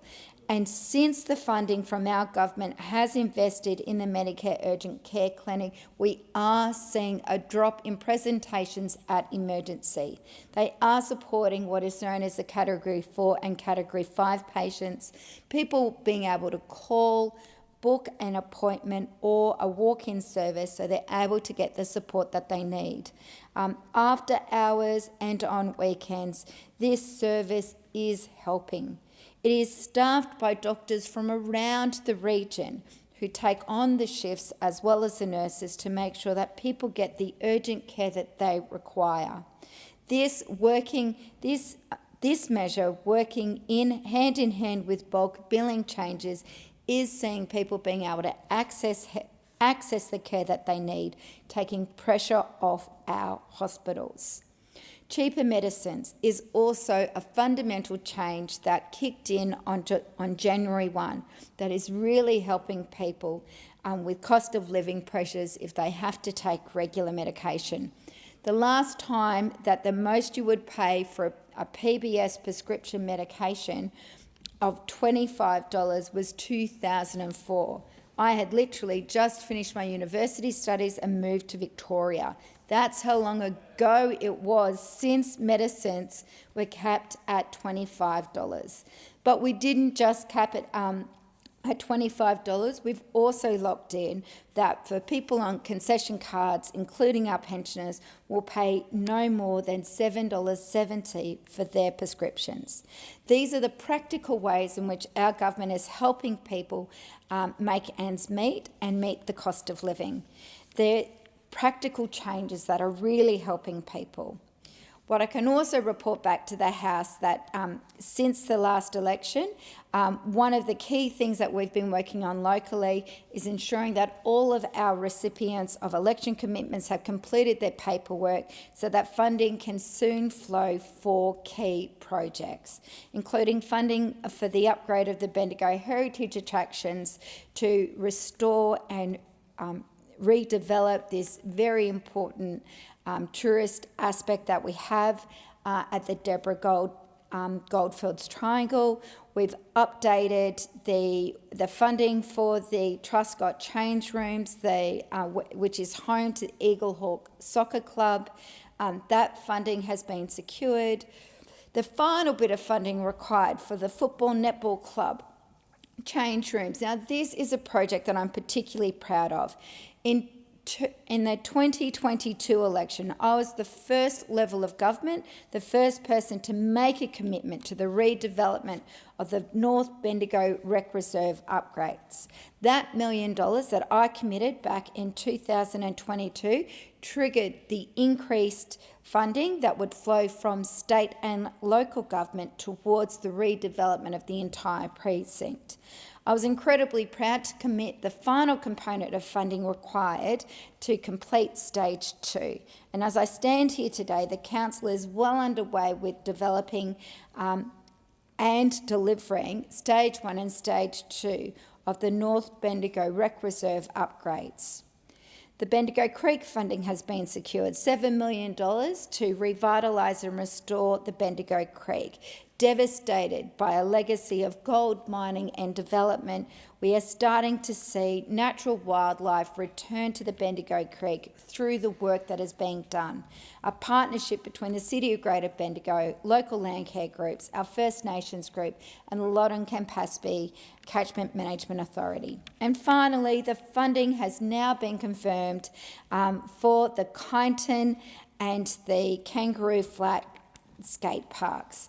I know that there are lots of young people in Kyneton and Kangaroo Flat, particularly at Caruso College, that will really welcome that we've passed another milestone for these two projects. These are just some of the many projects that we're working on in my electorate that I am delivering, and part of a government that listens to community and delivers locally what is needed, whether it be in aged care, early childhood education, whether it be through cheaper batteries, energy security, Medicare, healthcare, school funding, or the many community-based projects that I've outlined. We're a government that listens and works with the community to make sure that they get what they need. I thank the member for Bendigo. The question is the bill be now read a second time? And I call the member for Dixon. Thank you, Deputy Speaker. I rise to speak on the appropriations bills. Australia, like most of the world, continues to experience persistent inflationary pressures, but we know that inflation is much lower than when we came to government. Inflation has a 3 in front of it instead of a 6, but it's still higher than we would like. We also know people are under pressure and are worried about paying the bills, including those in my electorate of Dixon. That is why we have been clear-eyed and focused on responsible cost of living relief, while at the same time delivering a $235 billion turnaround in the budget.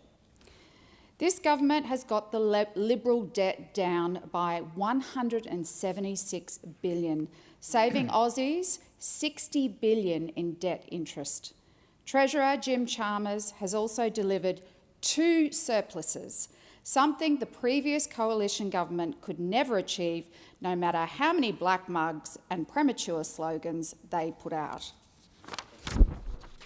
Along with record debt, those opposite also left us with a dire housing shortage, energy and fuel uncertainty, and a serious lack of access to affordable healthcare. They left a hot mess, and you would think they would have recalibrated and gone to the last election with a plan to reduce the massive debt that they left us. But instead, they decided to go all in, gambling with our economic security, proposing a spending spree to end all spending sprees, $600 billion on nuclear power stations that would take at least 20 years to build. And just to rub salt into our cost of living wounds, that plan was widely panned by experts, saying it would actually increase electricity costs by hundreds of dollars for every household. They also went to the election promising to raise income taxes. No one, and I mean no one, understood this crazy plan. A plan that the new leader of the opposition, the then shadow treasurer, was the architect of. He was the mastermind behind those proposed tax increases. Fantastic, well done, great move. In stark contrast, the Albanese Labor government is providing real help for people with the cost of living, as promised during the election. When I'm in my community, knocking on doors or talking to locals at the coffee shop or the supermarket, cost of living relief is by far their #1 concern. That's why we're providing tax cuts for every taxpayer, with another round coming into effect on the 1st of July and again next year. Tax cuts opposed by those opposite. Our tax cuts, once implemented, will save Aussies on average $50 a week.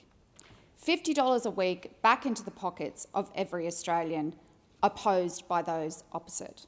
We also know that Aussies are now earning more and keeping more of what they earn. Under Labor, real wages are growing again. We know that those opposite intentionally limited wage growth while in government.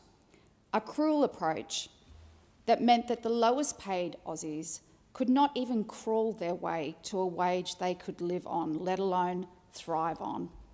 Since coming to government, we have taken significant steps to deliver wage increases to address working poverty after a decade of neglect. As a result, nominal wage growth is the highest in nearly 15 years. We've seen an increase in the minimum wage and significant increases in award wages, particularly for feminised industries like childcare and aged care. Early childhood educators and aged care workers were leaving their sectors in droves prior to this wage rise because they could earn more working at Macca's or Kmart. Those much-needed wage rises, of course, were opposed by those opposite. The new Deputy Leader of the Liberals claimed real wage increases would be the worst thing for Australians. Really? Minimum wage earners, educators and aged care workers would respectfully disagree. We've provided energy bill relief and cheaper home batteries to help with the cost of household power bills. Opposed by those opposite because while they yell and scream about energy prices, they've voted against energy bill relief every single time. They are against investment in cheaper renewable energy. They called our cheaper home battery program elitist.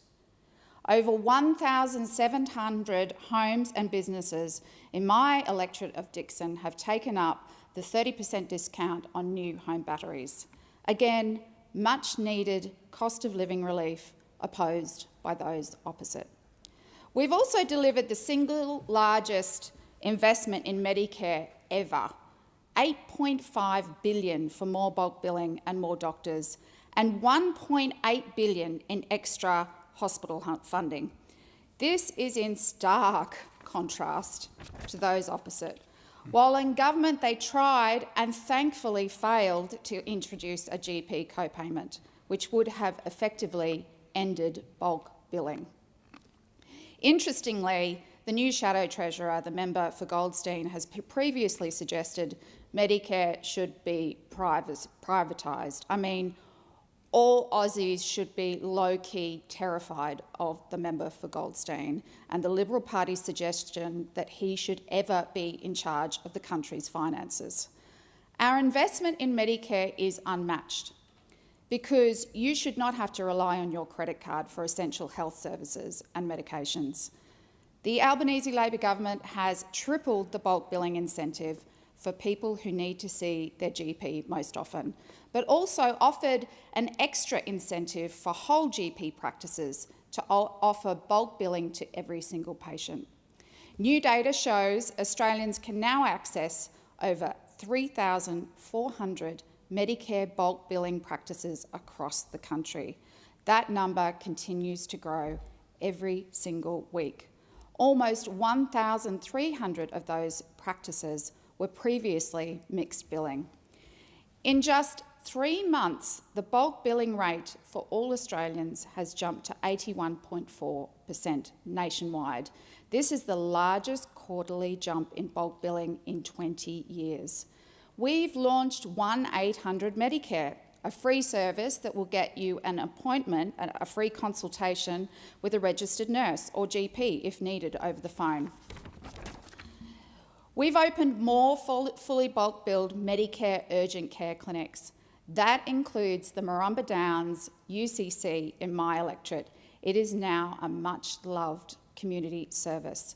We've made medicines cheaper, reducing the cost of medicines on the PBS to just $25 back to 2004 prices.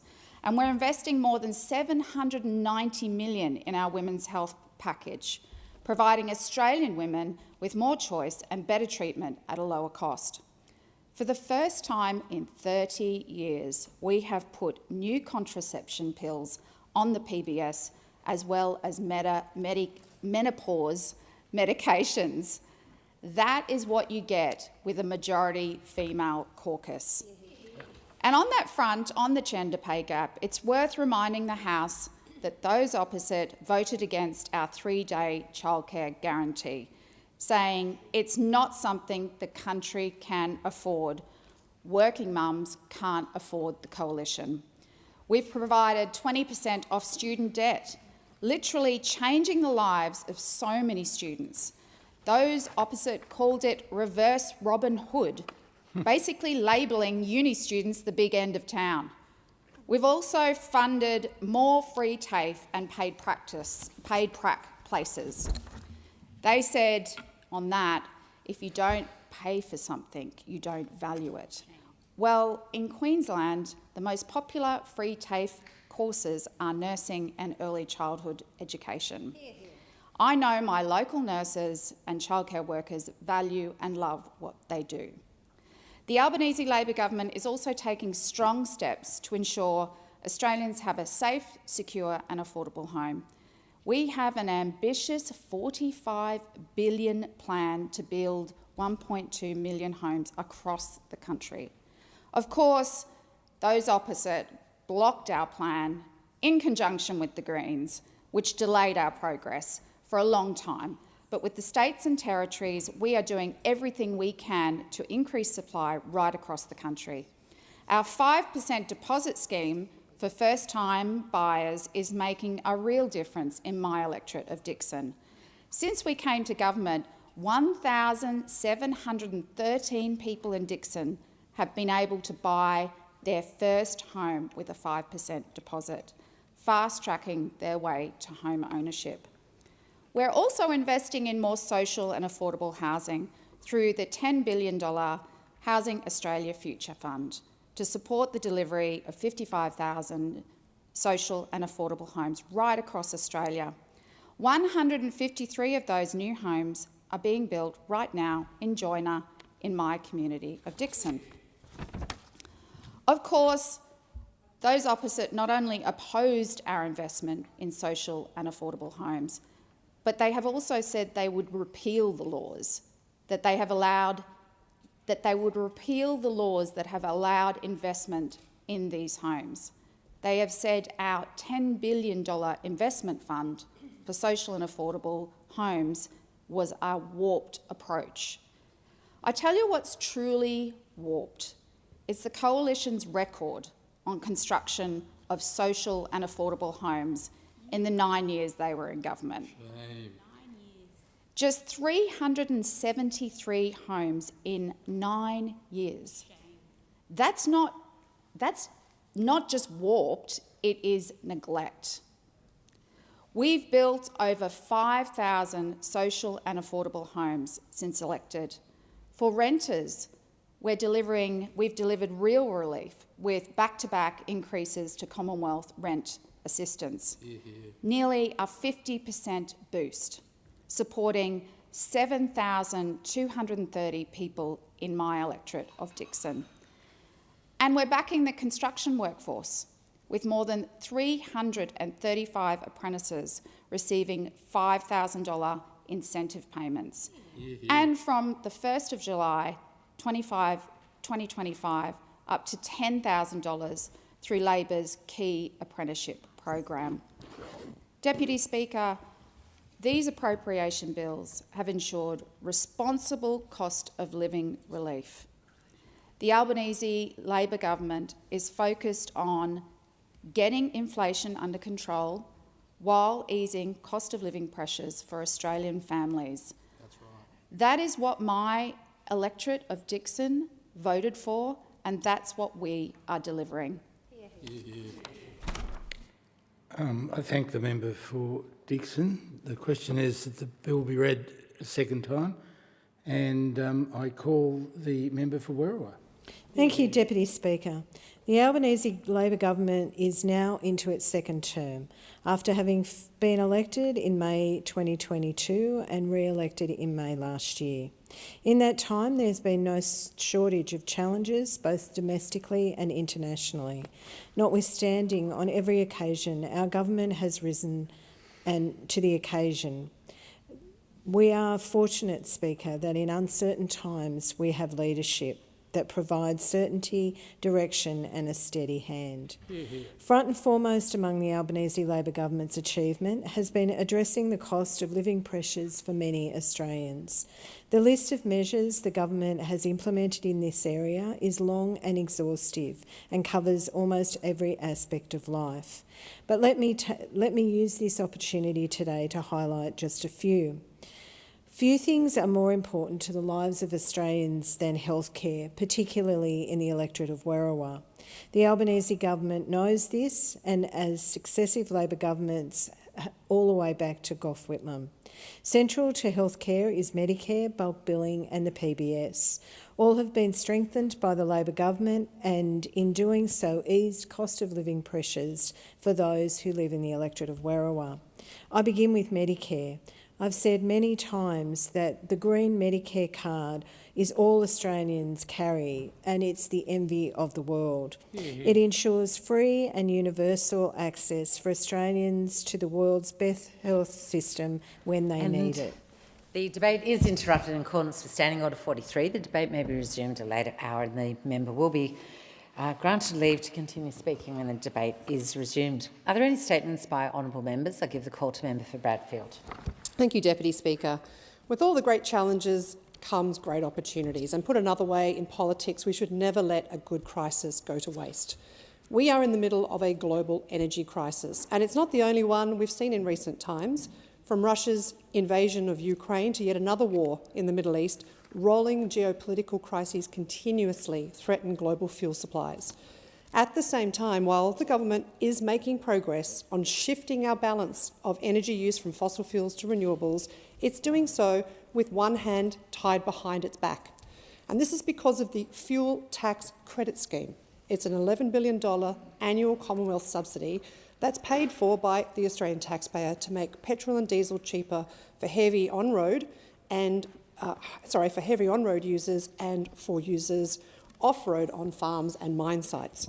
Now, this subsidy is a massive disincentive for miners to make a switch to electricity, a switch which would save them money, be better for the planet and, critically, at this moment in time, guarantee their fuel security and their business continuity. While we continue to have this ridiculously expensive, inefficient and ineffective headwind in the form of a petrol and diesel subsidy, we are not helping to wean our farmers and miners off their addiction to dirty, expensive and unreliable liquid fuels. We are not protecting our economy from price volatility and fuel supply risks, and we're not protecting them. The fuel tax credit scheme must be reformed, and it must be reformed now.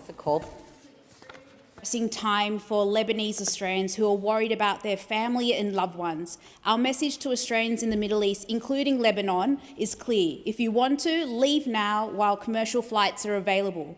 We do not want to see Israel conduct a major ground offensive into Lebanon. We condemn the comments by an Israeli minister suggesting that parts of Beirut would look like Gaza. Enough of this needless pain and suffering.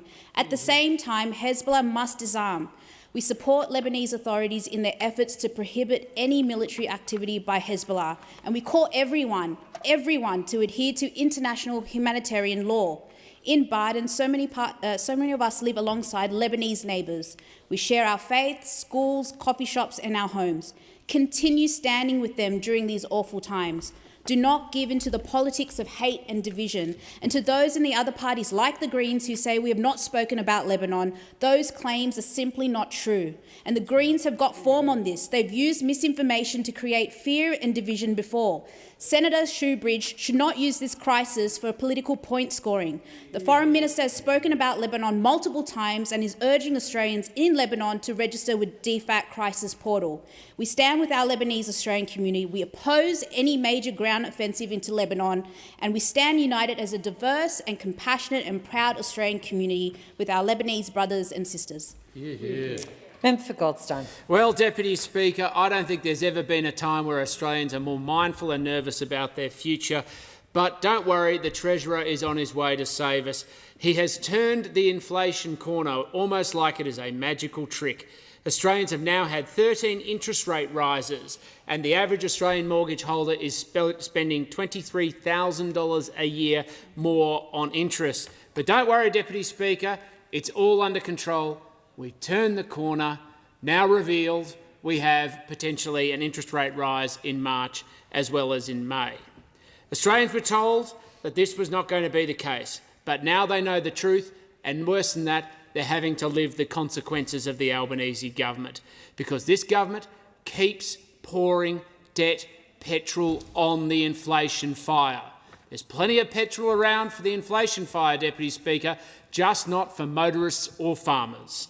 Instead of restraining spending and taking pressure off inflation, he keeps fuelling the very problem that's pushing up interest rates and making sure Australians pay more. And while Australians are paying the price for this inflation fire, what are they getting in return apart from platitudes, empty rhetoric, obfuscation and an absence of responsibility? Australians deserve better. They deserve a government that was going to deliver economic management to build the future of the country while taming inflation so that Australians can get ahead, not go backward. Member for Banks. Thank you, Deputy Speaker. Earlier this year, I was deeply saddened to hear of the passing of Ray Benham. As well as being a wonderful husband, father, grandfather and a very highly regarded engineer, Ray was a long-standing community champion who made a significant contribution to local cricket and rugby league. Ray first became involved in local cricket as a parent when Ray and Christine's son Michael began playing for the Revesby Workers Cricket Club, contributing as a coach and a scorer. He was also instrumental in setting up the Bankstown Broken Hill Sporting Exchange. In recognition of his service, he would go on to become a life member of the Bankstown District Cricket Association. He did the same for the East Hills Junior Rugby League Football Club, managing and serving on several committees. His contributions to these organisations will never be forgotten. Ray led a life rich in passions, from his family to astronomy, his love of aviation as a pilot, and riding his Triumph Bonneville 650 motorbike. Ray's life was also full of exciting stories, like driving the band, the Masters Apprentices, around regional New South Wales. I had the honour of attending Ray's funeral, and my thoughts remain with the Benham family and all of his loved ones, particularly his wife Christine and his son Michael. Christine, you mentioned in Ray's eulogy that he was a huge beam of shining light. Thank you for sharing his light with our community. Member for Mayo. Thank you, Deputy Speaker. Deputy Speaker, we should be stocking 90 days of fuel reserves like we are supposed to do as part of the International Energy Agency. Instead, we only have 36 days of petrol and 32 days of diesel. Now, that has been an issue for as long as I've been in the Parliament. Successive governments have not had the 90-day of fuel reserves. I've got to say, actually, this government has had a higher rate. I think we went down to into the 20s, 27 days under the previous government. I first spoke about this in 2017, whether it's been questions, whether it's been letters to ministers, over successive governments. And look where we are today. We have communities who are fearful of running out of fuel, and that's resulted in a spike in demand, a massive spike of demand and of sharp prices.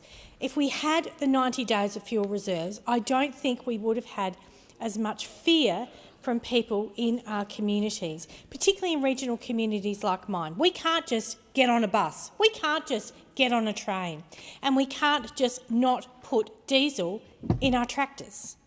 We have vintage coming up. It's really getting away next week, and we are really concerned. And so this must be a timely reminder for the future. We must ensure that our island nation has 90 days of fuel reserve onshore. Member for Dixon. Thank you, Deputy Speaker. If you told me 10 years ago that Petrie, in my electorate of Dixon, would become home to a world-class university, an Olympic and Paralympic Games venue and a new lakes precinct with 3 kilometres of waterfront walkways, I would have choked on my Weet-Bix. It sounds more like South Bank in Brisbane than Moreton Bay. But record investment by the Albanese Labor government in infrastructure and education is delivering exactly that.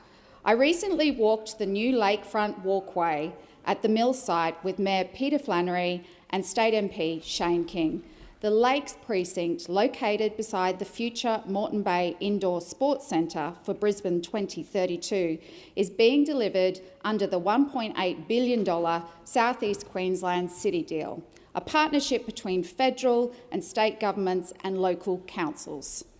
The $33.1 million Lakes Activation Project complements the $205 million Olympic and Paralympic legacy venue, and it's right next door to the USC Moreton Bay, Petrie Station, the Mill Water Park and more.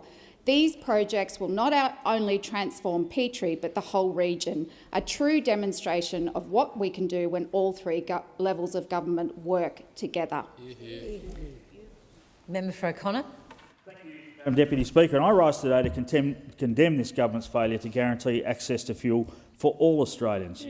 Constituents of my regional electorate are contacting me in droves as fuel dries up for their businesses.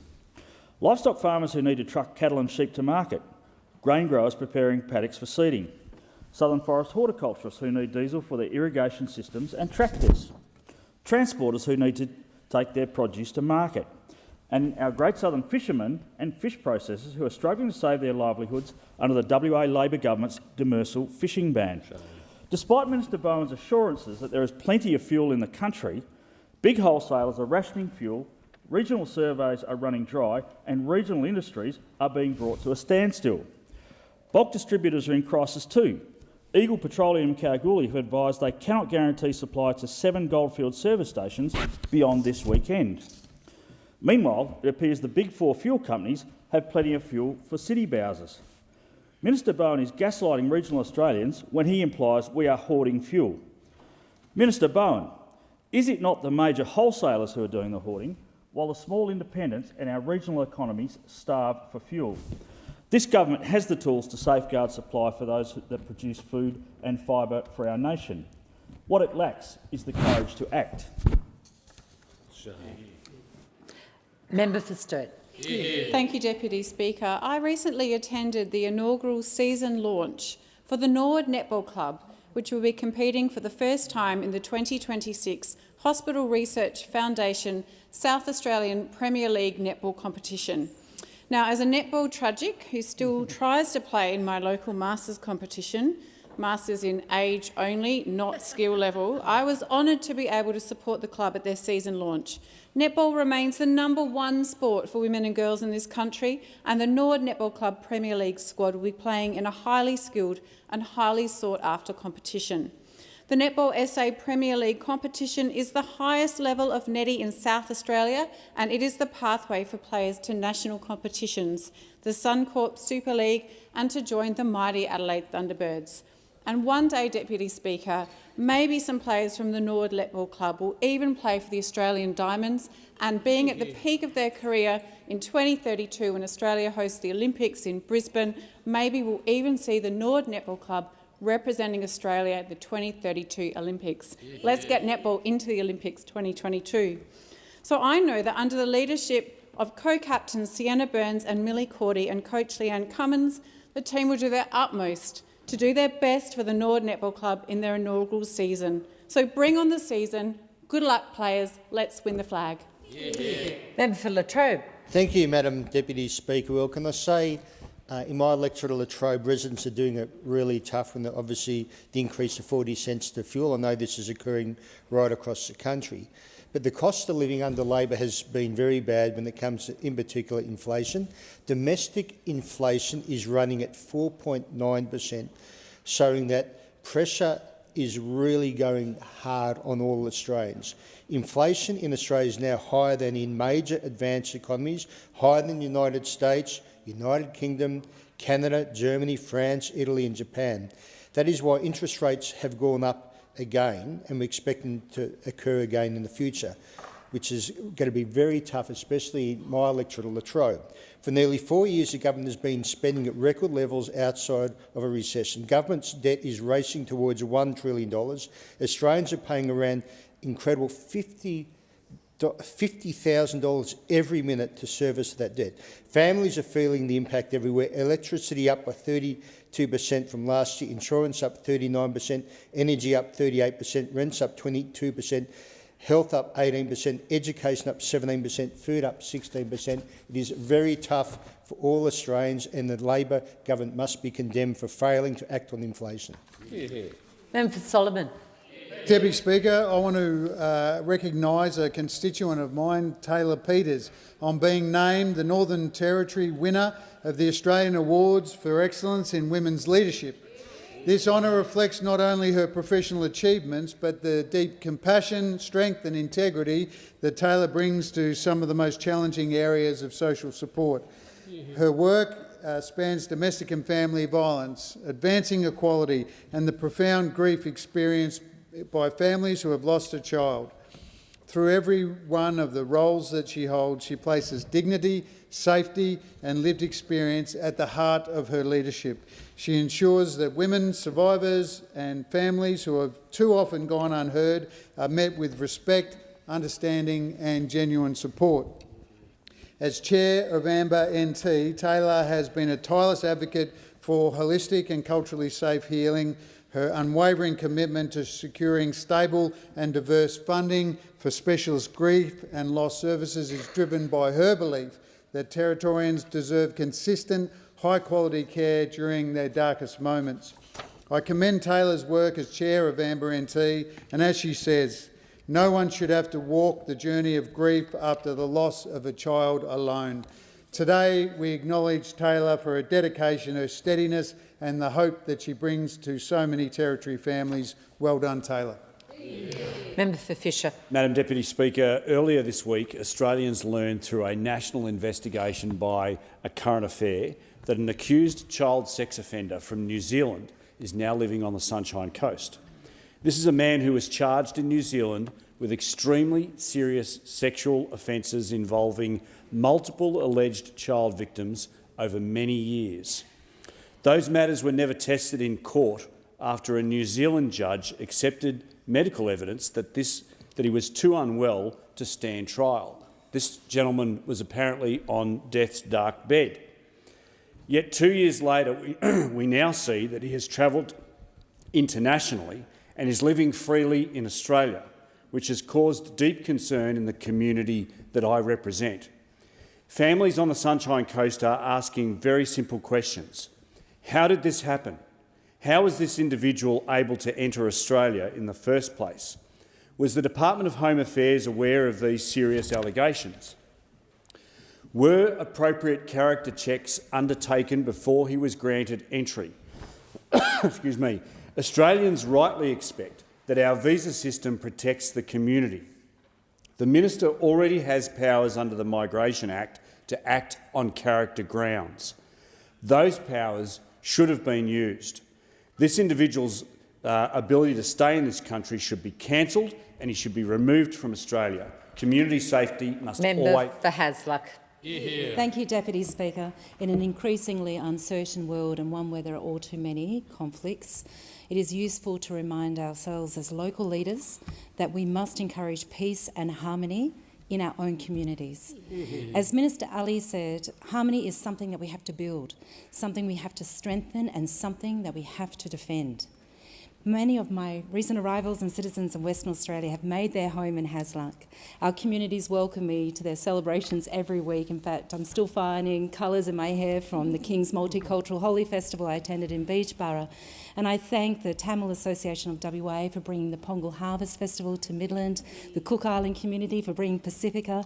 I thank Alia from the Eleanor Community Language School for hosting a fantastic iftar and dance in Ellenbrook. Just a day before that event, I was at an opening of the Intensive English Centre at Ellenbrook Primary School where the children from all over the globe were singing in harmony. Before that, I was at the Chinese New Year Ball celebrating the energy and passion for the Year of the Horse. Our lives are truly enriched by the communities that have made Australia their home, and as leaders, let us ensure that our communities feel encouraged to keep sharing those gifts and reinforcing that they belong. Member for Monash. Madam Deputy Speaker, I represent a region that the rest of Australia relies on for food, water and power, and our region relies on secure and affordable fuel. to do that. Right now, we are running out. Australia is the only country member of the International Energy Agency not to meet its agreed standards for fuel reserves. Australia sits at 47 days for oil reserves. New Zealand sits at 95 days, Spain 96, the UK 120 days, France, Germany and Japan are respectively at 122, 130 and 206 days. The Netherlands is 413. This government has been in office for 4 years. Madam Deputy Speaker, fire loves kindling, like this Prime Minister loves to blame others. You can see him light up blaming inflation, the RBA, previous governments and anything else other than accept responsibility. I asked a question in question time this week. What is the government's plan to fix this crisis? The Prime Minister was so busy scowling and sniping at me while I outlined how bad things were in my region, he wasn't listening. So let me say it again, because I've just gotten off the phone from a fuel supplier in my electorate. They've been put on rations, reducing their supply by 30%. So they've had to ration our local community and prioritise farmers and truck drivers. Australia needs a real leader with a real plan, and all we've got is a brawler who passes the buck. Member for Holt. Thank you, Deputy Speaker. As we marked International Women's Day on Sunday, I rise to recognise the incredible women in Holt and right across Australia who contribute so much to our communities, our economy and our society every single day. This is a chance to celebrate progress while recognising there is still a lot more work to do. We need to see more women in leadership, more women as CEOs, and we must keep breaking down barriers so women are represented at every level. As a mother, I know women so often carry not only our own ambitions, but the hopes of our families as well. Across Holt, I see that every single day, in mothers working long shifts, in women running small businesses, in young women chasing big dreams, and in community leaders giving back with courage and compassion. That is why I'm so proud to be a part of a federal Labor government that has a majority of women in our caucus, a government that values women's leadership and puts women's voices at the centre of decision-making, unlike those opposite. And to every young girl across our country, your voice matters, your ambition matters, and your future should have no ceiling. Thank you. Member for Parkes. Deputy Speaker, it seems that Australian fuel supply is so fragile that regional independent wholesalers and our farmers are being told they can't have any. It's all been saved for the cities. Let me tell you about Sam Clifton from Transwest Fuels, an independent wholesale fuel supplier for regional New South Wales. Sam has been turned away from his normal bulk fuel supplies in both New South Wales and in Queensland. How will he provide fuel for his more than 2,000 customers? Let me tell you about Inland Petroleum, who have told their customers they know their prices are terrible, but they've also had to cut their margins to keep them down. We are doing everything we can to keep fuel moving to farmers, to transport operators and regional communities, they say, but they also need to look after their 280 employees. Let me tell you about Tim, a Binaway farmer who has been told by his supplier there is no fuel for him to mix feed for his livestock during the drought. And farmers like Catherine from Coolah, who have been told that they should now be planting, in her case, canola. They should be harvesting, transporting and feeding stock to put on the food on the table for all Australians. No diesel equals no food. And when that supply starts to run out, watch those prices rise. The Albanese Labor government has watched the cost of living skyrocket, but when they allow fuel supplies to dwindle, the whole machinery of government... Member for Moreton. Thank you, Deputy Speaker. And Deputy Speaker, it's already March, but it seems like whenever we come down to this place, there's another coalition party leadership contest. And this week is no different, because yesterday, as the dust settled on the latest salvo in one of the coalition party rooms, we saw the 5th leader appointed in less than 1 year. And count them 5, we had the member for Dixon, we had the member for Farrer, we've had the member for Hume, the member for Maranoa, and we've had now Senator Canavan. And yesterday, Deputy Speaker, Senator Canavan said we must fight for what we truly believe in. But we know what Senator Canavan believes in, Deputy Speaker, so let's take a look. Senator Canavan doesn't believe in net zero. In fact, he doesn't believe in it so much that he called climate science fear porn. Senator Canavan doesn't believe that farmers are the National Party's core constituency.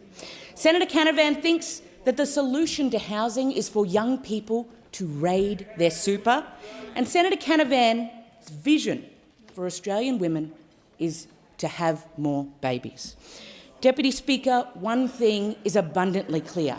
It doesn't matter who sits in an opposition leadership chair. What's clear is that their priority is not the Australian people, their priority is themselves. Member for Nichols. Deputy Speaker, on to something important. The fuel situation is getting worse by the day in my electorate, affecting businesses, farmers and families. Inverbar Pastoral in Kai Valley milks 1,500 cows, crops 5,000 hectares to feed cattle. They can't get a delivery of fuel or urea. Another family dairy farm needs fuel to deliver feed to their herd, but a 20,000 litre order never arrived. A major transport operator says fuel deliveries in regional depots are now being rationed, with some receiving only half their usual weekly supply. Terminal gate diesel prices have jumped 30% in 6 days. A quarry operator using 30,000 litres of diesel a week has been told deliveries are no longer guaranteed. Independent contractors say on-site deliveries to farms are now severely limited. The Minister for Climate Change and Energy says there is enough fuel in Australia overall, and I take him at his word. I agree that people shouldn't be panic buying, they don't need to. But the Minister must also accept the urgency of the regional supply issues being reported in my electorate and across regional Australia. The government must act to get fuel where it is needed to keep farms and regional businesses running. And Mandy from Inverbar Pastoral said this. She said, "Sam, can you tell the Minister if he wants milk in his latte, he better get this sorted out quick." Member for Cunningham. Thank you, Deputy Speaker. I was delighted to co-host the Made in the Illawarra Innovation, Energy and Manufacturing Expo this week right here in Parliament House in partnership with the University of Wollongong. Our event brought together industry leaders, community organisations and leading researchers from across the Illawarra to showcase our region's capabilities on the national and international stage. The atmosphere was electric, with so many companies showcasing their incredible knowledge, capability and innovation, and putting the Illawarra on the map as a powerful force when it comes to solving some of our nation's challenges. We had 21 local organisations and 10 of the University of Wollongong's leading research teams exhibit, including BlueScope, HySADA, Sakona, Green Gravity, RDA Illawarra and Wollongong City Council. The Albanese Labor government has a proven track record of investing in the Illawarra as a clean energy and advanced manufacturing powerhouse. And this expo was a great opportunity to demonstrate how the clean energy future can be made in the Illawarra. A big thank you to the Climate Change and Energy Minister, the Industry Minister, the Environment and Water Minister for their time and their passionate commitment to the Illawarra. And a big thank you to everyone who attended the expo. I would also like to thank Vice-Chancellor Max Liu, Carnio Fierravanti and Ty Christopher. The Illawarra is a hub for innovation and collaboration, and I know my friends, the member for Whitlam, the member for Gilmore... Member for Moncrieff has the call. It is a sad state of affairs when every time I step up to this dispatch box, it's to talk about how much Australians are struggling. Why? Because of those opposites. Australians are being hit from every direction in this government's homegrown cost of living crisis. Insurance is up 39%. Energy has increased 38%. Rents are up 22%. Health is up 18%. Education is up 17%. Food has increased by 16%. And now the government's mismanagement of inflation and fuel security is making things much, much worse. Inflation was 3.8% in January. That sends a clear message. This crisis is not just global, and it's not because of the war, as the Minister for Climate Change and Energy claims. It's being driven right here at home by reckless spending and a government that refuses to take responsibility, Prime Minister. This week, we have heard disturbing reports about fuel supply. The government insists there is plenty of fuel in this country, but wholesalers are reportedly rationing petrol and diesel. Transport companies are being cut off from bulk supplies, and some regional service stations are running dry. If fuel stocks are as strong as those opposite claim, then why is fuel not getting to those who depend on it? That's a supply chain failure, and that is an Albanese Labor government failure. Yeah. Member for Hunter. Yeah. Thank you, Speaker. I want to recognise an incredible achievement by a group of young athletes from our region who have taken the Hunter all the way to the world stage. The Lady Lynx cheer team from EOD All-Stars have been crowned the USA National Champions at the Spirit Sports Grand National Championships in California. After already being undefeated national champions here in Aussie in 2025, these young women travelled halfway around the world, took on some of the best teams anywhere and came home with the title. Achievements like this don't happen by accident, Speaker. They come from early mornings, long training sessions, discipline, commitment and teamwork. And this team brings those qualities every single performance. Congratulations to the 23 athletes who made this possible. Tilly, Amaya, Peyton, Phoenix, Vogue, Harper, Mia, Ella, Paris, Ayla, Scarlett, Georgia, Asha, Michaela, Quinn, Ivy, Felicity, Sophie, Kendra, Armani, Mackenzie, Miller and Taylor. And of course, the dedicated coaches, Alyssa and Liv, whose leadership and support helped bring out the very best in this team. Speaker, those young athletes are fantastic ambassadors for our region, the Hunter. They show what can happen when talent, hard work and community spirit come together. To the Lady Lynx cheer team, congratulations on the outstanding achievement. It's an extraordinary result and one that has made the Hunter incredibly proud of you all. Thank you. In accordance with Standing Order 43, the time for member statements has concluded. I call the Prime Minister. Thanks, Mr Speaker. I inform the House that the Minister for Regional Development, Local Government and Territories and Emergency Management will be absent from question time today. The Minister is visiting flood-impacted communities in Katherine. Can I also acknowledge the tragic loss of lives near Kilcavan related to the natural disasters? This is indeed a very sad news that we have received. The Minister for Home Affairs will answer questions on the Minister for Emergency Management response in relation to those issues, and the Minister for Infrastructure, Transport, Regional Development and Local Government will answer questions on the Minister's behalf in relation to regional development, local government and territories. We shall move to questions without notice. Are there any questions? Give the call to the Leader of the Opposition. Yeah. Thank you, Mr Speaker. My question is to the Prime Minister. On the ABC this morning, the Minister for Resources twice refused to guarantee that Australia won't run out of fuel as a result of the ongoing Iran war. Prime Minister, was the Minister for Resources correct in refusing this guarantee? Call to the Prime Minister. I thank the member for his question. I understand that Australians are following events in the Middle East and that they're seeing and feeling the consequences here at home. Our government is looking at every practical measure required to shield our nation and household budgets from the worst of this global uncertainty, ensuring that our farmers, our regional communities and the services all Australians rely on can continue to access the fuel that they need. We continue to see ships arrive carrying fuel in the quantities and frequencies we expect.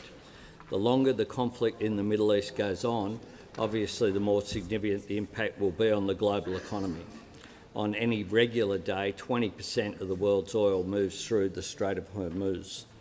And if that shipping route remains effectively closed, then that will have ongoing consequences for fuel prices, production, supply chains and, of course, an inflationary impact right around the world. Overnight, the International Energy Agency has said the challenge facing the world oil market is unprecedented in scale, which is why the IEA have agreed to the release of 400 million barrels of oil, the largest ever collective action. Australia is carefully considering our next steps in response to the IEA announcement. And today the Minister has directed more fuels into the Australian market, keeping more of the fuel that we make here in Australia here for Australians to use, And the national coordination mechanism is bringing industry, the states and territories and partners in our region together to get fuel to where it's needed most. Australia's fuel security and supply is our focus, not just in the last week but over the last 4 years. Introducing the minimum stockpiling obligation, building up our stockpiles of fuel, diesel and technical grade urea, investing in making more liquid fuels here. We'll continue to deal with these issues calmly, methodically and in an orderly way, prioritising Australia's fuel supply and our fuel security, acting always in the national interest. And I note that in response to a question on a previous occasion of do we have to swing by the army disposals now and get our jerry cans, one of the members of this place said, "It is incredibly important people don't do this. It is not necessary. It's also not helpful. At the end of the day, there is a lot either in the supply chain or coming, and we're doing everything to make sure there's no prospect of a future disruption." He went on to say, "There's no need for additional buying." That was said by the Leader of the Opposition in 2021. He was right then, and if he said that today, he'd still be right. Order. Give the call to the member for Chisholm. Thank you so much, Speaker. My question is to the Prime Minister. Can the Prime Minister provide an update on conflict in the Middle East and its implications for Australians? Call to the Prime Minister. I thank the member for Chisholm for her question. Indeed, the Australian government continues to work around the clock to support Australians who are affected by the ongoing war in the Middle East. Our first priority, as always, is to keep Australians safe and to get help to Australians who need it. I can confirm that as of a little while ago, more than 3,600 Australians have returned on 26 flights, with further flights scheduled today and in coming days. The vast majority of Australians who were stranded while transiting through the Middle East have now made it home. Of course, many Australians will choose to stay where they work and live in places like Dubai and Abu Dhabi. Commercial flights are still the safest way for Australians to return. And I again reiterate, if people are offered seats on those commercial flights and they wish to return home, they should take them. They should take up the opportunities. Crisis support teams are on the ground in the region and consular support remains available. As we committed earlier this week, the Australian Defence Force is preparing the deployment of an E-7A Wedgetail aircraft to the Gulf, and a quantity of AMRAAMs will also be provided. These are important defensive weapons against Iran's unprovoked attacks against countries such as the UAE. This supports the defence of Gulf nations and contributes to the safety of civilians in the region, of course including the 24,000 Australians who are in the UAE. But the situation in the Middle East remains volatile and unpredictable. It is a dangerous situation and we're seeing the impacts of the conflict right around the world. I again reiterate the Australian government's demand on Iran to cease all of these attacks and to call for de-escalation. Our priority, as always, is supporting Australians, keeping them safe and working in the national interest. We'll do that each and every day for as long as it is required. Call to the Deputy Leader of the Opposition in the House of Representatives. Thank you, Mr Speaker. My question is to the Prime Minister. Can the Prime Minister guarantee that Australia will not run out of fuel? Order. Member for McEwen. The House comes to order. We'll hear the member for the Prime Minister.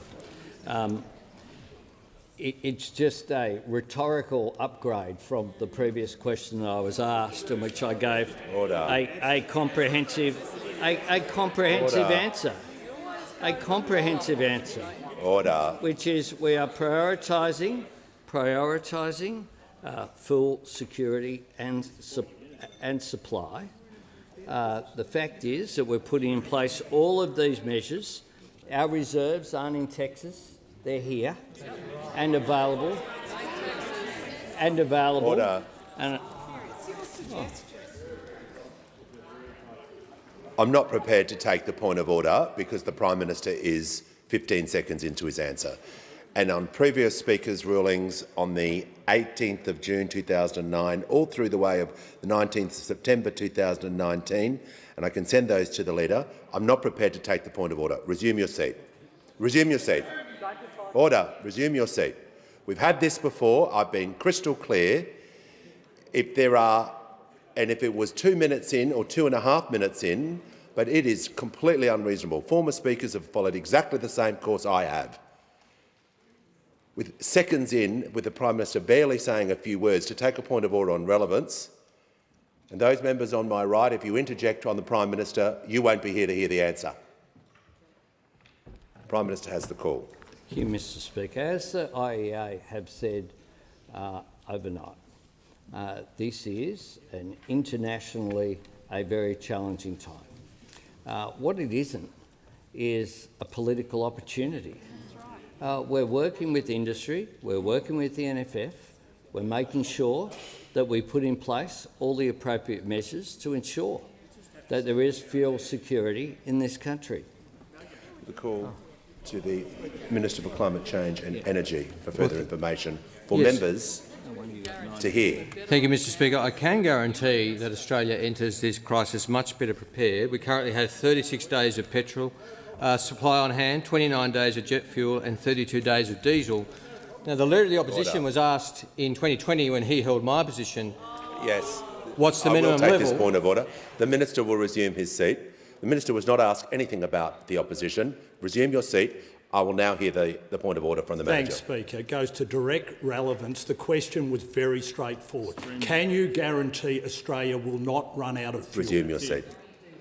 So the Minister, I do not want him talking about the opposition. He's going to have to talk about the question that he was asked. Indeed, Mr Speaker. I'm simply pointing out what previous ministers said would guarantee supply, because the then Minister for Energy was asked. Order. If I could, Mr Speaker.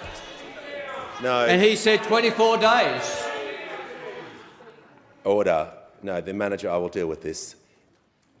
I'll move on. Yes, to assist the House.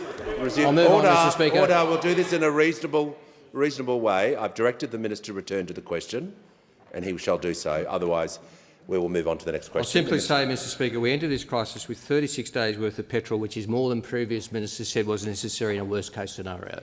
I might return to that later. Order. Mr Speaker, now, as the Prime Minister said, the member for Cowper. We deal with a situation currently where our fuel supplies continue to arrive, our fuel stocks continue to be strong, and any responsible member of this House, when we're dealing with a doubling of demand, would say that to the Australian people, that because we have strong supplies, and because we have— Minister will pause. Member for Cowper is on a warning. He will leave under 94A. I want the House to hear this information. The Minister is providing information to the House on an important issue, so I'm asking for everyone's assistance. Show respect, show restraint. The Minister has the call. Any responsible member of the House would say that while there are real challenges here, because our fuel supplies are secure, there is no need for panic buying, and if honourable members undertake a different course of action, a national crisis is a time for leadership on both sides of the House. One side of the House is providing it, the other side of the House is playing politics. The call to the honourable member for Spence. Thank you, Mr Speaker. My question is to the Minister for Climate Change and Energy. What is the Albanese Labor government's response to the fuel challenges being caused by the conflict in the Middle East? Call to the Minister for Climate Change and Energy. I thank my honourable friend for the question. The situation remains, Mr Speaker, in a very difficult international environment. Fuel supplies continue to arrive in Australia as scheduled, and our fuel stocks remain very strong. Our minimum stock obligation is being held and is in excess.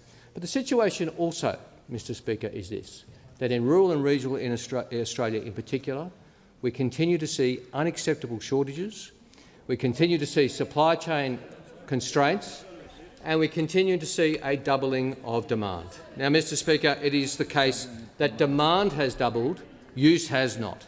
Use has not, demand has doubled. And as I've said previously, To a certain degree, that is very understandable, as Australians are concerned when they see the news about what's happening internationally. Therefore, it's incumbent on all honourable members to continue the message that our fuel supplies are secure. In addition, Mr Speaker, the government has been working all week to ensure that we are doing everything possible with the industry to see as much supply as possible flow. And hence I'm pleased to announce to the House further actions undertaken today to build on the actions taken yesterday by the Treasurer and I and other ministers during the week. Today I have decided to relax the requirements under the Fuel Quality Act, Mr Speaker, when it comes to sulphur content on a temporary 60-day basis. This will see 100 million litres of fuel extra flow in Australia a month over that time. This, Mr Speaker, is relevant only to the Ampol refinery, which currently makes fuel for export to countries with lower fuel standards than us. This will, as I said, enable that supply to be blended into the Australian existing supply, and will see 100 million litres extra of fuel each month for the 2 months for which I will have provided the relaxation. I have asked for and received an assurance from Ampol that this extra supply will be prioritised for regional Australia and for the spot market to take pressure off those regional areas feeling such pressure, Mr Speaker. And I have received that. This will be felt most immediately in Queensland, where the Lytton refinery is. I can assure Australians, while this is a relaxation, our fuel quality will remain very high by international standards, higher than when we came to office. The standards will still be higher than in 2022 and indeed higher than 2025, but this sensible relaxation accompanies also the operation of the National Coordination Mechanism, which is operating as I speak, to ensure that we are working with industry. This is a practical measure, 100 million litres of extra fuel each month, which will be prioritised for regional Australia with a particular emphasis on Queensland. This is action taken by the government. Opposition didn't call for this. The government has done it because it is a practical action to help farmers, to help regional Australians through this immediate crisis. Give the call to the honourable member for Fowler. Thank you, Speaker. My question is to the Minister for Aged Care and Seniors. Minister, your government promised that in a transition to your once-in-a-generation reforms, older people getting care at home would be no worse off.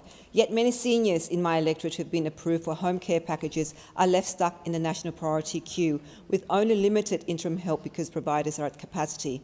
Will you urgently review these long-waited transition cases and set clear maximum wait times so older Australians are not left in limbo without real support at home while your reforms roll out?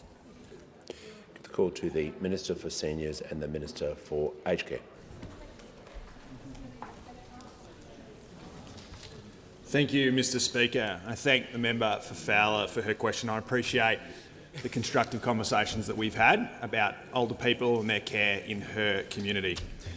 As I've said consistently, we want every Australian to be able to access safe, dignified and high-quality aged care services. And to that end, as the member's question referred, we are engaging in generational reform of Australia's aged care system.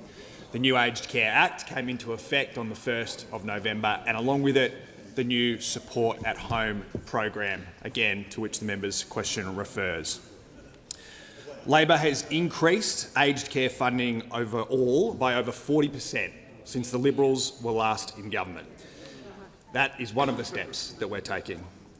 However, demand for care is growing very rapidly. Today, almost 350,000 Australians are receiving care through the Support at Home program, and that's more than double the number of places compared to the Home Care Packages program just 5 years ago. Over the next 40 years, the number of Australians aged over 65 is expected to more than double, and those aged 85 and over will more than triple. To meet this demand in the short term, we're in the process of rolling out an additional 83,000 support at home places this financial year alone. These extra packages are getting more older Australians the care they need faster, and they're taking pressure off the national priority system, which had dropped by over 25,000 people to the end of last year. We're also seeing encouraging signs that our reforms are moving the assessment system in the right direction. Between the April-June and July-September quarters of 2025, Median wait times for home support assessments dropped by 7 days, and median comprehensive assessment wait times are now sitting well under a month consistently. Mr Speaker, we know there's always more work to do, and we'll continue focusing on reducing wait times further so that every older Australian can access care as soon as possible. The new Aged Care Act established a sustainable funding model, so those who can afford to contribute to their care do so, while those with fewer means can continue to access care. Mr Speaker, this is what good stewardship looks like. We have taken the prudent steps to ensure that the aged care system is sustainable and is equitable and can serve the generations of Australians into the future. The call to the honourable member for Bullwinkle. Thank you, Speaker. My question is to the Minister for Agriculture, Fisheries and Forestry. What actions is the Albanese Labor government taking to support Australian farmers to continue producing food and fibre during the conflict in the Middle East? Call to the Minister for Agriculture, Fishery and Forestries. Thanks, Mr Speaker, and I do want to thank our member for Bullwinkle, and I know that the farmers and producers in her electorate, like those right across the country, are working day and night to ensure that we continue to get the fibre and the food that we need here in Australia and indeed right across the globe, Mr Speaker. As we do know, fuel and fertiliser are critical for our farmers, and the fuel is also important, of course, to keep our fishers fishing as well. And as I said in here yesterday, we do know the conflict in the Middle East is causing disruptions. And we've been hearing directly from industry, from our farmers, from our producers and from our fishers some of the challenges that they're facing right now, particularly in rural and regional Australia. We know that fuel supplies continue to arrive in this country, but we also know that we need to continue to work to support our industry with these challenges. Following our roundtable earlier in this week, Mr Speaker, both the ACCC and the Australian Institute of Petroleum are working with suppliers to address some of the bottlenecks and to make sure that our regional communities are getting the fuel they need. And we just heard from the Minister for Energy about the additional action that he has taken to ensure more fuel for our regional economies. And as the Australian Institute of Petroleum said yesterday, and I do quote, "Ensuring fuel supply to every part of Australia is vitally important, to every town, to every community and to every business." And the President of the National Farmers Federation, Hamish McIntyre, who said, and I quote, "We're all working together now to make sure there's a fair and even distribution," Mr Speaker. Our government has also announced that we're doubling the penalties for false and misleading conduct and cartel behaviour. And the ACCC will ramp up fuel price monitoring even further. Order. Members on my and as left. we've heard, we've acted to have the national coordination mechanism to respond even further. So we have better coordination, better cooperation, more scrutiny, more surveillance. And Fertiliser Australia were also part of this week's roundtable, Mr Speaker, because of course we do know that fertiliser is critical. And in the same way that industry is working with the ACCC to supply fuel to the regions, Minister Ayres and I are working with industry and the ACCC on similar arrangements for fertiliser supply. As I've said, while much of the fertiliser required for the upcoming season is already in the country or on the water, we do continue to closely monitor this situation, and we'll keep listening and working with farmers and industry to ensure the supply that is available. Australians expect all of us in this place, Mr Speaker, and everyone along the supply chains to continue to act in our nation's best interests. And I implore those opposite and those in the supply chains to take this seriously. The conflict in the Middle East is not a commercial opportunity nor a political one, and Australians do expect all of us to continue to act in the national interest. Call to the Leader of the Opposition. My question is to the Prime Minister. The Minister for Energy has just informed the House that Australia is in, I quote, a national crisis on fuel supply. Prime Minister, is the Minister correct? Order. Members on my right. The Minister for Infrastructure will cease interjecting immediately. Prime Minister has the call. Well, the big message for every Australian is don't panic. The supplies are there. We all have a role to play in that. Stick to our normal daily operations and schedules and don't think that we always have to keep topping up. The fuel is coming. Not my words, the words of the member for Marinara, who has an electorate this week. How can that not be relevant? Order. This question requires a yes-no response, which I understand the opposition is seeking. I cannot direct the Prime Minister to answer the question in that way, but I will give the call to the manager and will ask him to succinctly say his point of order. Thanks, Speaker, and it goes to Standing Order 104 on direct relevance. Australians want to know whether... Yeah. Once again, 30 seconds in, the Prime Minister is being directly relevant. He was reading a quote about the exact topic he was asked into the Hansard from another current Member of Parliament. He couldn't be more directly relevant. If he has more quotes, I'll make sure they are being directly relevant, as all Prime Ministers and Ministers have done, certainly for the last 10 years that I've been here. The Prime Minister has the call. Thanks, Mr Speaker. Well, the bloke next to him who said this, I'd stress to people not necessarily to do that, panic buy. We obviously have reserve supplies. That is what the member for Page had to say.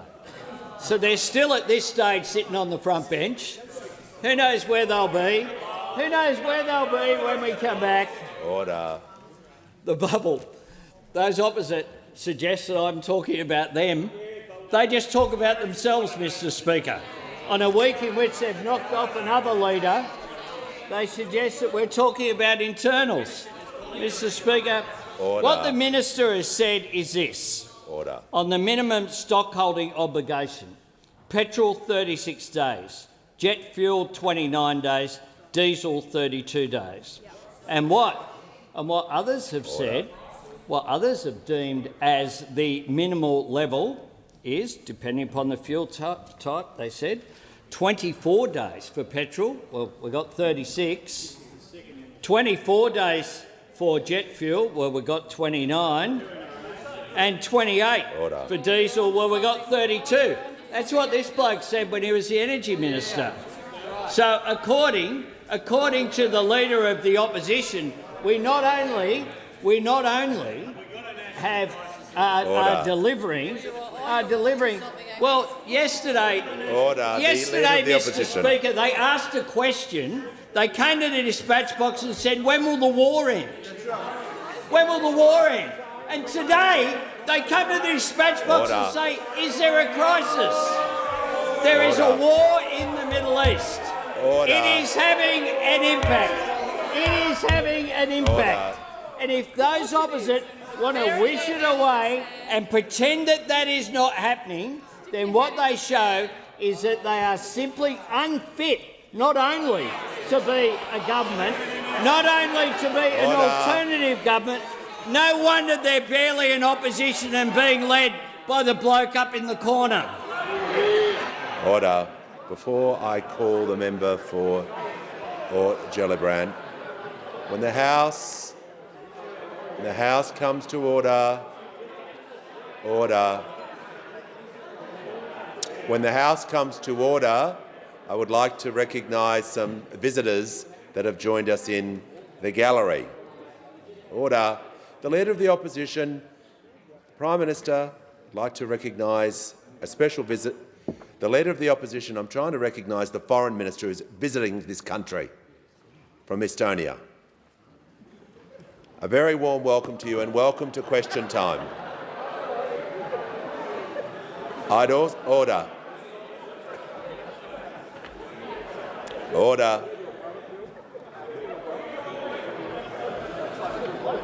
Order. I promised the Foreign Minister earlier today that he would witness democracy in action, and here you are. I'd also like to acknowledge Faye and Sam Hello, a wonderful couple that run a wonderful organisation called Days for Girls, represented by the member for Reid, and a welcome to you all to Parliament as well. Now give the call to the honourable member for Gellibrand. Thank you, Speaker. My question is for the Treasurer. What action is the Albanese government taking to address petrol prices and fuel supply? How does this compare with other approaches? Give the call to the Treasurer. Thanks, Mr Speaker, and to the member for Gellibrand for his great question. He understands better than those opposite the local implications of instability in the world and big movements in global markets. We know that developments in the Middle East are putting additional pressure on people here at home, especially when it comes to volatility in energy prices. Just this week, We've seen oil prices trading as low as almost $80, as high as almost $120 a barrel, but it was $60 in January. We know that people are worried about these pressures and we are acting where we can. Our message to the retailers is do not take advantage of motorists. We've taken important steps to crack down on any retailers who do try and take advantage of the situation. Just yesterday we announced the doubling of fines. We increased surveillance of suspicious price spikes, and we're working with industry and the ACCC to coordinate supply, especially to regional areas where there are particular concerns. This is on top of the extra powers we already gave the ACCC, including to issue on-the-spot fines. And I spoke to the chair of the ACCC very early this morning to make sure they have what they need and they're on the case, Mr Speaker. Now, I also wanted to remind the House that in November of last year, this government passed important changes to the Fuel Security Act 2021 and the Petroleum and Other Fuels Reporting Act 2017. Now, Mr Speaker, in the explanatory memoranda of the legislation that we updated in November, it said it was all about providing additional tools to manage critical fuel shortages and ensure that Australia is not hampered by temporary shortages, Mr Speaker. And what that legislation did was it made our stockpiles more accessible in times of disruption. It required more transparency around fuel supplies and also mandatory reporting of diesel exhaust fluid and urea shortages, Mr Speaker. Now, the reason that I raised this legislation that we moved and passed in this place and the other place in November of last year is because those opposite voted against it. They voted against it. If you can believe it, Mr Speaker, with all the politics that they are now playing, they came in this place and they voted against our efforts to manage the stockpiles more effectively for situations like the one that we find ourselves in today, Mr Speaker. And doesn't it say everything about those opposite, that when they had the chance to do the right thing, to update our fuel security arrangements, they came in here and in the usual way they voted no, Mr Speaker. The same people who stored our fuel in Texas and saw 6 refineries become 2 refineries, the same people scaring people and making the situation worse, they will play their politics. We will work through these issues in a considered and methodical but urgent and decisive way, not just acknowledging people's concerns but acting on them. Just remind the manager to wait till I give him the call before approaching the dispatch box. The Manager of Opposition Business with his question. Thanks, Speaker. My question is to the Minister for Resources. On the ABC this morning, the Minister for Resources on 2 occasions refused to guarantee that Australia won't run out of fuel as a result of the ongoing Iran war. Can the Minister for Resources guarantee Australia won't run out of fuel due to the ongoing Iran war? Minister, is this a national crisis?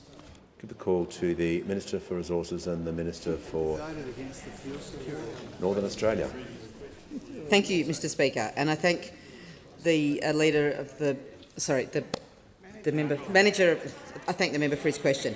What I can guarantee, it really is, Prime Minister, it really is. But to the question directly, Mr Speaker, what I will guarantee to the Australian people is that they will be far better placed to withstand the international shocks caused by the conflict in the Middle East, with this government looking out for their interests and always acting in the national interest, than if those MPs on the other side were on these Treasury benches. It is these people behind me, these Labor MPs, that will fight always in the national interest, and I guarantee that they will work to make sure that the Australian people are well supplied with fuel.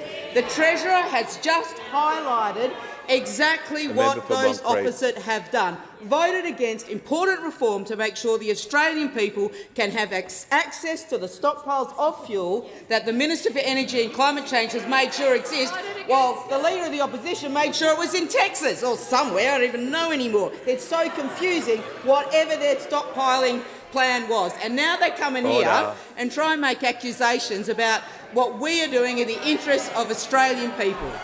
Has the Minister concluded her answer? Yeah, myself. Thank you. Give the call to order. Members on my right, there's far too many interjections. We'll hear from the honourable member for Cunningham. Thank you, Speaker. My question is to the Minister for Employment and Workplace Relations. How is the Albanese Labor government supporting working Australians? How does this compare to other approaches? Call to the Minister for Employment and the Minister for Workplace Relations. Well, thank you, Speaker, and I'd like to thank the member for Cunningham for her question and her steadfast commitment for sticking up for Australian workers.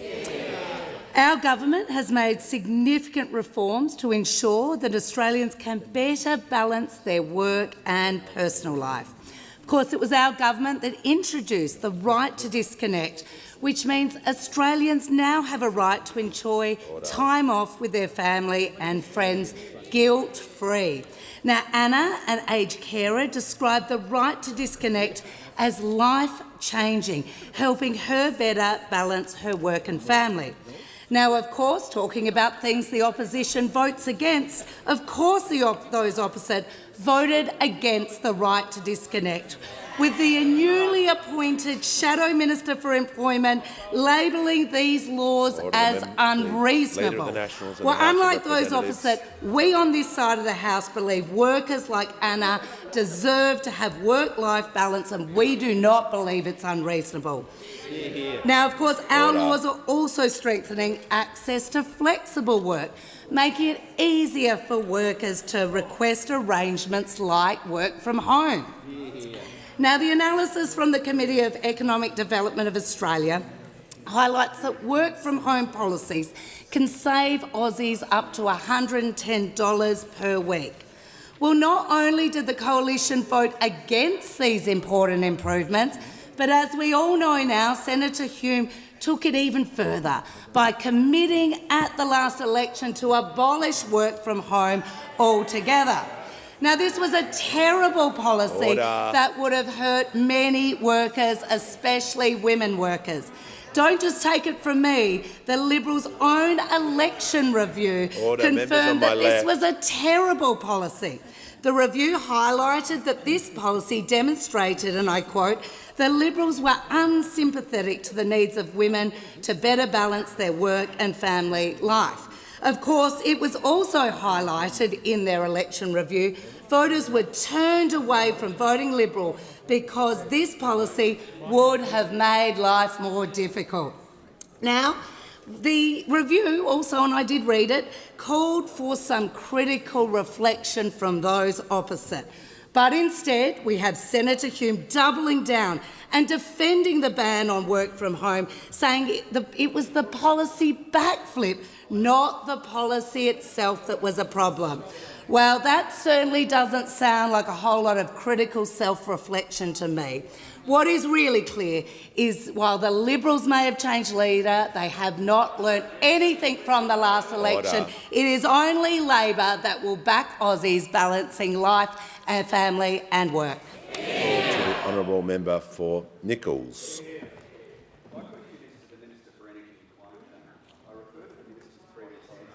Describing the current fuel situation as a national crisis. Minister, might just allow the member, because the microphone wasn't on and the minister needs to hear the full question. I'll just invite the member for Nichols to restart and begin his question again. My question is to the Minister for Energy and Climate Change. I refer to the minister's previous answer describing the current fuel situation as a national crisis. Minister, are we in a national crisis? Call to the Minister for Climate Change and Energy. Thank you, Mr Speaker. I thank the honourable member for the question. It may have escaped members opposite, but there's a war going on. Do I regard a war as a crisis? Yes, I do. Yes, I do, Mr Speaker. Do I regard the implications of that war, Mr Speaker, when it comes to fuel internationally as a crisis? Yes, I do, Mr Speaker. That's why the International Energy Agency last night agreed to the largest ever coordinated action in its history. I spent time on the phone last night to the Executive Director of the IEA, Mr Speaker, discussing that international crisis. And I'll tell you what, Mr Speaker, if I think a farmer can't get fuel, is it a crisis for that farmer? Yes, I do, Mr Speaker. Yes, I do. Maybe those opposite don't agree. If I think, Mr Speaker— Order. Do I think if a fishing company can't get access to diesel for that fishing, do I think it's a crisis to that company? Yes, I do. So apparently I think that and members opposite don't, Mr Speaker. I understand their sensitivity because they wanted us less prepared. They wanted us less prepared for this, not more prepared. Not only did they keep the fuel supplies in Texas, but as the Treasurer has outlined, last year, just last year, this government legislated for this very eventuality. This government legislated better preparations, and I quote, "The bill amends minimum stock holding obligation for fuel importers and refiners to provide the relevant minister with additional tools to manage critical fuel shortages." As the relevant minister, I find that quite helpful, Mr Speaker, and I find the fact that this government legislated it a good thing, and the fact that those opposite voted against it deeply disappointing, but part of a pattern of behaviour, Mr Speaker, because the point I was making... The point I was making is that crises, whether international or otherwise, are a chance for both sides of the House to provide leadership, Mr Speaker. That's the point I was making that they were offended by, that they were so offended by. As someone who sat in this House now for a while through COVID as Shadow Health Minister, I know that, Mr Speaker.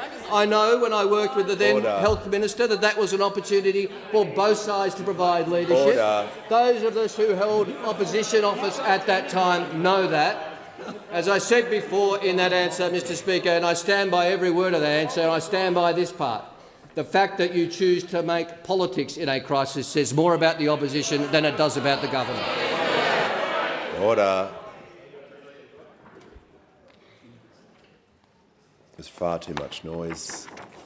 I'm now issuing a general warning, so it means everyone's up for grabs.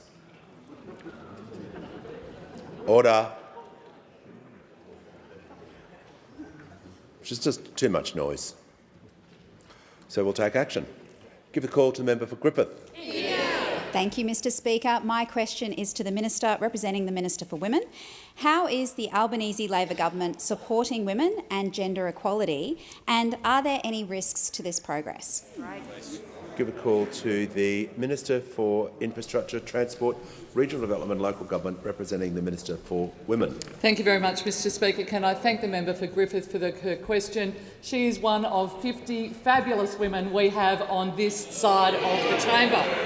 And I'm so pleased to say that this past Sunday, to mark International Women's Day, the Albanese government annual Status of Women's report card showed that we are making progress towards gender equality. The report shows that Australia is ranked 13th globally for gender equality, our highest score ever, when we were ranked in 2022 under those opposite at 43rd.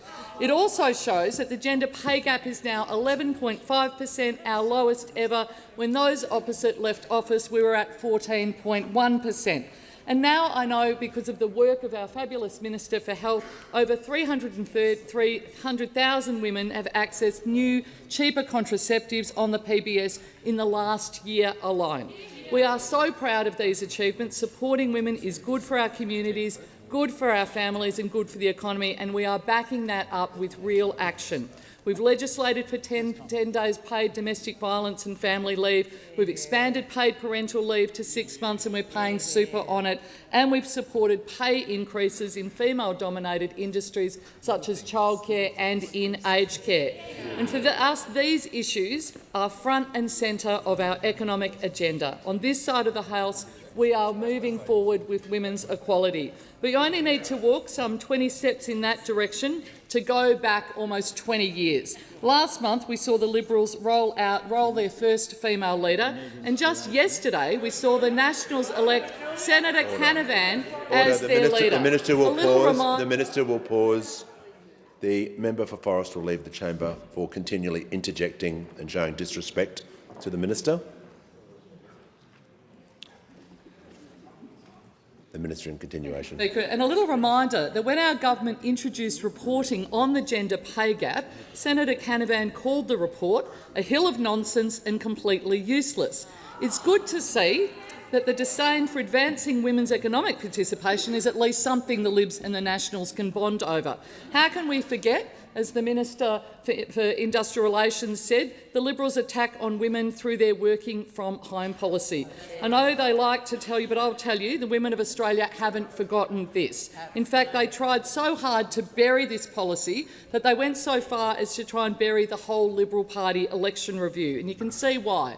On page 34, it said that the Liberals' messaging was unsympathetic to the needs of women to better balance their work and family life. But not even the party office agreed either. They said that the party must continue to allow flexible working arrangements. But of course the Liberals weren't the only party to bury their election review. The Nationals did exactly the same thing, and is it any wonder when it contains, one of the recommendations contains that old chestnut from Tony Abbott, that we need to recruit more women of calibre. Can I tell you, I shouldn't have to tell you this, but all women are women of calibre and all women are capable of being in this place. Give the call. Order. We will hear from the honourable member for Kooyong. Thank you very much, Speaker. My question is for the Treasurer. Treasurer, when Russia invaded Ukraine in 2022, Woodside doubled its profits. The PRRT fails to capture windfall profits from conflicts like those in Ukraine and Iran. In a cost of living crisis, will you impose a windfall tax on the excess profits of oil and gas companies so that Australians can feel confident that we will receive a fair return on our finite national resources? Give the call to the Treasurer. Thank you, Mr Speaker. I thank the honourable member for her question. I do know and acknowledge that there are a range of views about the sorts of issues that the honourable member has raised. For our part, in this government, we've already made some changes to the PRRT, which will ensure that Australians collect more tax sooner from the export of offshore gas. And we made those changes because we know that there's an expectation in the Australian community that PRRT, that companies who pay the PRRT need to pay their fair share of tax. The changes that we made means extra billions of dollars sooner to help fund the government's priorities, including in areas like Medicare and housing and all of the important objectives that the honourable member for Kooyong and the government share. And so those are the steps that we have taken. We've taken those steps. That's not often acknowledged when people call for more to be done. We acknowledge and respect those calls to do more, but we've already acted in a fairly substantial way. Call to the honourable member for Bass. Thank you, Speaker. My question is to the Minister for Education. How is the Albanese Labor government progressing on its reforms to make the university system better and fairer for students? How does this compare with other approaches? Call to the Minister for Education. Thank you very much, Mr Speaker. Can I thank my friend, the beloved member for Bass, for a question.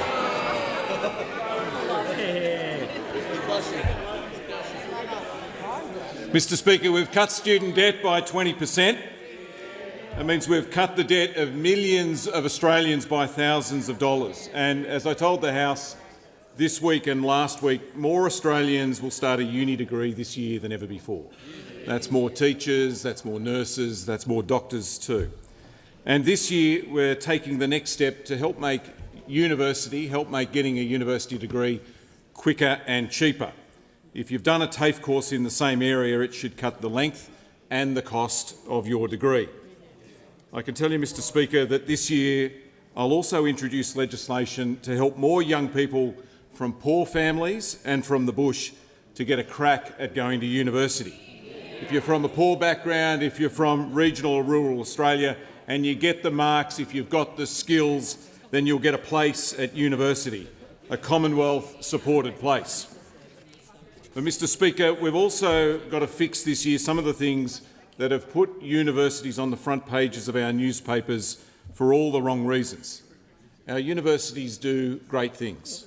But if you think that we don't have challenges with the way some of them are governed, then you've been living under a rock. That's why we set up the National Student Ombudsman. And this year we'll take the next step. This year, for the first time, the Remuneration Tribunal will get involved in the setting of salaries for Vice-Chancellors. university boards will have to become a lot more open and a lot more accountable. And I'll introduce legislation to strengthen the powers of TEXA, that's the university regulator, so they've got the sort of powers that they need to act when universities don't or won't. At the moment, they've effectively got a sledgehammer or a feather and not much in between. Mr Speaker, there's also more work that we need to do to weed out anti-Semitism. As part of that, we've appointed David Gonski to chair the Anti-Semitism Education Task Force. David is a man who I'm sure is respected by everybody in this chamber and knows the education system inside and out. This is an intense 12-month piece of work right across the education system, from preschool to school, TAFE and university. But it's not just anti-Semitism we have to tackle. We're not a racist country, but it doesn't mean it doesn't exist. Of course it does. And it's a problem in our universities as well. The report I released a couple of weeks ago and the 76,000 submissions from students and staff make that clear. And we've got to tackle all of this. It's not about belting universities, it's about making them better. Before I call the member for Durack, I'd like to also welcome members of the One Gippsland delegation who are joining us today as guests of the members for Monash and Gippsland. Welcome to Question Time. Give a call to the honourable member for Durack. Thank you, Mr Speaker. My question is to the Minister for Climate Change and Energy. Minister, the WA Country Health Service has told its staff, and I quote, "Please make sure all cars are not left below 3/4 of a tank at all times. Fuel availability at your next destination cannot be guaranteed." End quote. Can the Minister guarantee that the employees of the WA Country Health Service are able to access a secure supply of fuel in this national crisis? Call to the Minister for Climate Change and Energy. Thank you very much, Mr Speaker. I thank the honourable member for the question, although I must confess I'm a little surprised that I've just announced an additional 100 million litres of supply and the opposition has not asked a question about it, Mr Speaker. But Order. In relation to— Member for Groom. And with a guarantee that regional areas will be prioritised, but— Order. Order. And Western Australia is connected to the entire country, Mr Speaker. It's part of the same country, Mr Speaker. But, Mr Speaker, in relation to health services, I will say, obviously, I will work closely with the Western Australian Government and health services, and there are some honourable members who have been to see me over the last 48 hours from that side of the House who've been to see me about particular issues in their electorate and have asked me to address them, and I've worked very hard with them to address them. And if the honourable member chooses to do that as well, she's very welcome. We call to order. When the House comes to order, we shall hear from the honourable member for Swan. Thank you, Mr Speaker. My question is to the Minister for Housing, Homelessness and Cities.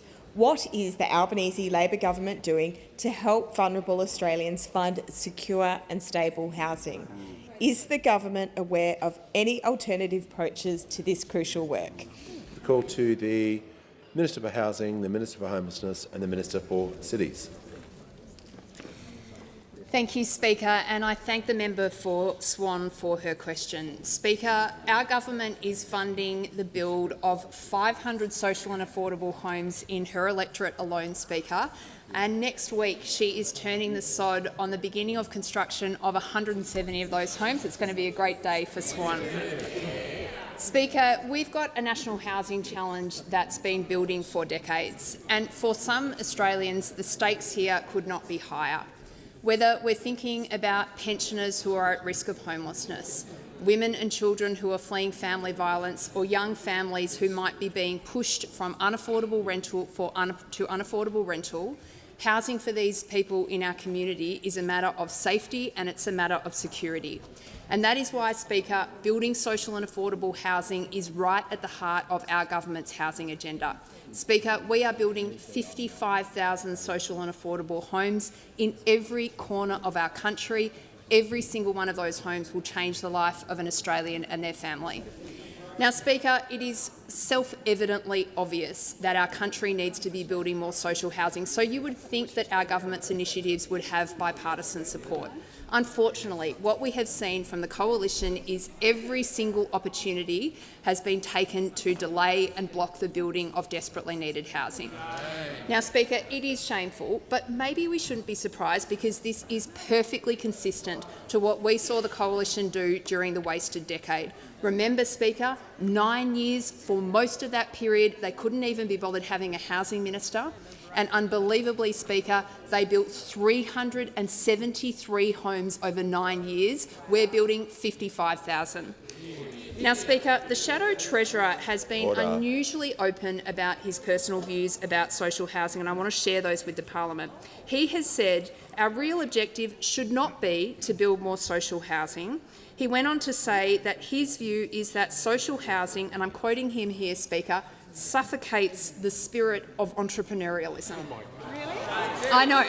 I know, Speaker. I read that. I couldn't quite believe it. I don't think I have ever heard a more snobbish comment in my entire life, Speaker. I stand next to a Prime Minister who is proof of what social housing can do, Speaker. Social housing gave him and his family safety, security and a platform on which he went on to lead our country, and every person on our side of the chamber is damn proud of that. Now, Speaker, this is what those opposite don't understand. Social housing doesn't suffocate ambition. It gives people on which it gives people a platform on which to grow. Now, Speaker, when Australians are doing it tough, Labor does not turn its back. We build more housing, we protect the vulnerable, and we will not stop until every person in this country who deserves safe housing has got access to it. The call to the honourable member for Mackellar. Thank you, Speaker. People in my electorate of Mackellar are concerned about recent media reports. Just ask the member to begin her question again and to direct where the question is to go. Thank you, Speaker. The member Speaker. for Mackellar has the call. Thank you. Thank you, Speaker. My question is to the Prime Minister. People in my electorate of Mackellar are concerned about recent media reports that allege the government offered the coalition more personal staff in exchange for their support of the controversial Freedom of Information Amendment Bill. To avoid perceived conflict of interest, will the Prime Minister commit to ensuring personal staff allocations for non-government parliamentarians are decided by an independent body rather than awarded at the discretion of the Prime Minister of the day? Thank you. The Prime Minister has the call. Order. Members on my left. Order. The Prime Minister has the call. Order. I thank the member for Mackellar for her question. And when I became Prime Minister, I was somewhat surprised to hear that under the Morrison government, members of the crossbench had double the number of staff as members of the Labor Party, the Liberal Party and the National Party. They had double. Now, with respect, I'm not sure what those arrangements were, but they were double. Not only did the Morrison government not report that or come to the dispatch box, they were pretty quiet up in that corner about it too, Mr Speaker. They were pretty quiet about it up in that corner. So I thought it was a bit unreasonable that people who were side by side in electorates, such as Bennelong next to the 3 seats that are now occupied by independents, should have half the staff, and the people of Bennelong should get the capacity to just have half the representation of people who were independents. I just thought that was that just failed the common sense test. And that was my view, and I noticed that it was the view also of members of the then Morrison government were also not told, Mr Speaker. Order. No, I'm not taking the point of order. In line with my earlier decision, the Prime Minister was asked a question. He's being directed. Resume your seat. Prime Minister has the call. Mr Speaker, I make this point also, that I think that the allocations have been fair and reasonable as a proportion. People who are on the crossbench have more staff than people who are here on this side or on that side of the chamber, of that chamber, because of the argument that is put there about not being part of party processes. But I think it's been more than fair. But I do make this point, that the most number of representations that I have had from crossbenchers in the House and in the Senate isn't about health policy, it isn't about education policy, it isn't about housing policy, it's about their staff. Order. Order. When the House comes to order. Order. When the House comes to order, we'll hear from the Chief Government Whip. Well, thank you, Speaker. My question is to the Minister for Health. How is the Albanese Labor government making it easier for Australians to see a bulk billing GP after a decade of cuts and neglect? What information is available about alternative policies? Give the call to the Minister for Health and Ageing and the Minister for Disability and the National Disability Insurance Scheme. Thank you, Speaker, and thank you to the member for Lawler. She is such a powerful advocate for a stronger Medicare, in part because she's such a true believer for universal health care, but in part also because she's seen what a difference this is making to her community, Mr Speaker. Already more than 33,000 people have gone through the Werribee Medicare Urgent Care Clinic, every single one of them fully bulk billed. And can I say, Mr Speaker, that today more than 80% of general practices in the member's electorate are bulk billing all of their patients all of the time, Mr Speaker. We're seeing more bulk billing right across the country, Mr Speaker. Before our investments on November 1 took place, only about 2,000 general practices in Australia were 100% bulk billing, Mr Speaker. We expected that number to get to 3,600 by 2028, on our way to our target of 90% bulk billing by the end of the decade. And I can report that today that number is 3,581, up from 2,000 and just 19 short of our 2028 target, Mr Speaker, and it's increasing every single week. That's our plan, Mr Speaker, that's our approach. But the member asks me about alternative approaches. Well, of course, as I said last week, the Leader of the Opposition is a little hard to pin down here because he's been just so busy wiping the historical slate clean. I went back to his personal website and still there is not a single report of the media statements he made supporting Peter Dutton's GP tax, supporting the Medicare freeze. Indeed, if you type into the search engine of angustaylor.gov Medicare or health, all you get, of course, is no response. No, I'm obsessed. I have to admit, I'm obsessed. Trying to find some record, it's hard. You've got to go back to the Wayback Machine, as I said, to the new Deputy Leader of the Nationals. It's much like the Liberal Party election review, which, surprise, surprise, in 52 long, painful pages, mentioned Medicare and health exactly not a single time, Mr Speaker. Apparently nothing to learn, no insights at all. But of course, there is someone over there who is always overflowing with insights, and that is the Shadow Treasurer, the man who wants to privatise Medicare. And I wondered why. And he gave an explanation about why he dislikes the current Medicare arrangements just last month. This dispatch box, Mr Speaker, this is how the Shadow Treasurer described our healthcare system: a system designed to keep people ill, to feed the benefits of the unions. That's the insult the Shadow Treasurer makes to Australia's doctors, to Australia's nurses, to Australia's hard-working health professionals. That's the different approach. That's the different approach from those opposite. Order. Give a call to the honourable member for Barker. Thank you, Mr Speaker. Mr Speaker, my question is to the Minister for Climate Change and Energy. Can the minister rule out making any changes to the diesel fuel credit arrangements, noting that any changes will slug farmers and miners? Order. I can't hear the member. The member for call will leave the chamber under 94A. Just simply yell out while someone... The member for Barker will just pause. And out of respect for the member Barker, he'll begin his question again. Thank you. Thank you, Mr Speaker. Mr Speaker, my question is to the Minister for Climate Change and Energy. Can the minister rule out making any changes to the diesel fuel credit arrangements, noting that any changes will slug farmers and miners with a tax increase of roughly 20 cents a litre, which will flow directly through to Australians in the form of higher fuel and grocery prices in this national crisis? Give the call to the Minister for Climate Change and Energy.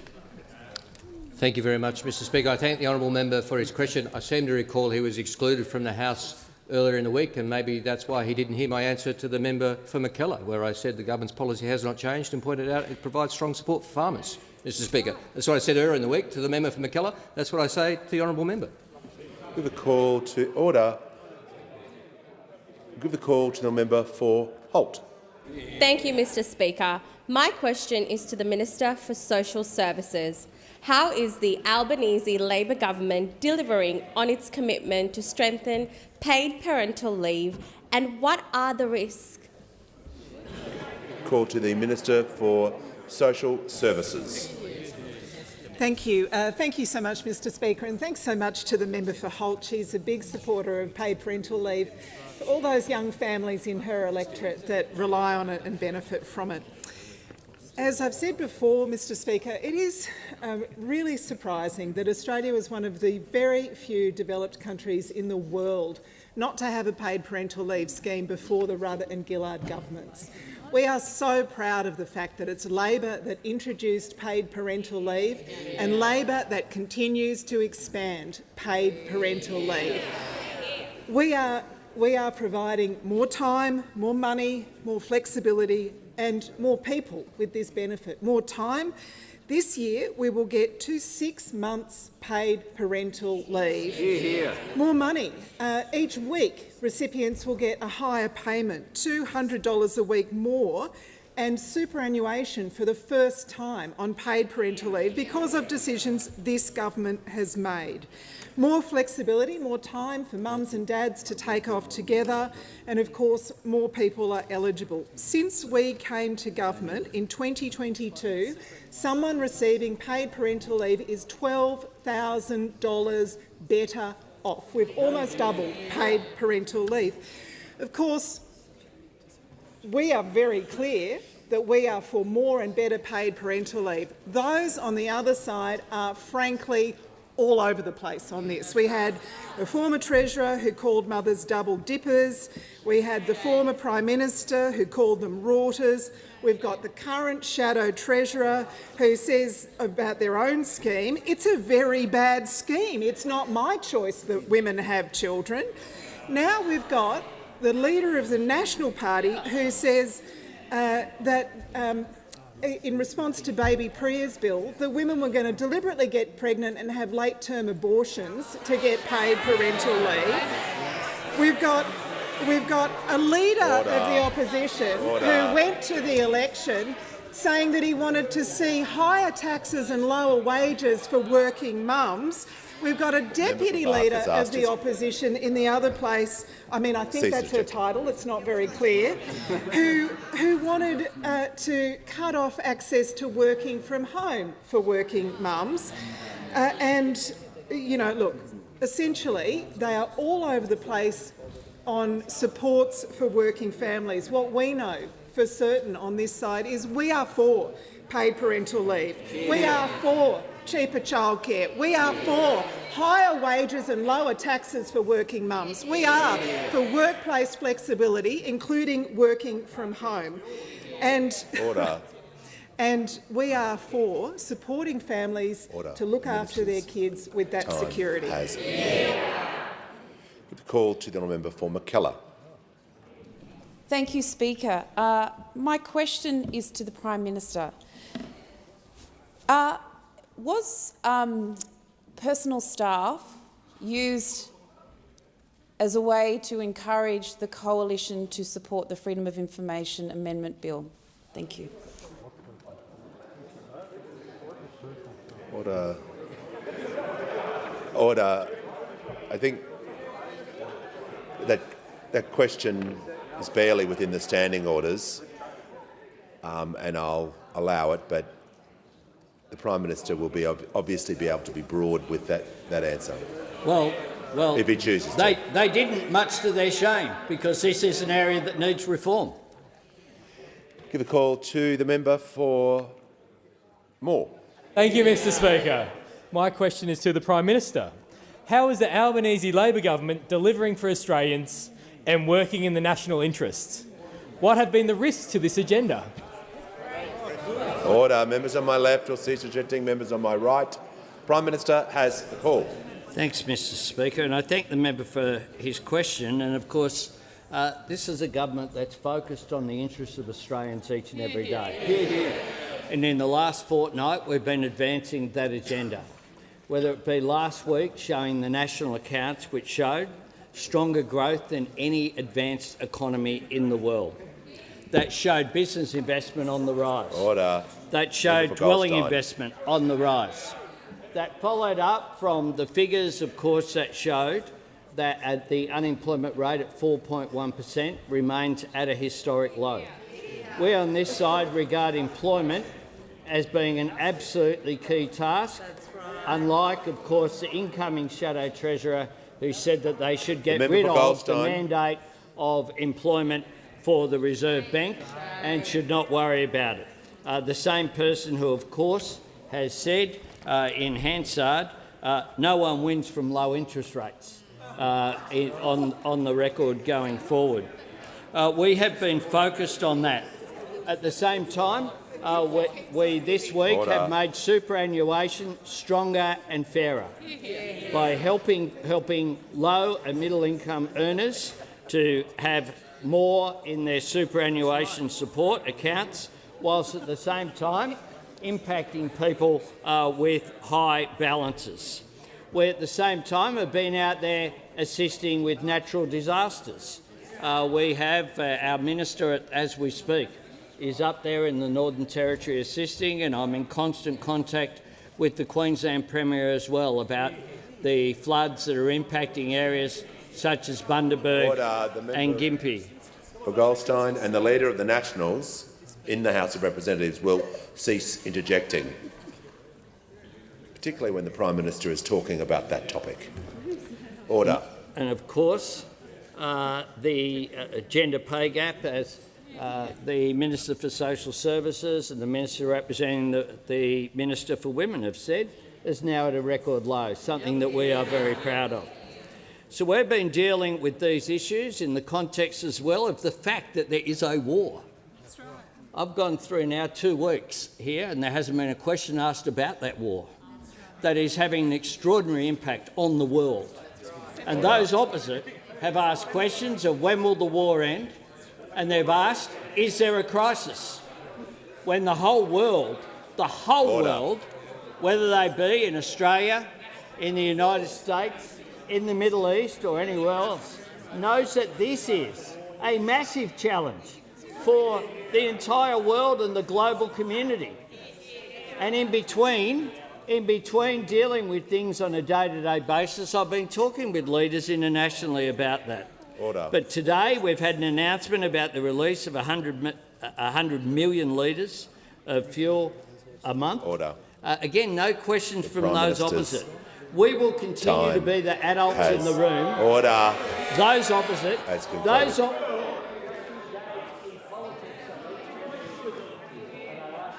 Order. The Prime Minister has the call. Resume your seat. Sit down. Everyone will resume it. The Manager of Opposition Business will resume his seat. The member for Flynn will resume his seat too. Order. He's been on TV enough this week. Further questions be placed on the notice paper, Mr. Speaker. We have 2 members seeking personal explanations. I shall begin with the honourable member for Warringah. Thank you, Does Mr. the member claim to be misrepresented? I have been misrepresented by the Prime Minister. You may proceed. Thank you. In first allegation the Prime Minister made was that there was no reporting of personal staff allocations to crossbenchers in the Morrison government. Order. That is incorrect. It's not about allegations. You need to state to the House what the misrepresentation was, what the words were, not an interpretation of the words, exactly what the words were, and then explain to the House how you misrepresented. The member for Warringah The Prime Minister's may proceed. words were not only did the Morrison government not report that or come to the dispatch box, they were pretty quiet about that in that corner about it too. Mr Speaker, those figures are reported at Senate estimates every time. There was no non-disclosure. Resume your seat. No, I'll deal with this. I've been through this a number of times. When you are claiming misrepresentation, you need to say clearly where or who had what has been said in an article, in a speech. Well, yes, but collectively you can't take an objection. And you're saying that the Prime Minister said something that was reported elsewhere. That's not a misrepresentation. That's a debating point that you're trying to make. But I'll give the member the call. So the Prime Minister can make a general allegation grouping people together, but I can't individually, when I am included in that, take that misrepresentation. Is that the Speaker's ruling? Well, I'll give the Leader of the House. To contribute to the point of order, yes, that's what members of parties deal with every single day and always have. Yeah. So just resume your seat for a moment. We'll get through this and I'll give you the call. So collectively, yes, that is correct. That is my ruling. If a member was to suggest something for a political party or political organisation, we would be here all day for every single member of that party or government to take offence, to say that's misleading or whatever their claim was. So if the Prime Minister or any minister or any member had said, the person said about me, the words aren't correct, you could correct and use the form of the House for that. Does the member now wish to make another personal explanation? I will make I would like to conclude this point, though, Mr Speaker. I am an independent. I am not a member of a party. As such— Order. Members on my left. Members on my left will show restraint and show the member for Warringah respect. As such, if I am misrepresented, even though it is put in a grouping, it is, under the rules, allowable for me to ask to make a personal explanation if I have been misrepresented. Yes, but the key is in the term, personal representation. So it's about the person. Anyway, we shall— I will write to the And Speaker. if the Leader of the House wishes to contribute, the Leader of the House. The answer, as I'd say in a point of order, is contained in the standing order itself in 68, where it says specifically that there has to be a matter, quote, of a personal nature. And that's the reason that anything generalised is not able to access this standing order. Order. No, we're not going to have that sort of behaviour. People just are entitled to raise without any commentary or associated noises. It's not fair and it's not respectful and it's not the spirit that I want this House to operate under. The member for Warringah on a second personal explanation. Yes. Do you claim to be misrepresented? I have been misrepresented. You may proceed. The Prime Minister stated the greatest number of representations that I've had from crossbenchers in the House and in the Senate isn't about health policy, it's about education policy or housing, it's about their stuff. I have been misrepresented again. That is not correct. The largest numbers of representations that I have made to the Prime Minister and the government is to accelerate climate action and truth in political advertising. It's the same principle as we allocated before. Just to be clear to the House, if a minister or someone had said the member for had said that, that would be the ability to use this standing order. because it's about the person. I appreciate where the member's coming for about collective action, but the standing orders are written in a way that they're about an individual. Leader of the House. Just to raise a point of order, now that, it's now been said, but I do think it's just important to clarify that this standing order needs to only be used where it's a personal nature, where the reference has been to that person individually. Otherwise, we will be here for 3 hours after every question time and another 2 hours after every MPI, where the nature of parliamentary debate tends to be collective and lots of what is said is contested. And I appreciate the manager. I'll give him a go. The manager of opposition business. Thanks, Speaker. And obviously we have our differences across the chamber, but on this we are completely united. And I would just like to support what the. Thank you. I thank the member. Yeah, we're just going to keep this. I don't want to detain the House, but order. Order. Just resume your seat. We're going to just do this respectfully. Members are entitled to raise, but just reminding all members this standing order intersects with action regarding when members are specifically mentioned. The member for McKellar on a point of do you claim to be misrepresented? Yes, I claim to be misrepresented. You may proceed.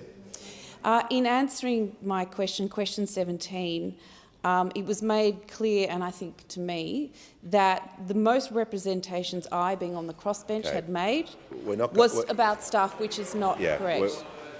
Order. Resume your seat. The point has been made by the member for Warringah. I can appreciate members feel aggrieved, but that the standing orders are written in a way that they are about an individual. No more explanations. I'll just present the Auditor General's Performance Audit Report number 24 of 2025-26 entitled Community Batteries for Household Solar Program, Department of Climate Change, Energy, the Environment and Water, Australian Renewable Energy Agency. The Leader of the House with papers. Interception and Access Act 1979 and Part 15 of the Telecommunications Act 1997 Annual Report 2024-25 and Australian Federal Police Controlled Operations Annual Report 2024-25. Yes. I'll set the call again to papers. Yes, the papers, sorry. Yep. Speaker, these documents are tabled in accordance with the list circulated to the honourable members earlier today. Full details of the documents will be recorded in the votes and proceedings. I have received a letter from the honourable member for Kooyong proposing that a definite matter of public importance be submitted to the House for discussion, namely utilising household energy measures to ease cost of living pressures and support Australia's energy transition and sovereign capability amid ongoing energy instability and uncertainty. I call upon those honourable members who approve of the proposed discussion to rise in their places.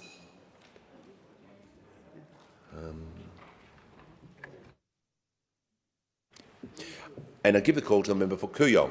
Thank you, Speaker. On Tuesday, the Australian Bureau of Statistics released figures showing the biggest quarterly increase in housing prices in 5 years. But it's not just the price of owning or renting houses that is squeezing Australians. Increasingly, it's just the cost of living in those homes. Speaker, the rising costs of electricity, gas and other essential utilities are placing a heavy and growing burden on Australians across the country. Electricity costs rose by 32.2% in the 12 months to January 2026, compared to a rise of 21.5% in the year preceding that. This represents an increase in the rate of growth of more than 10 percentage points in just 1 month. Part of the pressures on households come as state and federal energy rebates are wound back. That includes cessation of the Commonwealth Energy Bill Relief Fund. While these rebates did provide some important short-term relief during periods of high inflation and energy market volatility, their withdrawal means that now many households are fully exposed to the underlying costs of Australia's energy system. But, Deputy Speaker, domestic policy settings are only one part of the story. we're also experiencing a period of increasing global instability. The latest conflict in the Middle East is echoing the market shocks that we experienced in 2022. Following Russia's invasion of Ukraine, national household gas and electricity prices jumped by 27% and 43% respectively in the year to March 2023, forcing the government at that time to spend billions of dollars on subsidies. Today, we're seeing similar warning signs emerge in global energy markets. Qatar's decision to suspend LNG production, which accounts for about 20% of the world's LNG, will significantly disrupt global energy supply. And much as it was in 2022, Australia's domestic gas market remains very exposed to global market shocks. Despite us being one of the world's largest exporters of liquefied natural gas, Australia's East Coast gas market is tightly connected to international prices. When global prices rise, domestic prices too often rise as well. And while the government has committed to implementing a domestic gas reservation scheme, requiring LNG exporters to set aside 15 to 25% of their gas for domestic use, that scheme will not come into action at this point until 2027. In the meantime, Australians' households and businesses remain vulnerable to high energy bills. Gas only constitutes about 6% of the overall energy mix in our national electricity market. But because of the way that the wholesale electricity market sets prices, high gas prices are still driving up electricity costs for households. And gas-powered generation remains vital backup during periods of low renewable output and high demand. The East Coast still has vast quantities of gas, but most of that gas is in Queensland and is controlled by only 3 consortia. As production from the Bass Strait declines, the lion's share of production is going straight to export, and the East Coast still risks running out of gas. Around 3 million Australian households remain dependent on gas. In my home state of Victoria, that's 90% of homes. So, Deputy Speaker, in this global context, at a time of an impending energy crisis, the need to invest in Australia's energy security and sovereign capability has never been clearer. The government's Cheaper Home Batteries program was an important home upgrade initiative to help people electrify and bring down their energy bills. And it saw more batteries installed in the last 6 months of 2025 than the preceding 5 years altogether, demonstrating the effectiveness of targeted clean energy subsidies. We need more of those sorts of initiatives. An obvious example is household insulation. Many Australian homes remain either under-insulated or uninsulated. Most Australian homes were built before minimum energy efficiency requirements were introduced nationally in 2003. The cheapest energy is the energy that you don't have to use. Targeted insulation upgrades can significantly improve the energy efficiency of existing Australian homes. It can help households who are to need and to use less energy, and then help in turn to lower household energy costs and reduce demand on Australia's energy grid. Insulation is a cost-effective solution across all climates, hot and cold. Properly installed ceiling insulation can reduce indoor summer temperatures by up to 7 degrees and winter heat losses by as much as 35%. Through insulation alone, 1 million homes in Victoria could save more than 11 petajoules of energy in total, or approximately 3,085 gigawatt hours every year. It's been projected that insulation could save Australian households between $400 and $800 in their energy bills annually, while reducing peak demand on our energy grid. So not only is there a cost of living argument, but household insulation will also help Australia reach our emissions reductions targets. All federal, state and territory governments have committed to net zero by 2050. Reaching this target will require commitment to household energy upgrades. Upgrades like insulation, like solar, like home and community batteries, to improve energy efficiency across all of our Australian housing stock.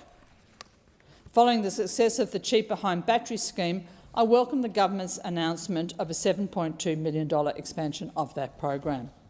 But at this point, as we look at the upcoming budget, I encourage the government to continue investing not just in this initiative, but also in other targeted clean energy household subsidies. By enlisting in these sorts of measures, like insulation, like solar, like helping rentals electrify, Australia can ease the immediate cost of living pressures facing millions of Australians. Measures like these will help families lower their energy bills, while reducing demand on our electricity grid and while strengthening the resilience and the security of our domestic market.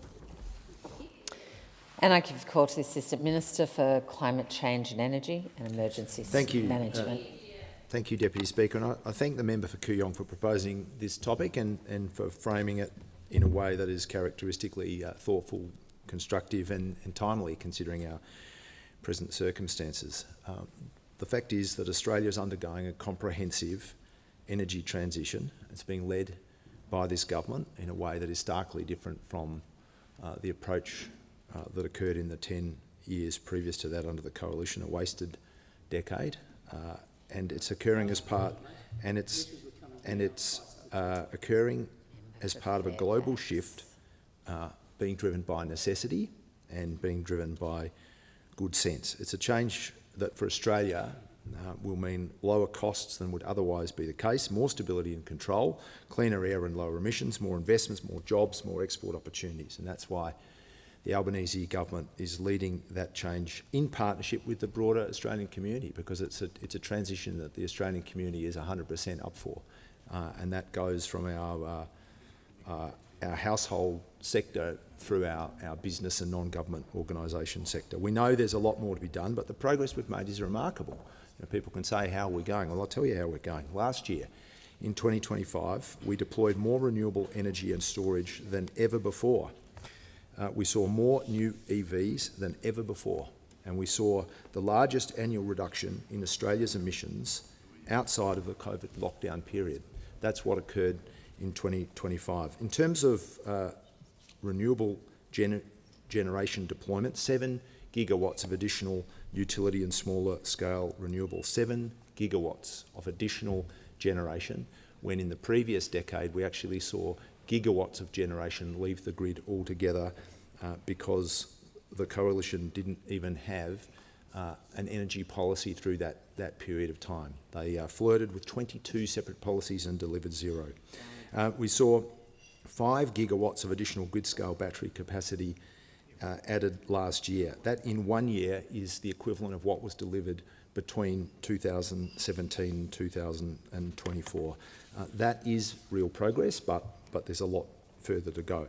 We know that the efforts occurring in difficult and turbulent global circumstances, from the war in Ukraine, which sadly continues, to the fresh conflict in the Middle East, and as the member for Kooyong observed, that is putting pressure on energy prices, and that's why our work from 2022 and every year since then has been to provide relief, to take action to put downward pressure on energy prices through our approach to, in terms of gas caps and rebates, the move now towards a reservation scheme, which I can say as a Western Australian is a very sensible thing to do, but not just in relation to energy prices. We've made a contribution recognising that cost of living doesn't exist in neat compartments. It's something you experience in aggregate. We've made a contribution to bringing down those pressures in all of the ways, by seeing real wages rise, by reducing common costs like health and education, by doing things to make a difference to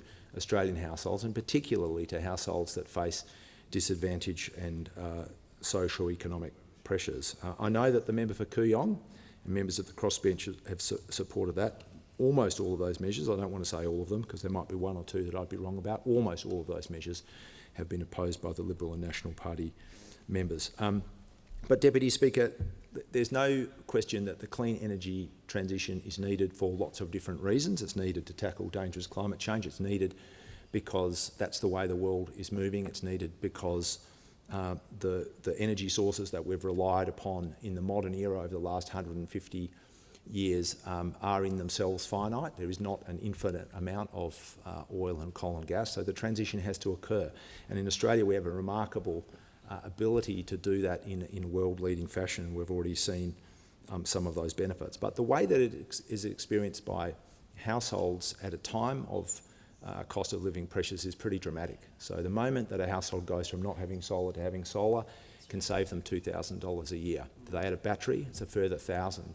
If you go and make some of the investments that the member for Kooyong's talking about, which frankly probably come at the top of that list, like insulation and thermal sealing and perhaps window treatments, the efficiency savings and the savings that can accrue from energy efficiency appliances can add another $1,000 a year. If you go from a combustion vehicle to an EV, that's probably $1,000 in savings just in the fuel costs, not to mention the operational costs that come from cheaper and less frequent maintenance. So we know that makes a big difference. That's why we're delivering that at the same time that we recognise the sort of the systemic benefits. So I'm just going to try and cover a couple of the more household-focused measures that have occurred that the member for Kooyong didn't cover, just because households is in the topic. I've said we're already the world leader for rooftop solar. 1 in 3 households, more than 4 million households Australia-wide. In some jurisdictions like WA, it's 2 in 5. Solar not only makes a big cost pressure improvement for those households, it makes a systemic benefit for the grid as a whole. When we got to probably April or May last year, we knew there was a big challenge in terms of distributed storage, because while we have 1 in 3 with solar, probably fewer than 1 in 40 with batteries. We've now actually added, in terms of distributed battery storage, the same in the last 8 months as existed prior to the Cheaper Home Batteries program, 250,000 households plus. It's 6 gigawatt hours of storage alone. And the regulators are observing that contribution in 8 months is putting downward pressure systemically, which is really heartening. $1 billion through the Clean Energy Finance in the Home Energy Upgrade Fund. That provides green loans, cheaper finance for people to undertake energy performance upgrades, which can include insulation, glazing, solar, batteries, etc. We know that the transition should only occur on the basis that we make a proper focus on the people who need it most, the households and the parts of our community that face socio-economic disadvantage. That's why we created the Social Housing Energy Performance Initiative, which the states have put $300 million and we've put $800 million. That will see the upgrade of 100,000 social housing dwellings. I went to the launch of the South Australian version of that program with former member in this place, Nick Champion, and we visited a house occupied by a tenant, Janet, who'd lived in that house and raised her family there for 35 years. She was getting insulation that afternoon for the first time. I think that's a fantastic and characteristically Labor program to lift up people in social housing at the same time as we deliver a lot more social housing. We're making sure that the benefits of solar can be experienced by people who can't necessarily put solar on their roofs through the community solar banks and solar for apartments programs. There's $100 million there. I've touched on transport. Under this government, tripled the availability of EV models available to Australians, with many more cheaper and affordable EV models because of the reform that we undertook through the first National Electric Vehicle Strategy and the delivery of the vehicle emission standards for the first time. So we've tripled the availability of EV models, we've tripled EV charging, we've seen the sale of EV vehicles go from 4% in 2022 to 13% last year. So the ratio of new vehicles that are being sold as EVs has tripled. The first couple of months of 2026, that's at 17%. So we've gone from 1 in 25 new vehicles being EVs to 1 in 6 in 4 years. We're now approaching 500,000 EVs nationwide. Last year, sales increased 38%. And year on year, so if you go from February 2025 to February 2026, a jump of 96%. That's making a massive, massive difference. In terms of energy performance, we've extended the nationwide house energy rating scheme that applied to new dwellings from about 2003 to 2004. We recognise that there are lots of existing homes that haven't had the benefit of that scheme. We've now extended it, or we will extend it from the 1st of July this year to all existing homes. That's an additional 7 million dwellings that will be able to measure their energy performance. We know if you go from a 2-star rating to a 5-star rating, you see 40% less energy use. That's a 40% lower energy costs, and we want to support that, as I said before, through the Home Energy Upgrade Fund. We are delivering the new Solar Sharer program that will become available from the 1st of July. It'll be in New South Wales, South Australia and South East Queensland. That will mean retailers have to offer a 3-hour free power period. We think that's really significant. We'll start to see some of that time shifting when people can use energy when we've got massive amount of solar, and it will bring system costs down. So I really, really welcome this topic. Obviously, I could go for another 10 or 15 minutes and rattle through lots more programs, but it's part of the big difference that the Albanese Labor government is delivering on behalf of the Australian community. Member for Clark. Deputy Speaker, I applaud the member for Kooyong for bringing this matter of public importance before the House. It's a powerful reminder at a critical point in time that if we get it right, the energy transition can support climate action, ease the cost of living pressures for Australians and enhance Australia's energy independence. Because the reality, Deputy Speaker, is that the cheapest energy available to many households today is the energy they don't have to buy, or the renewable energy they generate themselves. And that is why investments in household measures such as rooftop solar, home batteries, insulation, energy-efficient appliances and electrification should all be priorities for governments at all levels in this country. These measures reduce energy demand, cut household bills and ease pressure on the broader energy system. They also accelerate Australia's transition to cleaner energy, which is essential, of course, if we are to meet our climate obligations and protect our environment for future generations. Of course, Deputy Speaker, there's another very important dimension to this conversation that's often overlooked, and that's energy security. And if that wasn't staring us in the face previously, it sure is now, with global oil supplies in doubt and oil shares whiplashing like there's no tomorrow, while some bowsers run dry and fuel prices spike. Unsurprisingly, this is the hottest political topic right now, turbocharged by the opposition, which is shamelessly and cynically trying to tap into it for political gain. But that's not to say that the government has clean hands either, because like its predecessors, it has virtually ignored the International Energy Agency fuel holding guidelines, and even now is failing to urgently introduce the sort of pricing restrictions adopted by at least Germany. Deputy Speaker, like most of my colleagues, I've been hearing regularly from constituents about increased prices at the bowser. Now, I take the point of the Energy Minister that Australia currently has sufficient fuel supply and that supplies continue to reach Australia. But that just makes it even more appalling that retailers are jacking up prices in this way. Frankly, it's just shameless price gouging done under the cover of the illegal war in Iran, and it should come with serious consequences, but so far it doesn't. All of this goes to show, of course, that in a world where energy markets are increasingly volatile and geopolitical tensions have the potential for prolonged disruption of global supply chains, in that environment, Australia must think carefully about its energy independence and its sovereign capability, and think too about the impact energy insecurity has on the lives of ordinary Australians. Of course, when households generate and store their own energy, they are not just saving money, they are contributing to a more decentralised, distributed and resilient national energy system. And that makes Australia less vulnerable to international shocks and supply lines, less reliant on our ageing fossil fuel-based energy infrastructure and harder targets for price gouging and cartel-like shakedowns from energy suppliers. But of course, as with anything, how we do this matters. And while Australia is a world leader for things like rooftop solar, too many people in regional Australia, as well as low and middle income earners, renters and other marginalised communities are missing out.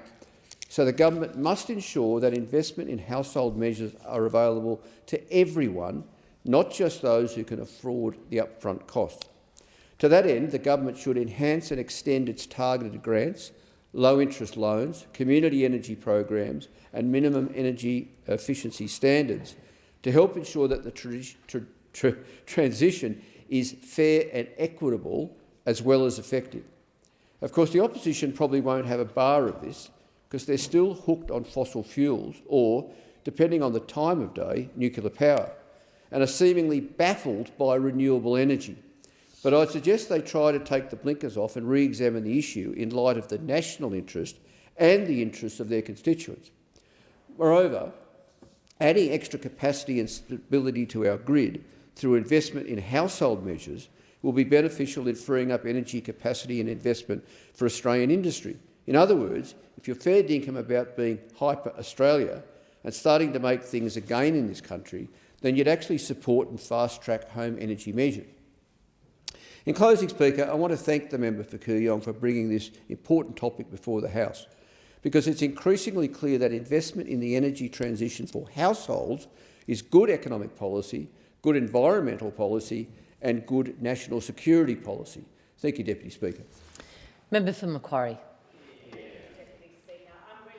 To have an opportunity to speak to this MPI about the really significant support the Albanese Labor government has given households to take control of their energy use and bills. And this is something I have been wanting to see for a long time, and it did not happen until we came to government. One way of thinking about how Australians have embraced, for instance, our cheaper home batteries program is that it took us 10 years to put in the first 6 gigawatt hours of household storage. It took the country 10 years to do that. And it's taken 8 months to put in the second 6 gigawatts of household storage. So a remarkable turnaround for the country, and it's being done on the roofs of Aussies in electorates like mine in Western Sydney, peri-urban and regional areas, more than it is happening anywhere else in the country, and we're very proud of that. This is part acting to tackle energy bills, and of course there'll always be more to do on that. But we have, over the course of our terms in office, tackled power bill relief, put gas price caps on, and of course the investment in renewables, all of which the coalition opposed. If they had their way, we would be back shoveling coal into our own little coal stoves.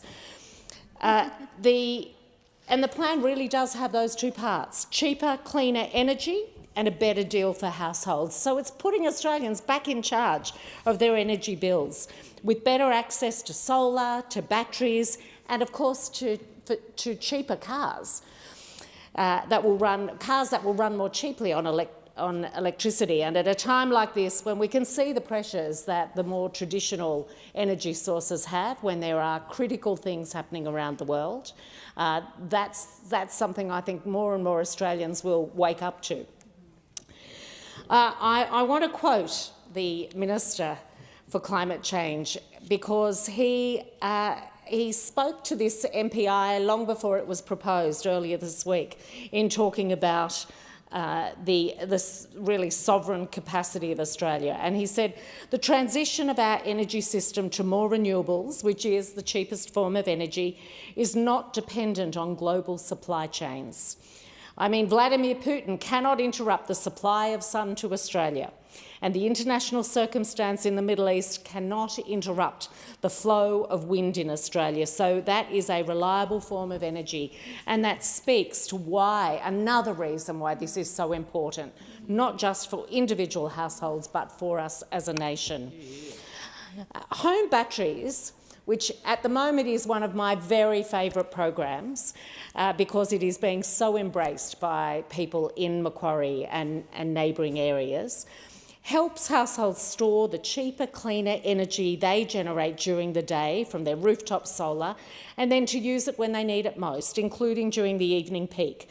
So we've got less pressure on the grid at peak times, lower reliance on expensive generation, and downward pressure on prices for everyone.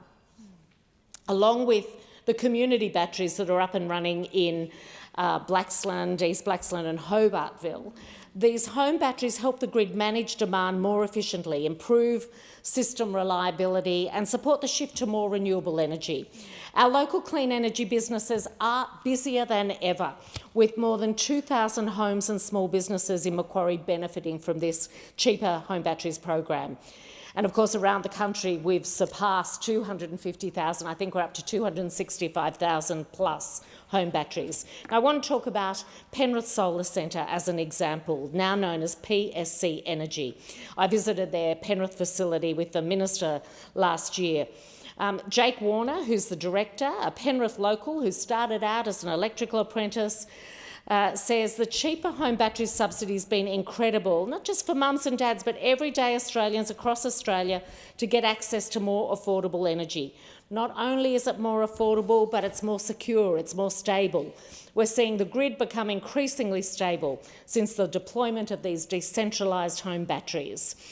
We're seeing power bills slashed to, in some cases, zero, he says. So this is an incredible effort, and for companies like his, it's created 50 new jobs. He and Damien McMahon from Blue Mountain Solar speak to what the difference this is making to their customers. I'm proud to be part of a government doing this good work. Member for McKellar. Thank you, Deputy Speaker. I thank the member for Kooyong too for raising this matter of public importance on the opportunity for Australia to improve our sovereign capability and make energy cheaper for everyday Australians through the clean energy transition.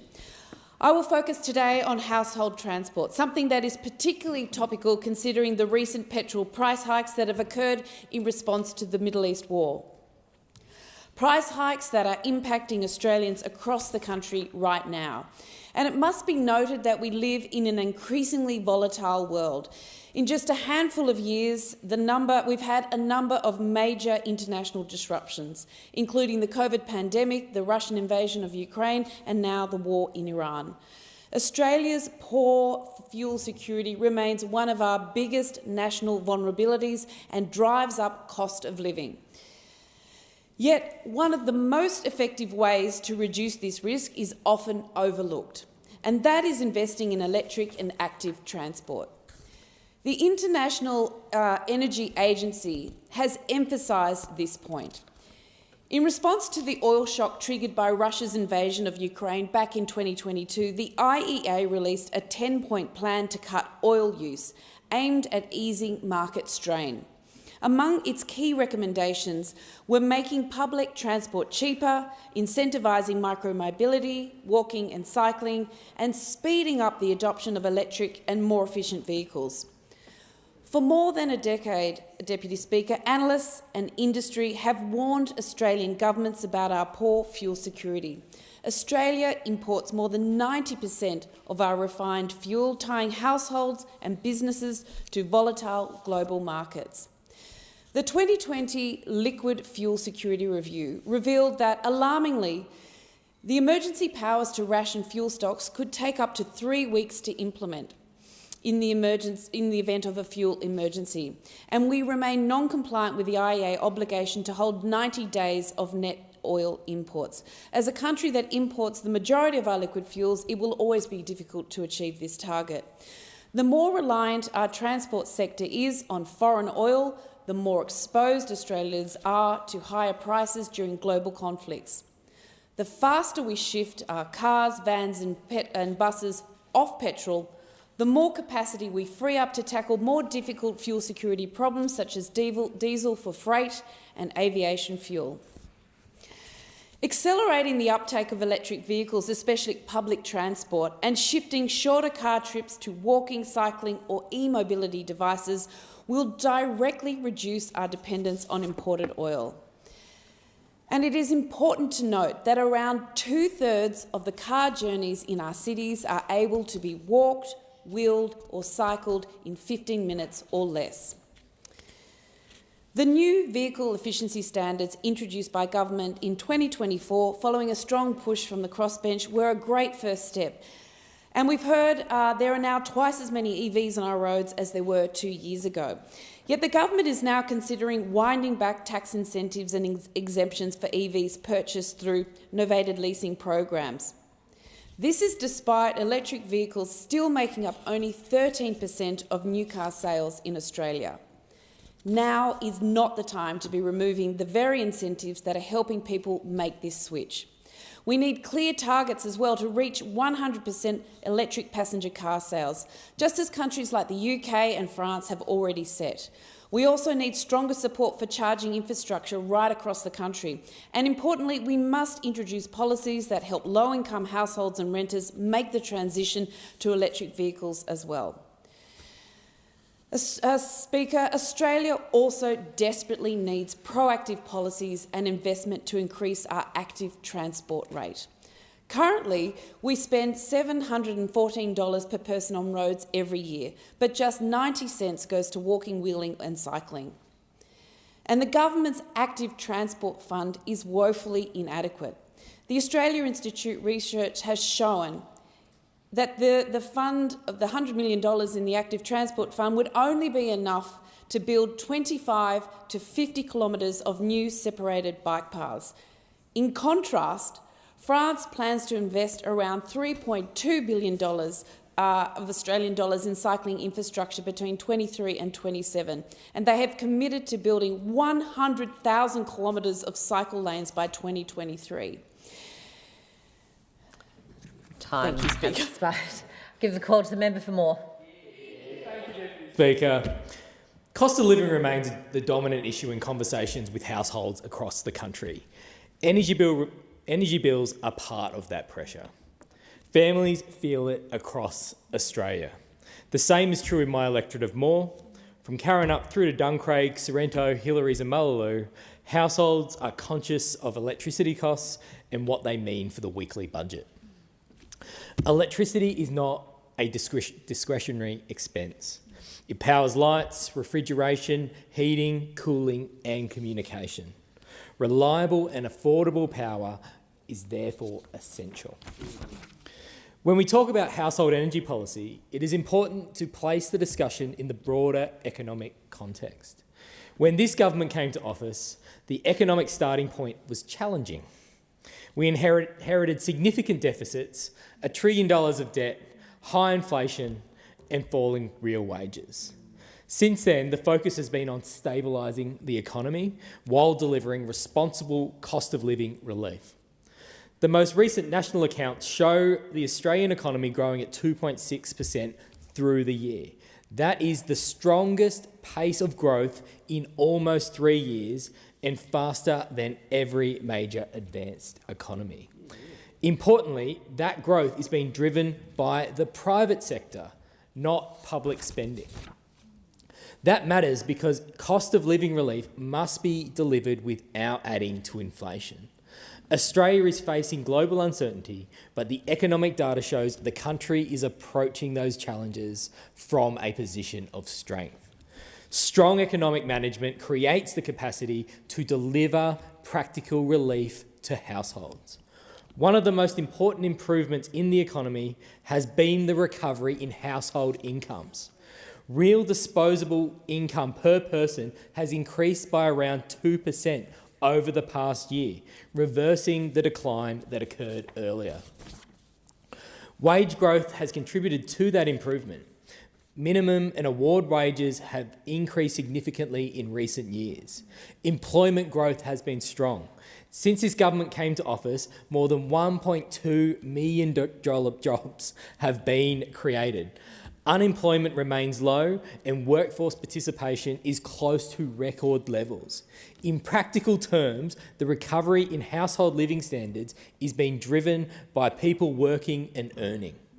Alongside rising wages, the government has delivered tax relief. Every Australian taxpayer has received a tax cut, with further reductions to commence in the coming financial year.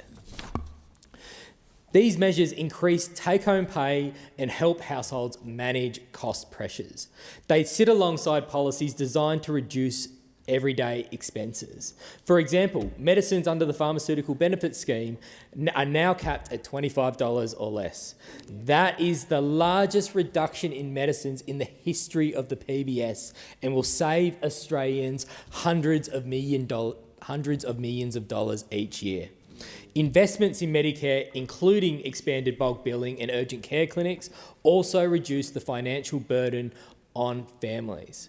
Within that broader cost of living framework, household energy measures play a specific role. Unlike temporary payments, energy efficiency upgrades and rooftop solar can reduce electricity bills permanently. Australia now has one of the highest rates of rooftop solar adoption in the world. Millions of households have installed solar panels as a way of managing their power bills. Across many suburbs in metropolitan Perth, including communities throughout Moore, solar panels are now a common feature of rooftops. Households have adopted these technologies because they make economic sense. They reduce electricity consumption from the grid and lower long-term costs. The next stage of this development is the expansion of household battery storage. The government's Cheaper Home Batteries program is designed to support this transition. The program is expected to expand to around $7.2 billion over 4 years, helping households, small businesses and community organisations reduce their electricity bills. It is expected to support the installation of more than 2 million batteries by 2030, delivering approximately 40 gigawatt hours of storage capacity. Household batteries store solar energy generated during the day and make it available when demand increases. This not only helps households manage their bills, but also strengthens the electricity system itself. Time. I give the call to member for Fowler. Thank you, Deputy Speaker. When energy price rises, it's not the politicians who feels it, it's the families and the businesses. In my community of Fowler and for small business owners across Western Sydney, we are currently living through a period of immense pressure. When we talk about energy in this place, we often speak in abstractions, in targets, in transitions and in percentages. But for the people I represent, energy is a line item on a balance sheet that is increasingly failing to add up. I've been raising these concerns since I entered Parliament. I have called for fuel excise relief and warned about the rising costs of power. I have asked the Prime Minister and the government about a clear explanation. How does the government policies translate into real relief for struggling households and businesses? Deputy Speaker, here are just some examples of what energy chaos looks like on the ground. A local bakery cafe in Cabramatta told me that their energy rate in March 2024 was 32 cents per kilowatt. By April, it had jumped to about 49 cents per kilowatt. That is about 53% increase in a single month. Another local bakery in Canley Vale, they've seen their flour prices rise by 40% since 2022, on top of skyrocketing energy prices and rent. When you hit a small business with these kinds of increases, you aren't just adjusting a price, you are removing the hope of even a small profit. You're asking a family who has poured their life's work into a shop to decide which staff to let go or whether they can even afford to keep the lights on. The government's primary answer to this crisis has been the Cheaper Home Batteries program. But there is a massive disconnect between press releases and the reality in Western Sydney. A home battery rebate does very little for a bakery strangled by commercial energy tariffs and rising overheads. Even on its own terms, the batteries program is stumbling. It launched with a promise of 1 million batteries by 2030, backed by $2.3 billion. Yet, because the initial funding was exhausted so rapidly, the government has had to commit a further $5 billion of taxpayers' money just to chase the original target. But it's questionable even if that target will even be reached. In a cost of living crisis, a $5 billion correction is a massive figure. But more importantly, we must ask who is actually benefiting from this spending. In Fowler, we have approximately 68,000 households. As of late last year, do you know how many actually are benefiting from the battery program? Just under 500. Fowler sits at 96th on the list for installation. The vast majority of my constituents, the renters, the families in townhouses and those in social housing, this program is practically inaccessible. My community is being asked to pay for a transition that is leaping over Western Sydney and landing in the laps of those who are already ahead. Deputy Speaker, I don't say this to be partisan. I say it because the current approach is leaving the entire ecosystem of Fowler behind. Our small business owners are the very same people heading these households. If we want sovereign capability, we must ensure our local shops remain viable. And if we want a fair transition, it must be accessible to the families and the renters and the workers who simply cannot afford the gap payment for a battery, even with a discount. I ask the government to look beyond the Instagram feeds. Look at the tens of thousands of households in my electorate who are still waiting for the cheaper power they were promised. We need structural reform, not just sugar hits. No one should be left behind, and it's time that the government's energy policy reflected that. And I'd like to say thank you to the member for Kooyong for raising this matter of public importance on this subject. Thank you, Deputy Speaker. Member for Brisbane. Thank you, Deputy Speaker, and thank you to the member for Kooyong for raising this matter of public importance, because it really does go to the heart of what the Labor government is doing in terms of transforming our energy system. And I do note that there are elements of that transformation that the member for Kooyong has supported. Now, we know one of the best ways to reduce vulnerability to high energy costs and to bring down costs overall for Australians, and also to build and protect sovereign capability in our energy system, is to invest in renewable energy. And the Australian energy grid, Deputy Speaker, is undergoing a major transformation. Now, this is vitally important because not only will it deliver cheaper power to Australian households, but it will also make us less reliant on foreign imports. This is backed up by the CSIRO, who also said the cheapest form of energy is in renewables. And on this side of the House, we'll listen to the scientists. Deputy Speaker, at the start of this month, the Minister for Energy and Climate announced that there were more than 250,000 households, small businesses and community organisations that have installed bill-busting batteries. I don't call that a failure. This is part of the government's Cheaper Home Batteries program. In fact, around half are also installing upgraded solar systems at the same time. And when I look across the lovely rooftops of my electorate in Brisbane and I see them glistening with solar panels, it's no wonder, given we are the Sunshine State. But, Deputy Speaker, together, batteries installed under the program have now reached 6.3 gigawatt hours of storage. Now, this milestone shows that Australians are embracing practical upgrades that cut power bills, make better use of rooftop solar and help build a cleaner and more reliable energy system. Home batteries help households store cheaper, cleaner energy, which is generated during the day, and they can then use it at night when, during the evening, and then use that at night when there are peak periods. And again, contrary to what the member for Fowler said, the battery program is a huge success. And this takes less pressure off the grid. They take less pressure off the grid, lower reliance on expensive generation, and put downward pressure on prices for everyone. As more batteries, including community and grid-scale batteries, are installed across the country, they also help the grid manage demand more efficiently, improve system reliability and support the shift to a more renewable energy system. And that's why I'm going to repeat what I've said in this House before. We need our community batteries in Newmarket and the Gap to help service my community of Brisbane. And the LNP Council need to stop playing politics and to give us the go-ahead. Another program is our Solar Share offer, the SSO. And the SSO is an electricity standing offer that will provide households with the option of a daily window of free energy usage.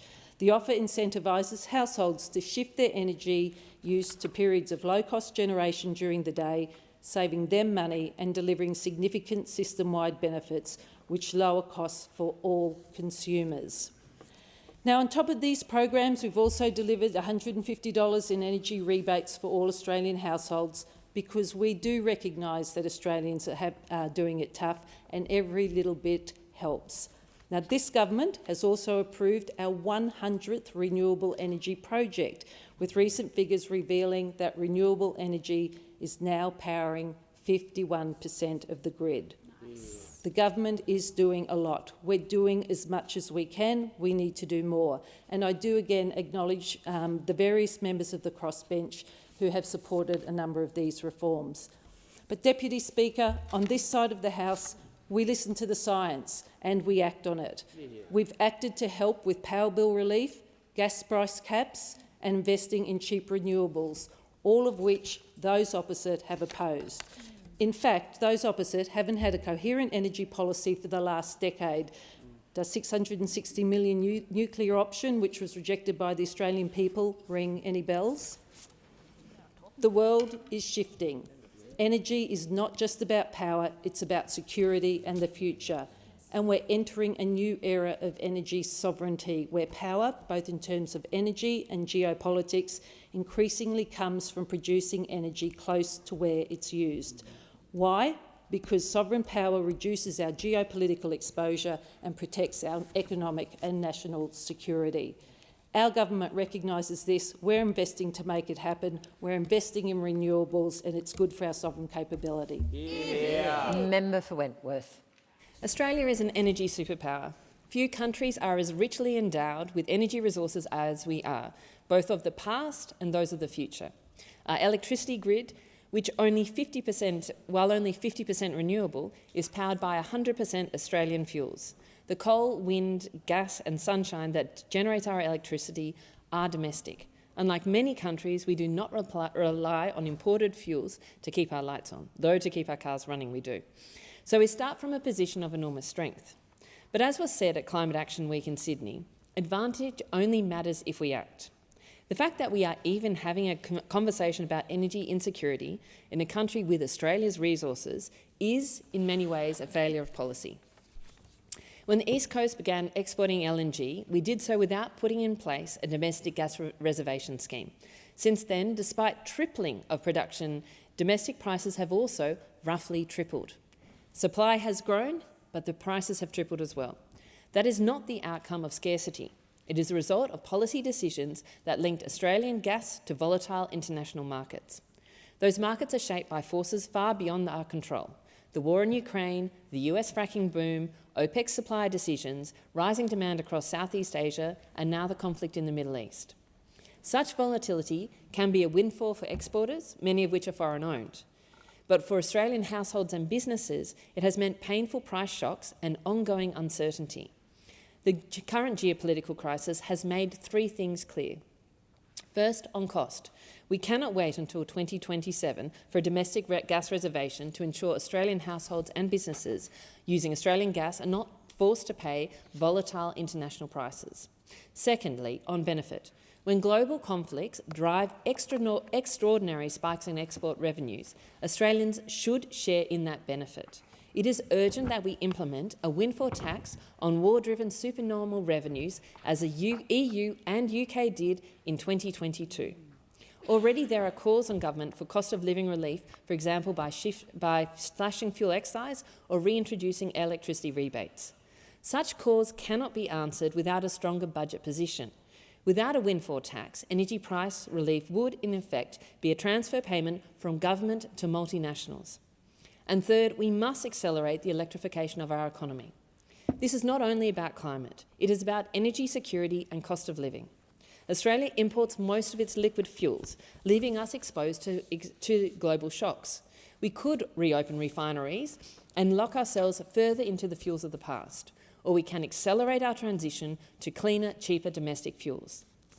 An electric vehicle can be fuelled by 100% Australian energy, and that energy is becoming cleaner every day. Road transport can and must be electrified, yet 9 out of 10 of every car sold in Australia extend our dependence on imported fuels.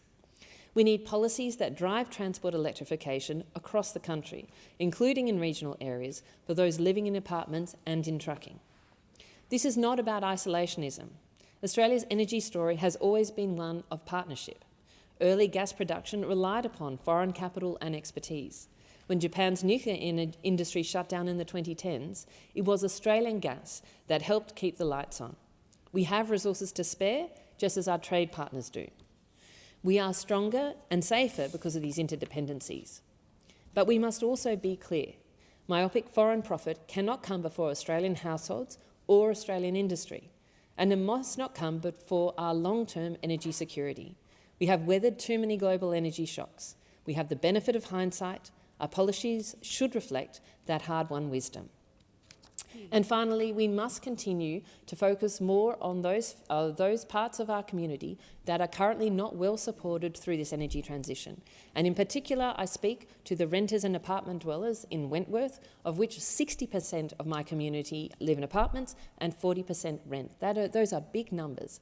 Many of them are passionate about the climate transition and the need to clean our energy grid, but do not have the tools to be able to do so. I appreciate the government has introduced things like the 3 hours of clean energy in the day, but the challenge is for many apartment dwellers and renters, they do not have the smart meters to take advantage of these types of policies, and so it will not actually benefit them. And those are the ones that do need to support, because we need to make sure that all Australian households thrive and can access clean and cheaper energy through this transition. If you don't, then those households, I think, will lose faith that this transition is going to support them and not just others. Member for Petrie. Yeah. Deputy Speaker, I thank the member for Kooyong for bringing up this important matter. It gives me the opportunity to talk about one of my favourite topics, how the Albanese Labor government is simultaneously helping ease cost of living pressures whilst also supporting Australia's energy transition. Deputy Speaker, the people in my community and right across Australia are feeling the pinch of the cost of living. One of the most important ways that we can help households right now is to bringing in measures that lower their power bills. In Australia, we are blessed with the best sun and the best wind in the world. I might add the best beaches too. And now we're putting it to work to bring down the energy bills. Now, more than 1 in 3 homes in the country have solar panels installed, one of the highest rates on the planet. Australia is leading the world in rooftop solar, and Queensland leads Australia with 1 in 2 households with solar. That means Queensland families are not just part of the clean energy transition, they are driving it. Go Queensland. Households are generating their own power, lowering their electricity bills and contributing to a stronger, more resilient energy grid. Programs like the cheaper home batteries are helping families store the solar power they generate during the day and use it when they need it most, further reducing bills and strengthening Australia's energy system. Across Australia, more families and small businesses are taking up these opportunities. One of the very first batteries installed and turned on under this program was right in my electorate of Petrie. I had the pleasure of visiting Rob's home in Bridgman Downs alongside Minister Bowen to see his battery system in action. For Rob, batteries mean lower power bills and make the most of the solar energy his home already uses and produces. Since the program began, in my electorate of Petrie, 1,571 households and local businesses have already taken up the Cheaper Home Batteries program. North Lakes and Mango Hill lead with 365 batteries installed.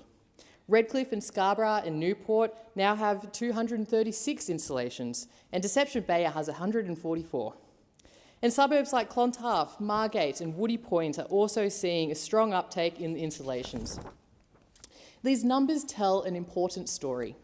The clean energy transition isn't coming from the cities, it's being led by the families in the suburbs and the communities across Australia who want lower power bills and a secure energy future. We are already seeing the results of this transition. In the last quarter of 2025, Australia reached a historic milestone. For the first time ever, more than half of our electricity came from renewable energy. That shows that clean energy transformation is not just a future ambition, it is happening right now. The summer we just had was a scorcher, and with renewables providing energy to the grid, we have not faced significant issues with reliability or supply. This is despite the naysayers who think that renewables are less reliable than fossil fuels. The Albanese Labor government has proven that renewables are vital and effective at meeting our energy needs. Households and communities and businesses are generating more of their own power, strengthening our energy system and helping drive down emissions. And that is not all. The Albanese government is introducing a new regulated electricity market offer, which includes free 3-hour power period during the day, every day. That's 3 hours of free electricity every single day. So good. Deputy Speaker, we are living in turbulent times. But here in Australia, we are responding from a position of strength. Australians have seen the headlines about global fuel disruptions and uncertainty in international markets. It is understandable that people feel concerned. But Australians can be assured our nation is fuel secure. I repeat that to those opposite. Our nation's fuel is secure. Australia is currently above the minimum domestic fuel stock holding obligations, and crucially, those reserves are now stored here in Australia. That wasn't always the case. When the Coalition was in government, fuel reserves were stored overseas.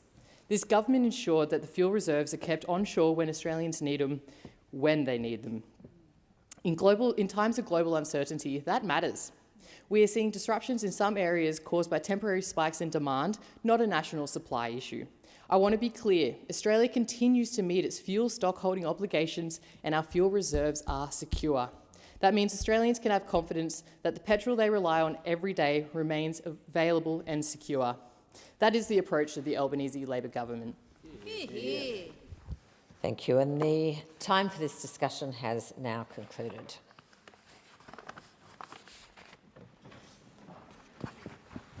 Call on the clerk for the next item of business. Government business. Order of the day number 1, Appropriation Bill number 3, 2025-2026. Resumption of debate on the second reading.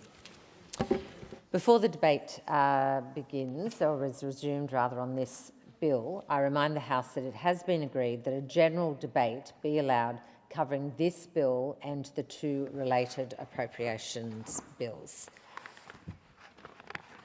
And so the question is that the bill be now read a second time. And I will give the call to the Assistant Minister. Thank you, Deputy Speaker. It is a great honour to be the member for Wills in Melbourne's northern suburbs. And it's the case because, really, of the people who choose to live, work and be there, play there in my electorate every day. And it's the opportunity to serve them, deliver for the community, both nationally and locally, which is by far the best part of the job. And appropriations bills like this are how we actually deliver in many respects to our local community. From Fawkner to Fitzroy, from Pascoe Vale to Princess Hill, from North Carlton to North Coburg, our government, the Albanese Labor government, is continuing to deliver for my electorate of Wills in every budget that we deliver. And it is as a member of a party of government, Deputy Speaker, that I can actually follow through on the commitments, we can all follow through on the commitments that we make to our communities and deliver for those communities. Not just talk about it, actually make a real difference to their lives every day. For instance, last year I announced that a re-elected Albanese Labor government would fund a brand new Medicare urgent care clinic in Coburg. Well, I'm very pleased, Deputy Speaker, to report that the construction is very well underway at 444 Sydney Road in Coburg, and we are very, very close to the opening day. And as we know and we've heard, that the Medicare urgent care clinics, and this one in Coburg, will provide urgent but non-life-threatening care for things like burns, breaks and cuts. And they're going to be open late, they're going to be open on weekends, with no appointment necessary, just walk in and show your Medicare card. I spoke to a local constituent just recently, in Brunswick West, a local, her name was Sarah, and she told me about the fantastic care that she received at another Medicare urgent care clinic that she had to travel to because we hadn't had one in our electorate. She slipped in her kitchen, she was left with a cut that definitely needed urgent attention. She arrived at that Medicare urgent care clinic, she showed her Medicare card, took a seat and was seen within 15 minutes. Within the hour she was stitched up back home and on bed rest, and she told me she catched up on maths. I'm not sure if that's the right rehabilitation. It might have caused other forms of trauma and the need for other medical attention, but she was home and she was able to be recuperating because of the Medicare urgent care clinic's great care for people. This is just one of the many, many ways that the Albanese Labor government is delivering for my community in Wills. One that I'm also very, very passionate about is the commitment we made to a local sports club in my electorate, because this club really makes the community great in many ways. It's the Fawkner Netball Club, we are investing $4.5 million to repave the courts and build overhead coverings. Now, this club is really a pillar of my community. It was formed a number of years ago, about the same time that I was first elected, and they have really gone over and above in supporting women and girls from very diverse backgrounds who usually don't play sports or play netball, and they've come together through one of Australia's most cherished sports, which is netball. I've been to the club many times on a weeknight training and the sessions. I've even had a crack myself, not very good, but aside from my subpar netball skills, what I heard from the players, from the volunteers, from the parents, directly from them, is about how much this commitment means to them, how much it will mean for the future development of the club, how much it means for the community, so that they're able to continue to do their training, rain or shine, and it provides that stability for the players and the club, knowing that they can continue to do that. It's more than just a sporting club. It's part of our community. It brings people together from so many different backgrounds. It ensures that young girls and boys, there's boys that play netball, have the ability to actually be physically healthy, have real good mental health outcomes through the socialisation and the teamwork and the culture and the team atmosphere. It is doing so much good for the local community, and I really pay great respect to Jade and Grace and everyone there at the club who have done such a terrific job, and they really deserve this investment. So we are investing in local sports because it's not just about the sport itself, it's about what it does for the community all round. That's why we're also investing $3.3 million into the redevelopment of Gillen Oval in Brunswick. Now, I made that announcement with the local community there, the local football club, the local cricket club, the other clubs that are there. There's a tennis club nearby as well. We're making the Oval fit for purpose for generations to come by renovating what is a historic oval. It's the A.R. Glenn Grandstand, which is currently unsafe for use. If you went there, you wouldn't want to stand under it. It looks pretty dangerous. It needs to be renovated and fixed up. We're putting funding towards lighting upgrades to support night games at the Oval. The Gillen Oval sees hundreds and hundreds, thousands of community members turn out for games every weekend. The community uses it on training nights as well. And it's really important that there's safety and accessibility of the grounds to ensure that people have the best experience and to support the local sporting legends, all the juniors and all the seniors, the weekend warriors that get out there as well because of that connection that is formed, that bond that is formed. Now, I took the Deputy Prime Minister, Richard Marles, down there when we made the announcement. We tried to have a bit of a kick of the footy. That was fun. But he saw firsthand how much this means to the local community. And it was extra special going down into the club rooms because, Deputy Speaker, there's a bit of history at this Oval. The great John Curtin, one of our the great Labor Prime Minister in World War II, he actually played VFA, Victorian Football Association, VFA footy, for Brunswick on that Oval. He was also a selector for the cricket team there, so it was in the 20s and 30s. That's how old the stand is. So the great John Curtin was there, and it was great to see some of the memorabilia of the cricket and footy memorabilia over the generations, and the connections and the friendships that are continuing to occur through the sporting clubs that participate there. And I'm really proud of this government for the investments that we're making in these historic spaces, these community spaces, which will make such a difference for generations to come. But it's not just sport. The other aspect that I'm very passionate about in the community is the environment, Deputy Speaker. We work very hard to advocate and be able to announce an investment of $1.9 million to invest in green spaces and waterways, urban waterways that are so important for our communities. So we announced funding, and we're going to invest that funding into the revitalisation of Merry Creek. Merry Creek is a very important urban waterway that pretty much borders my electorate with the neighbouring Maribyrnong. The neighbouring electorate of Cooper. Moonee Ponds Creek is the other side. And it's so important for the community because people enjoy what is effectively all this native flora and fauna right in the middle of an urban centre. It's quite remarkable, and it's so important for the kids and for adults as well to be able to engage and experience that. So this funding is really there to help increase the vegetation, improve the stormwater retention, enhance the overall ecological health of the creek. And it's loved by locals. If you go for a walk down there, it's beautiful. It's not like you're in the city at all.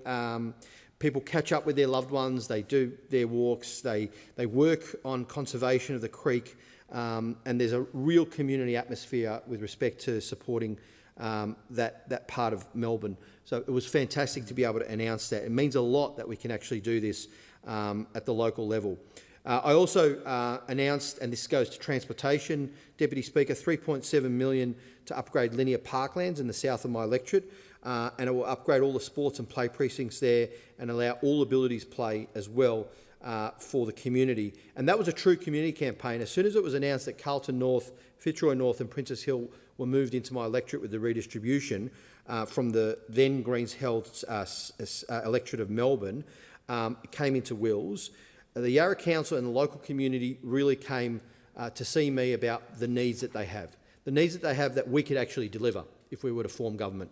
And that's why that was such a powerful community campaign, because of the needs that they had for the linear parklands that they've been asking for a long time. But obviously, being in government, being able to deliver that made all the difference to that community, and it's great that that's going ahead.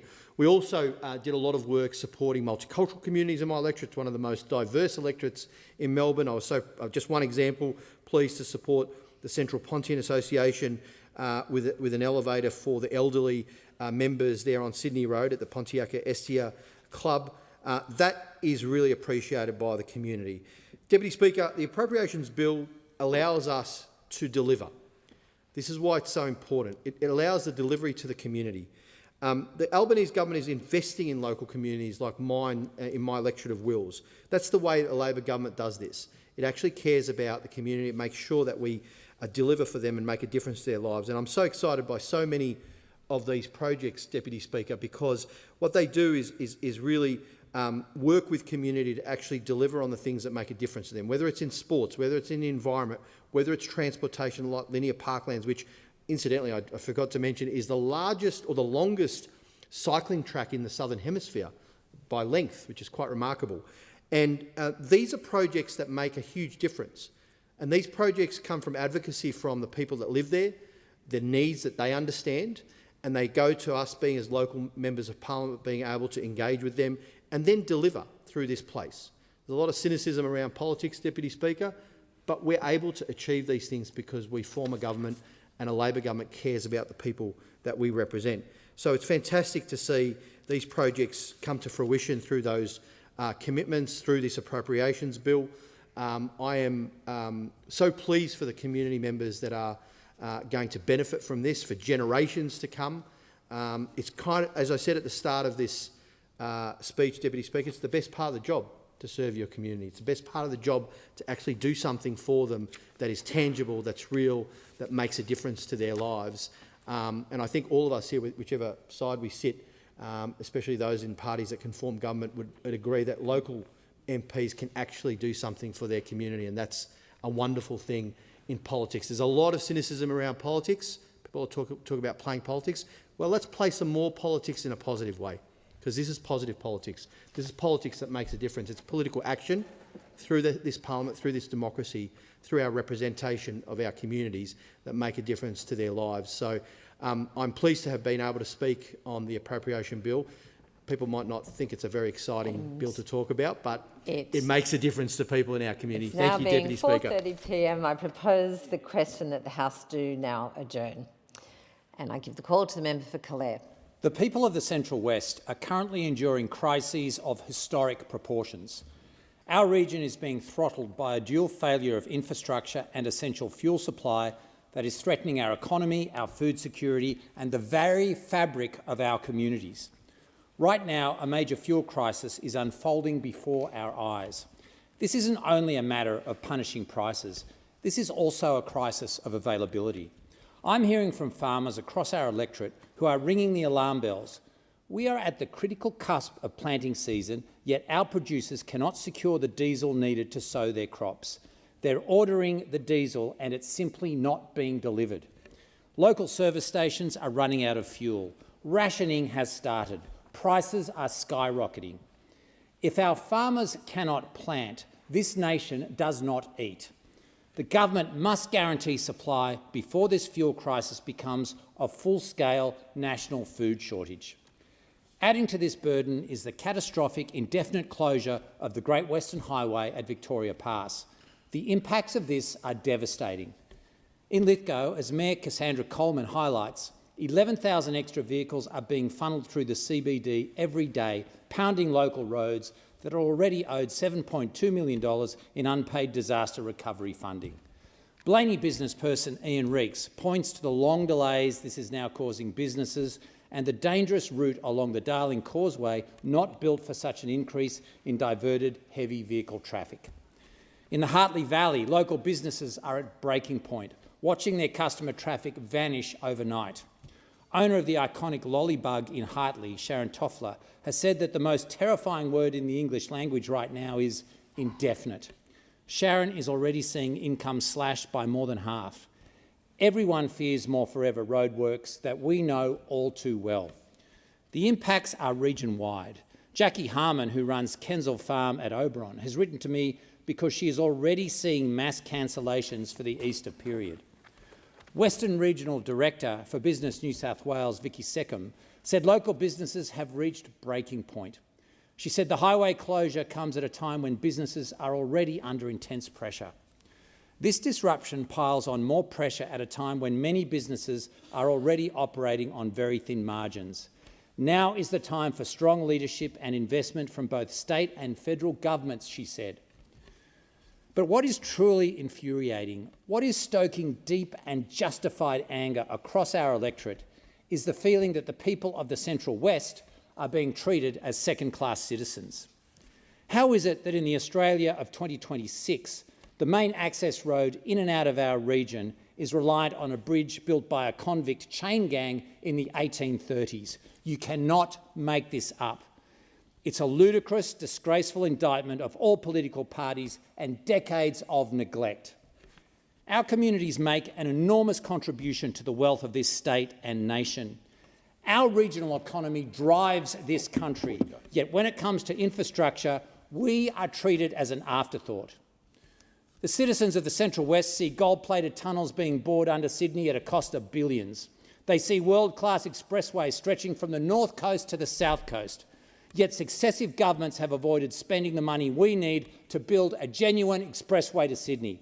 We've seen everything from empty National Party sod turnings on a Bells Line Road expressway and a failure to fully commit to the Great Western Highway to the snatching away by this government of billions in committed funding. They've all just been kicking the can down the road, and now that road is disintegrating beneath our feet. The Great Western Highway is not fit for purpose, and you can't fix it with band-aid solutions. The anger in our communities is real. I call on the government to take immediate action to secure our local fuel supply so that our farmers can sow their crops and our businesses can keep their doors open and our regional workforce employed. In the upcoming budget, I call on the government to commit the funding for a genuine expressway through the mountains as an urgent national infrastructure priority project. The people of the Central West pay our taxes and contribute more than our fair share to this country. It's time that governments and political parties of all stripes stop treating our communities as an inconvenience and start giving us the infrastructure we need and we deserve. We demand our fair share of government funding and an end to these debilitating crises. The question is the House to now adjourn. I'll give the call to the honourable member for Deakin. Thank you, Mr Speaker.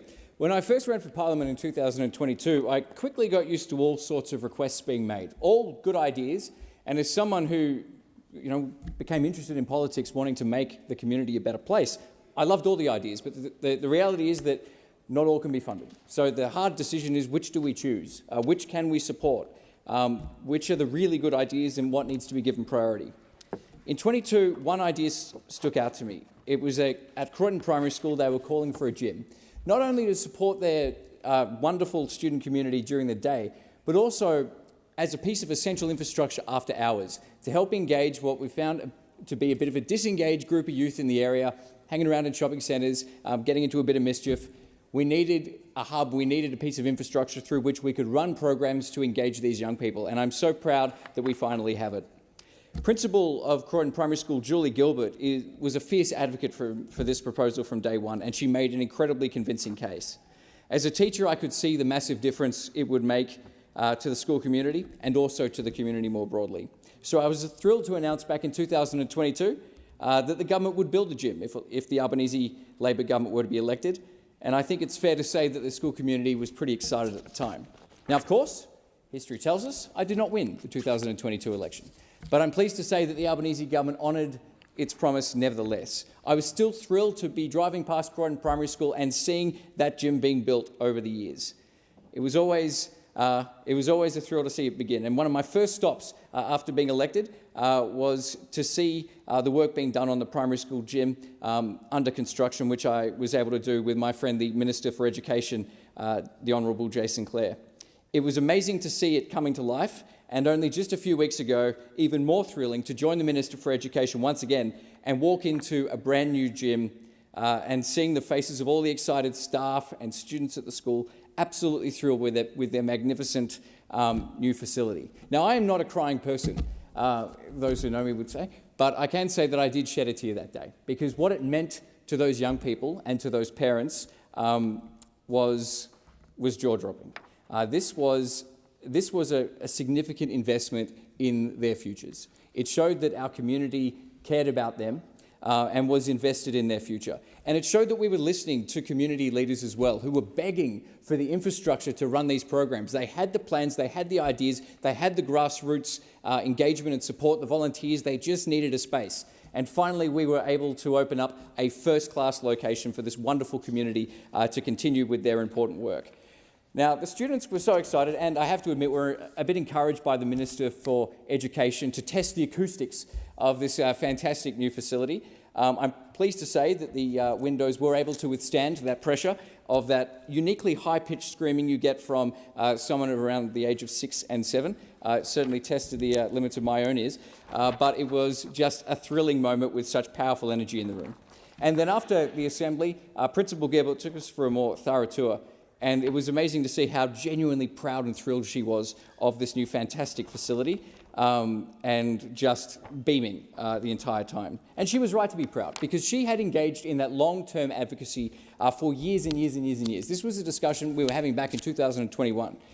It was a long-held plan. It seemed like mission impossible, and to see a project like that come to life was so thrilling.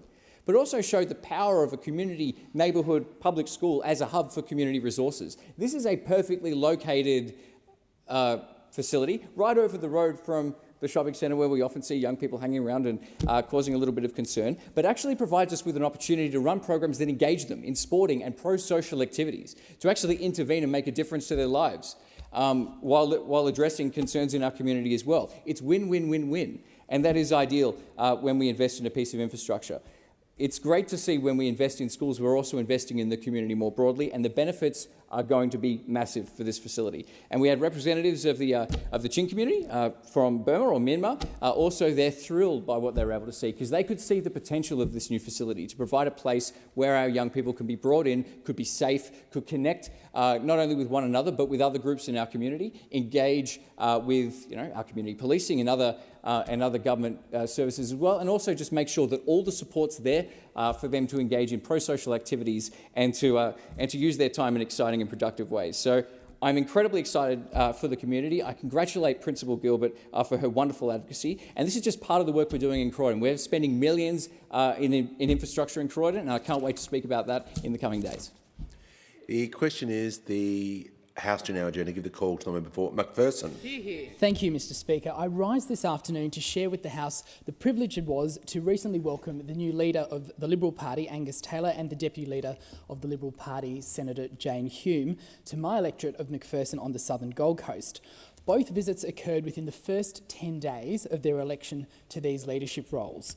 Now, I believe that says something important. It shows that the coalition does not take the southern Gold Coast for granted. It shows that the people of Macpherson are being heard and that they do have strong representation in Canberra. When the leader of the Liberal Party visited Macpherson, we started the day bright and early in true Burleigh fashion, a morning run along the beachfront. After the run, we grabbed coffee with an enthusiastic group of young supporters. Locals came up to us to wish Angus very well and share their views on the direction of the country and the issues that mattered to them. Those conversations were thoughtful and they were candid. People spoke about the rising cost of living, the pressures facing small businesses, and their hopes for the future. We visited Saul Wiseman and his impressive young team at the Cadet Shop in Burleigh, a fantastic local business that exemplifies the ingenuity of Australian manufacturing. The Cadet Shop has built a strong partnership with the Australian Defence Force, producing specialised equipment and items that support our cadets and ADF personnel. We also visited Aussie Chiller, another outstanding small business at Burleigh Heads. It was an opportunity to hear from Dan and Lauren about their remarkable story and how they've scaled their family business to exporting their products from Burleigh to the world. But like so many businesses across the country, they spoke about rising costs, workforce pressures, and the need for policies that support and reward enterprise. That's right. Our final stop was at my favourite Blackboard Cafe in Varsity Lakes, where we held a round table with young women and their families to discuss cost of living pressures and choice in childcare. I thank Jen Fleming from Childcare Choice for helping to organise that round table. It was a valuable discussion. Families spoke openly about the need for policies that give them, and in particular women, choice and the opportunity to get ahead while balancing work and childcare commitments.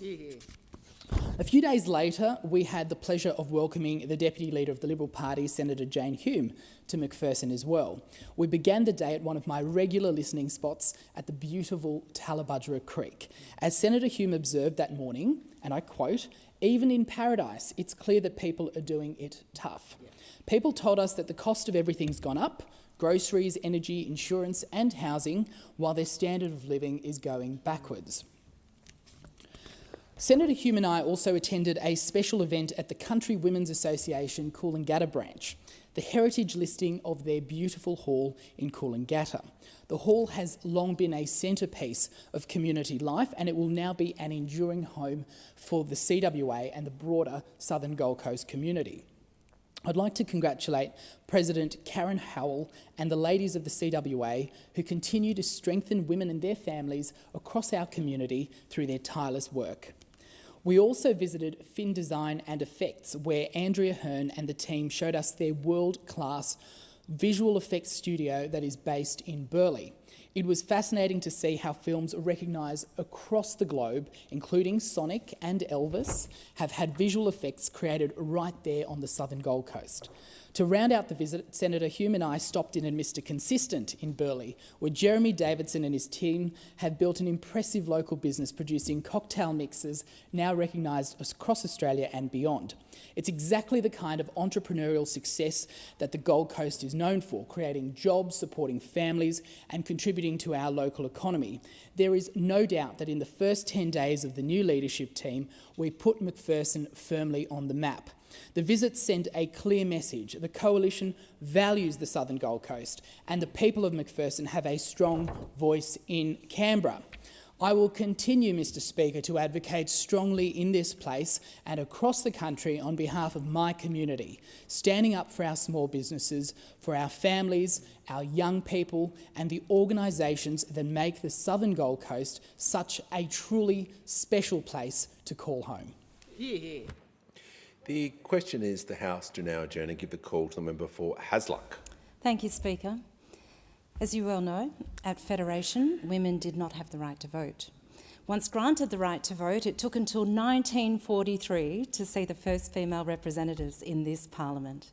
Even then, the legal and economic barriers facing women were profound and long-lasting. We couldn't open a bank account until 1971 without a male guarantor. May well you laugh. For decades, women in the Commonwealth Public Service were subject to so-called marriage bar, which required them to resign from their jobs when they married. We couldn't even get a loan or a mortgage until 1984. It was only with legislation such as the Sex Discrimination Act in 1984 that discrimination on the basis of sex became unlawful in workplaces and public life. In 2023, Australia fully decriminalised abortion across every state and territory. That was only 3 years ago. These restrictions are not ancient history. They exist within living memory for millions of Australian women. But now, in 2026, we are at the precipice of real change. The median gender age pay gap sits at just 16.4%, the lowest it has ever been.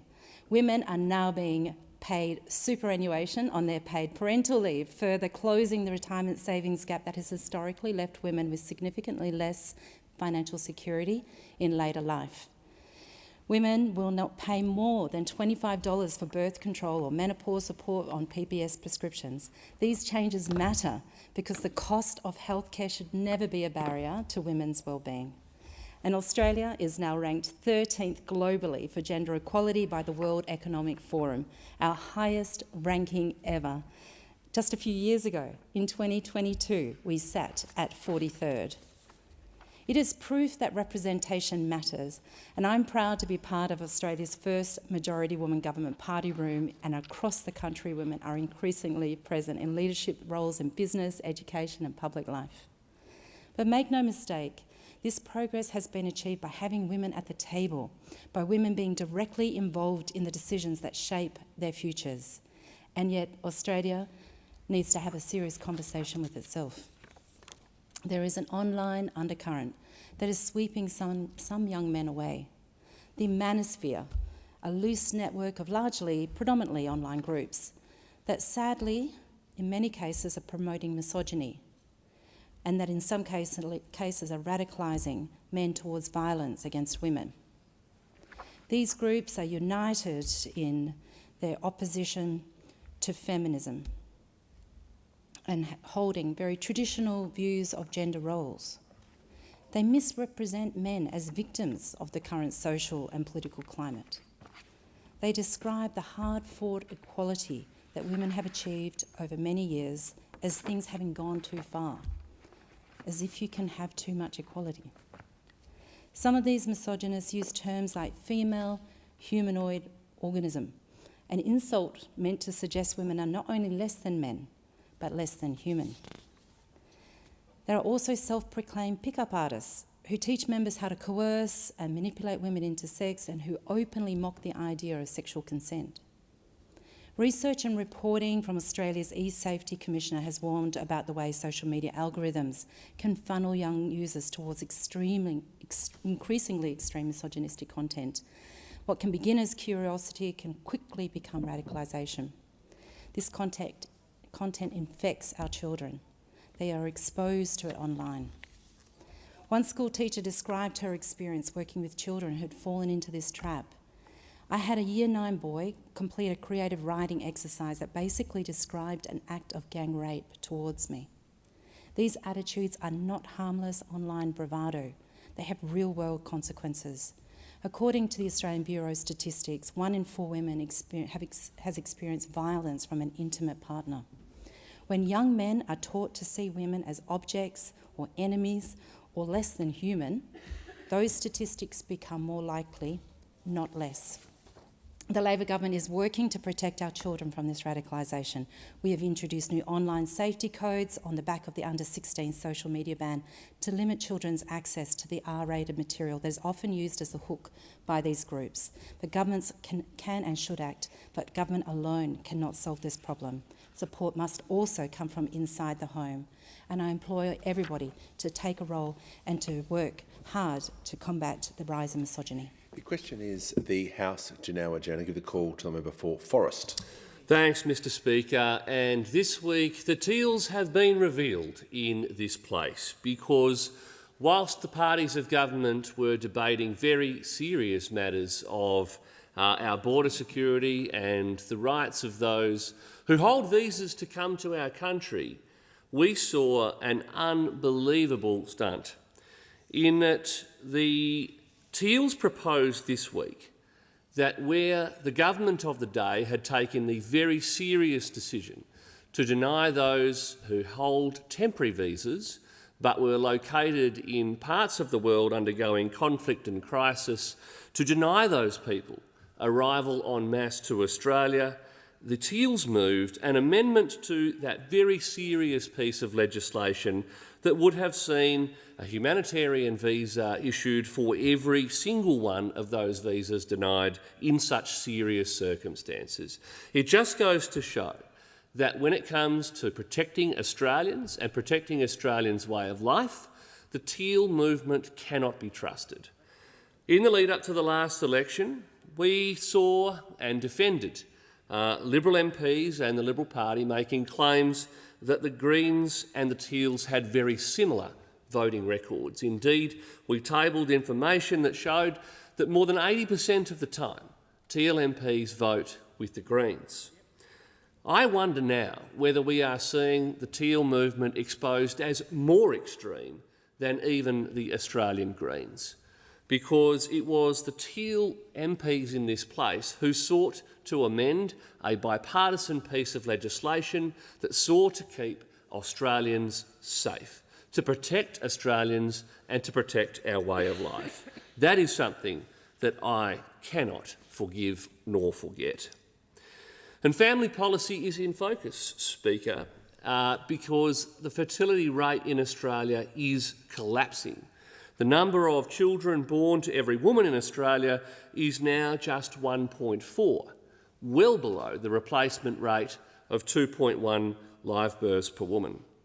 But it does raise the very curious question of what is a woman? Because in my home state of Western Australia, the Western Australian Government now issues a handheld pregnancy record to mothers-to-be, and it includes this fascinating insight that this handbook has information about the reproductive cycle and uses sexed language to avoid confusion. So far, so good, Speaker. But it continues, saying that words such as mother and woman also include people who do not identify as women but have given birth to the infant they may be breastfeeding. If you are pregnant or have a new baby and do not identify as a woman or mother, please share your preferred pronouns with your healthcare team so that they can talk to you using words that are comfortable to you. That is the Western Australian healthcare handheld pregnancy record. And to me, in a country where we need to promote childbirth, we need to celebrate families and we need to support those same families to raise the next generation of Australians, the last thing that we should be focused on is the pronouns in use. We shouldn't be asking questions as to whether or not indeed it is a woman who gives birth to children in our country, and those seem to be quite self-evident facts to those of us on this side of the House.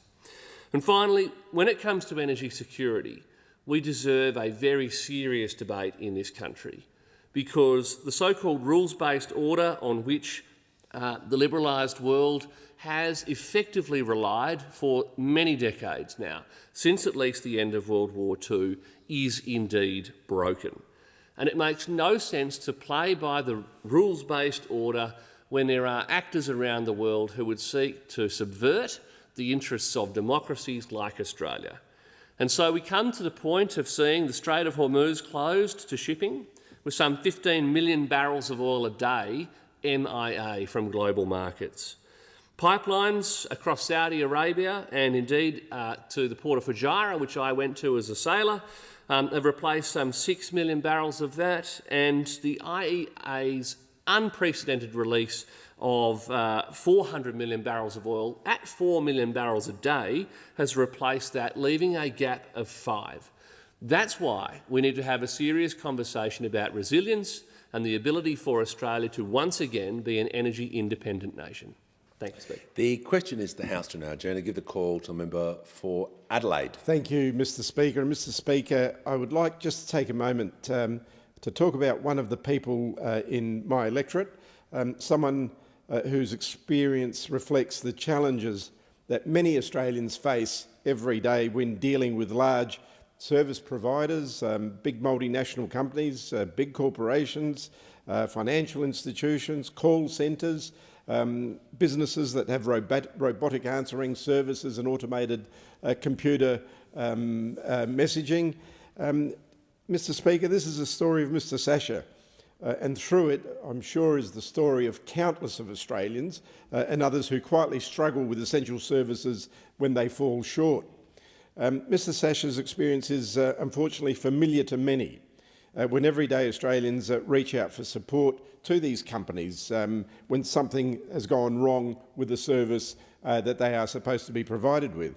Particularly moments of stress, they often find themselves confronted with long delays, unclear communication or responses that feel very impersonal, not addressing the issue, and very dismissive. And it leaves people feeling powerless, especially when the issue affects their work, their family and their sense of security. Now, back in November 2025, Mr Sasha, my electorate, purchased 2 new mobile handsets on an Optus plan that he needed for his job and to stay in touch with his elderly parents who depended on regular communication.